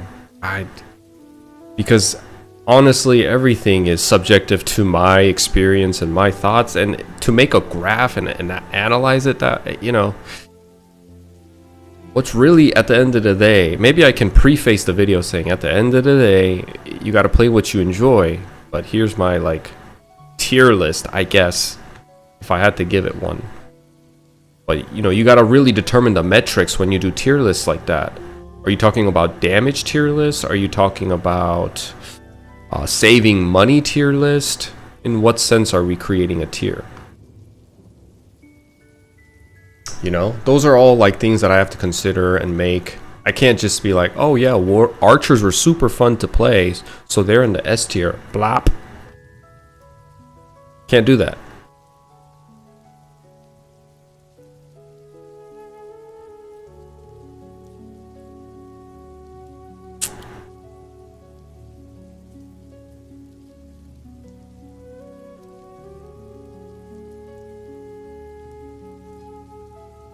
And honestly, I think arrow blow is more fitting for the crossbow, so I'm kind of glad I changed it. It's nice, one-shotting them like a boss.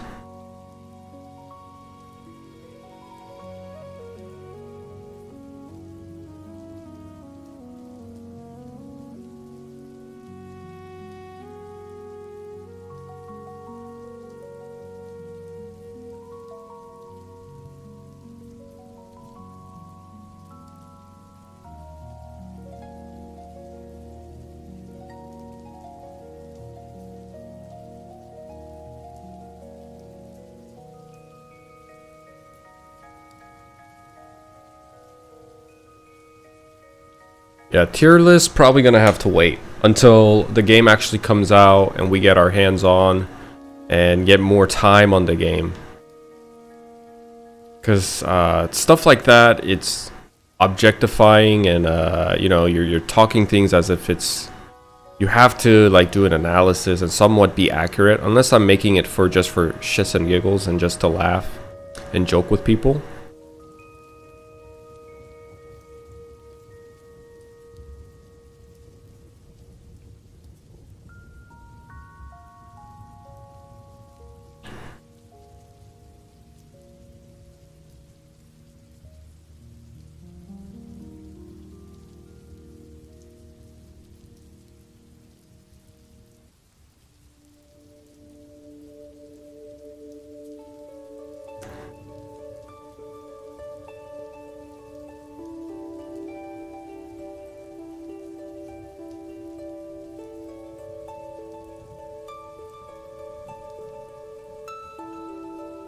You know, sometimes I get people that come in chat, even when I'm playing Maple Land, and they ask me, why do you play this game? And as I'm sitting here, letting time pass for like 10, 15, 20 minutes, and I'm just sitting here listening to some calm music, and mindlessly doing the same thing over and over and over again, that question pops up in my head, why do I play this game? But the truth is, it's just very calming. And the repetitive action of doing things over and over again is therapeutic in its own way, and you're also gaining EXP. The time doesn't feel wasted, so it's therapeutic and it's worthwhile because you're gaining EXP and leveling up and all that jazz. It's a really nice game.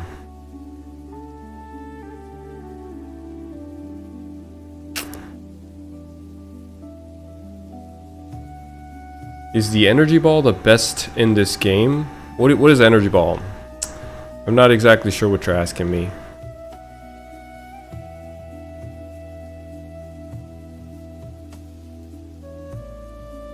There we go.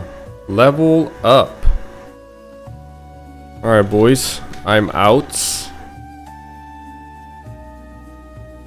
See you all later. Good luck, have fun. See ya, muscle man. And we leveled up. We are going to put our points into Dex. And raise the Eye of the Amazon.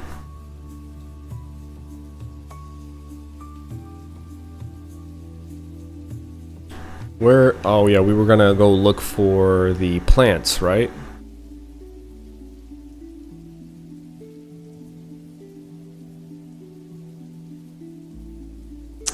BTS fan.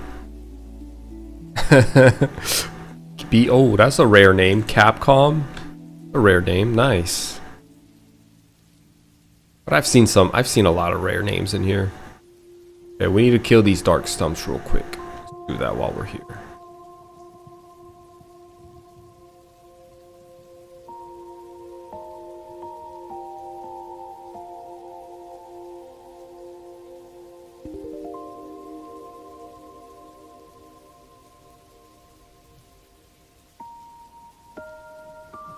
Oh my range is insane now. What is this range? Yo, they were not playing around with this archer range. My Aya the Amazon isn't even maxed out yet.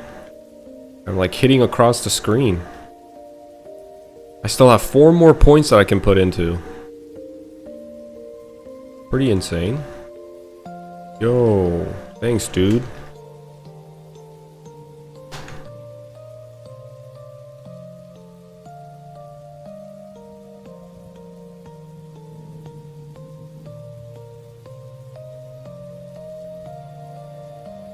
Do you guys ever have a dream of MapleStory when sleeping?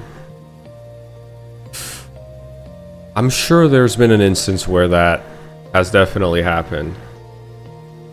I don't know this game, but just curious. Is the energy ball best in this game? So energy bolt is what I'm using. If that's what you're referring to, I can, you know, after going over the skill reviews earlier today on stream, I think I can confidently say like every skill has its own usage in certain situations and instances. So there's really no best skill per se. You just gotta find the one that works for you in the training area that you're at, and yeah. Like I was using double shot before this, and honestly, no huge differences. It's just I wanted to SP reset and put into energy bolt, and yeah. It feels different, but the damage is kind of the same.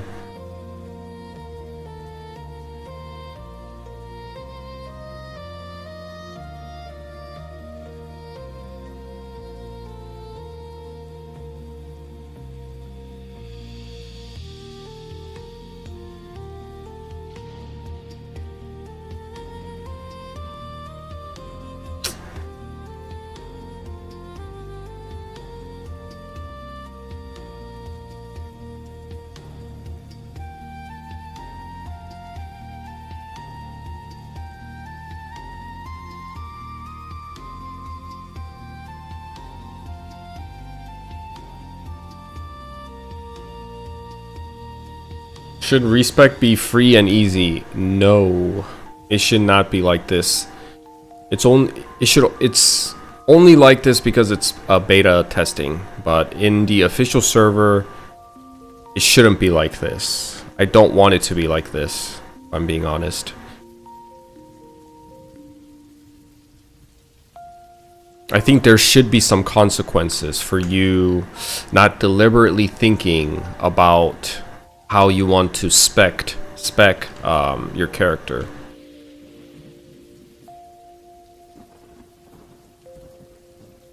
Hey, I appreciate it, man. 25, 5 more to go until I actually earned the title of a crossbowman and not just an archer.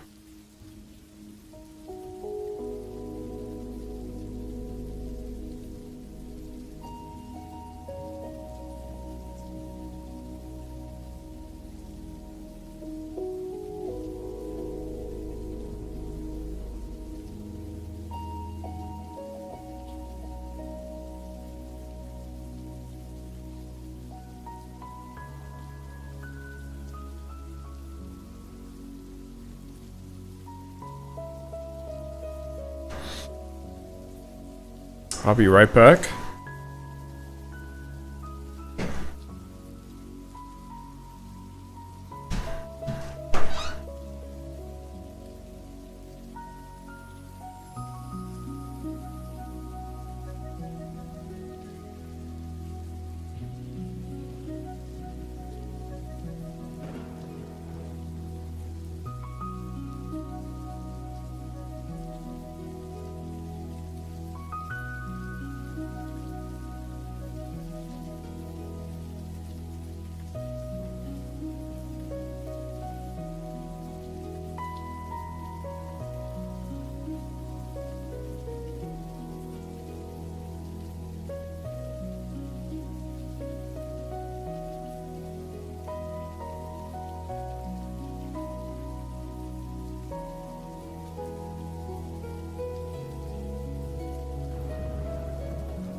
You feel the same with Spearman, you'll get there soon.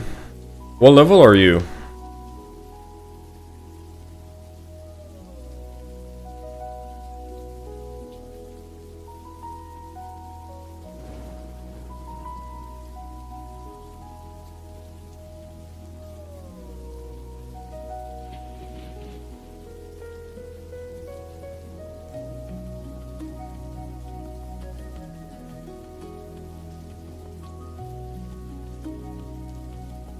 I forgot how easily we're able to respec in old school.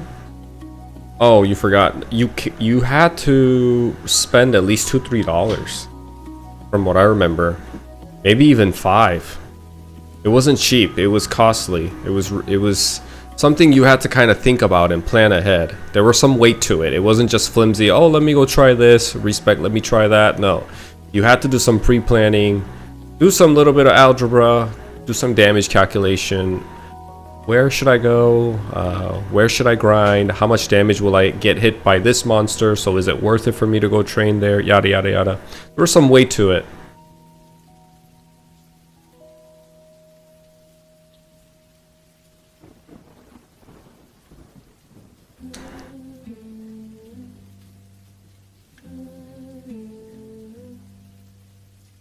And we like playing games that have a certain amount of weighted risk, you know, consequences.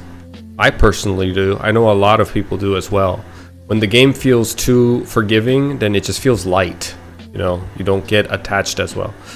I don't know if you know a game called Dark and Darker, I believe it's called. Is it Dark and Darker or is it something else? I don't think it's Dark and Darker. That's the like survival game.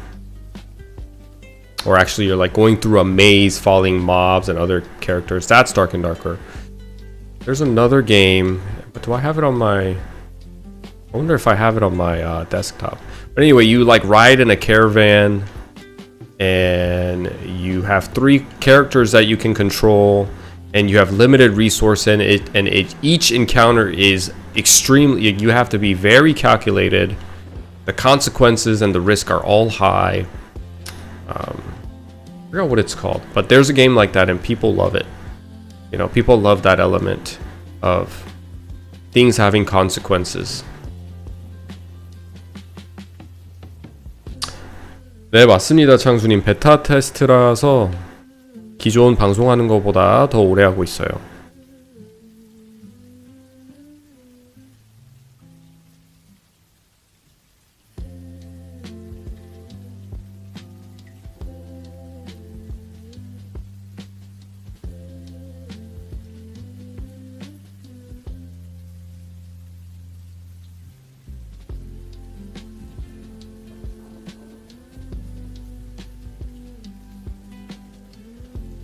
So we're seeing you need more than 100 damage to kill stumps and slimes, right? Yeah, the these guys have increased HP. I'm used to them dying like right away when I hit them, and now I have to hit them harder.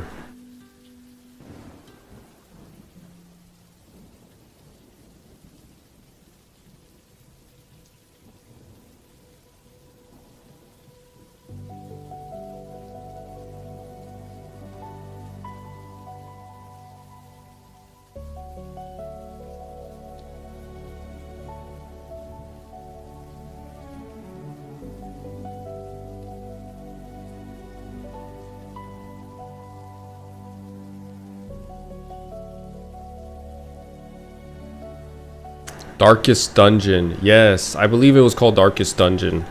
Yeah, I knew one of you guys would know. I played Darkest Dungeon 1 and Darkest Dungeon 2, and I enjoyed both, but it was super hard. I couldn't get past like 2 hours of playing the game. I just did not have the capacity to like I also love to play in the hardest mode. If I'm not playing on the hardest mode, I'm not having fun. So I always just get like I always mess myself up and pick the hardest mode, play for 2 hours, get super into it, and I wipe, and I'm just like devastated. But it's so fun. I go back every once in a while just to play it again.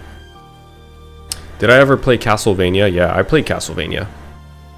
Castlevania was fun too, man. Great game for its time.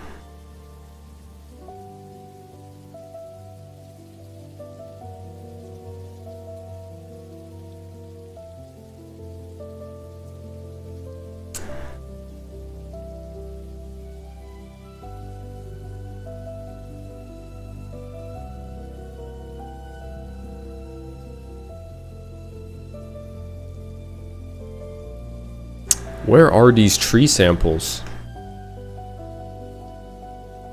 Plant samples, I mean.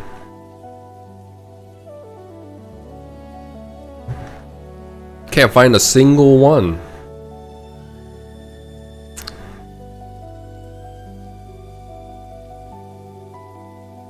Oh, there's one right there. I see it. This is what we're looking for.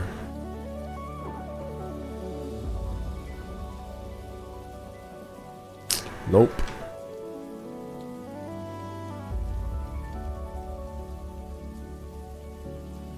How scarce is this thing? I mean, they're really just gonna be like one per map, and it's not a 100% drop chance.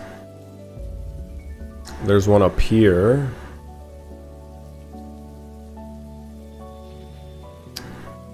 Six, seven. 쿠로네코님 주얼 감사합니다. Thank you for the jewels.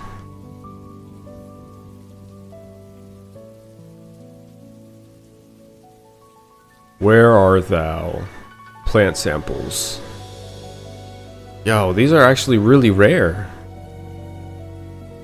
They're not just putting them anywhere. I mean, I don't necessarily see people. Oh, wait, did I see one up here? No. I don't see people farming them or hitting them. They're very rare.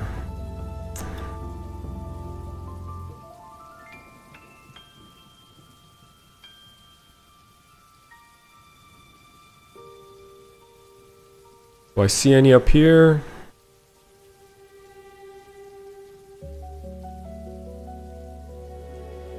Not seeing any here.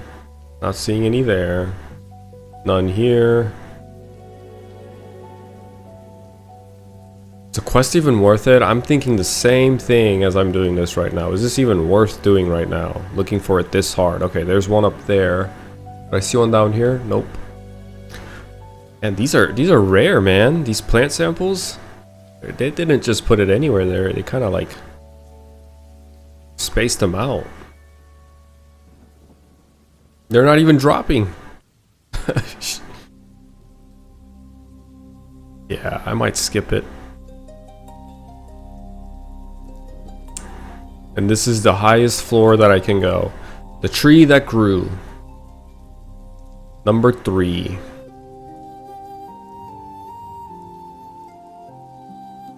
I think we just skip it. Yeah.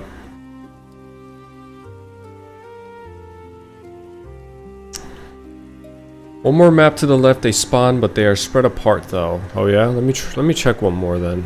I'll check one more time. How come you went bowman and not warrior?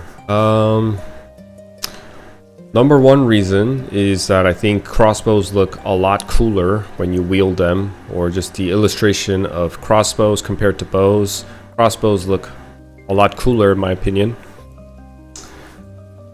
And number 2, although I am not gonna get to 4th job advancement or whatever, I like snipers better than bowmasters. I'm not a huge fan of hurricane.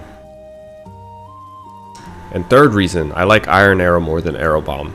I think iron arrow is more efficient and is a better skill overall than arrow bomb. So there's a couple of reasons.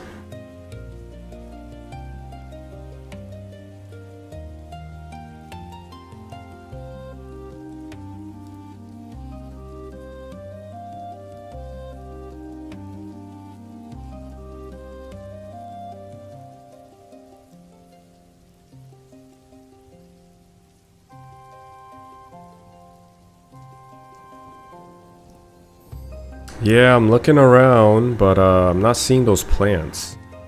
Maybe people are farming them too. Oh, there's one here. Okay. There we go. There's our first one.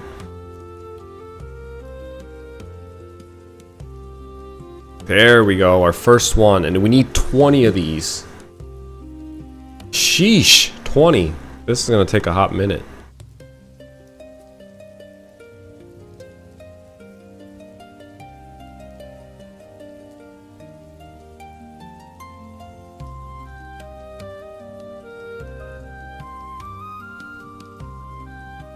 What will you main in global?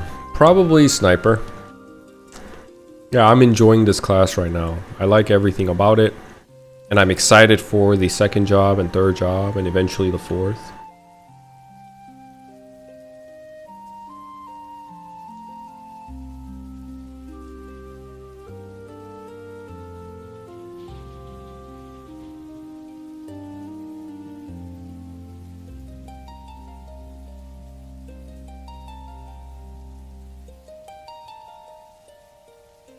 Oh, I see one over there to the right.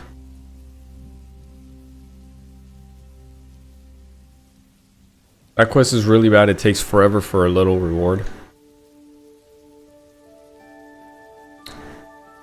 Yeah, I probably won't finish it. I also have to go soon, so that's another reason.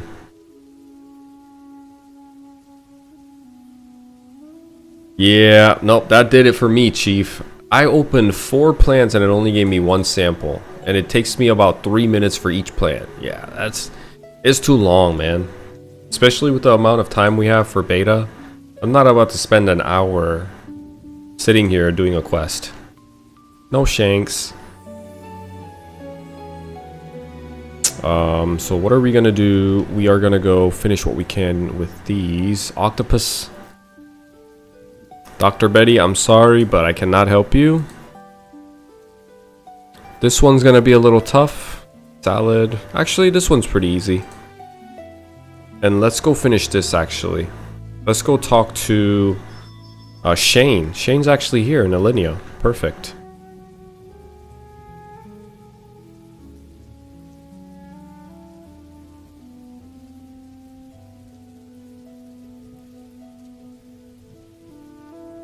Ooh, I could give this to someone. They can make good use of this. We're not gonna sell it, you know, what goes around comes around. I don't even know what it would cost anyway, like nobody knows. I'm just gonna give this to someone for like 500 meso, who's a thief. And I see him running around with no pants on. He's just running around with his undies on. If you get caught running around with undies on and you're a level 20 thief around me, you will get stopped and get donated. Okay, let's go talk to Shane.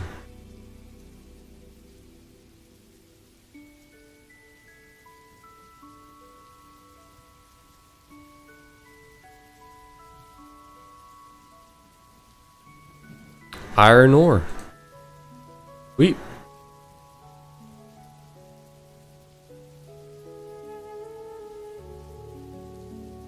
Okay. We completed that one. And with that, I think we will wrap it up here. Alright guys, if you're new to the channel, make sure you like the video if you haven't already. And subscribe and come hang out with me. I'm streaming a lot every day with breaks in between.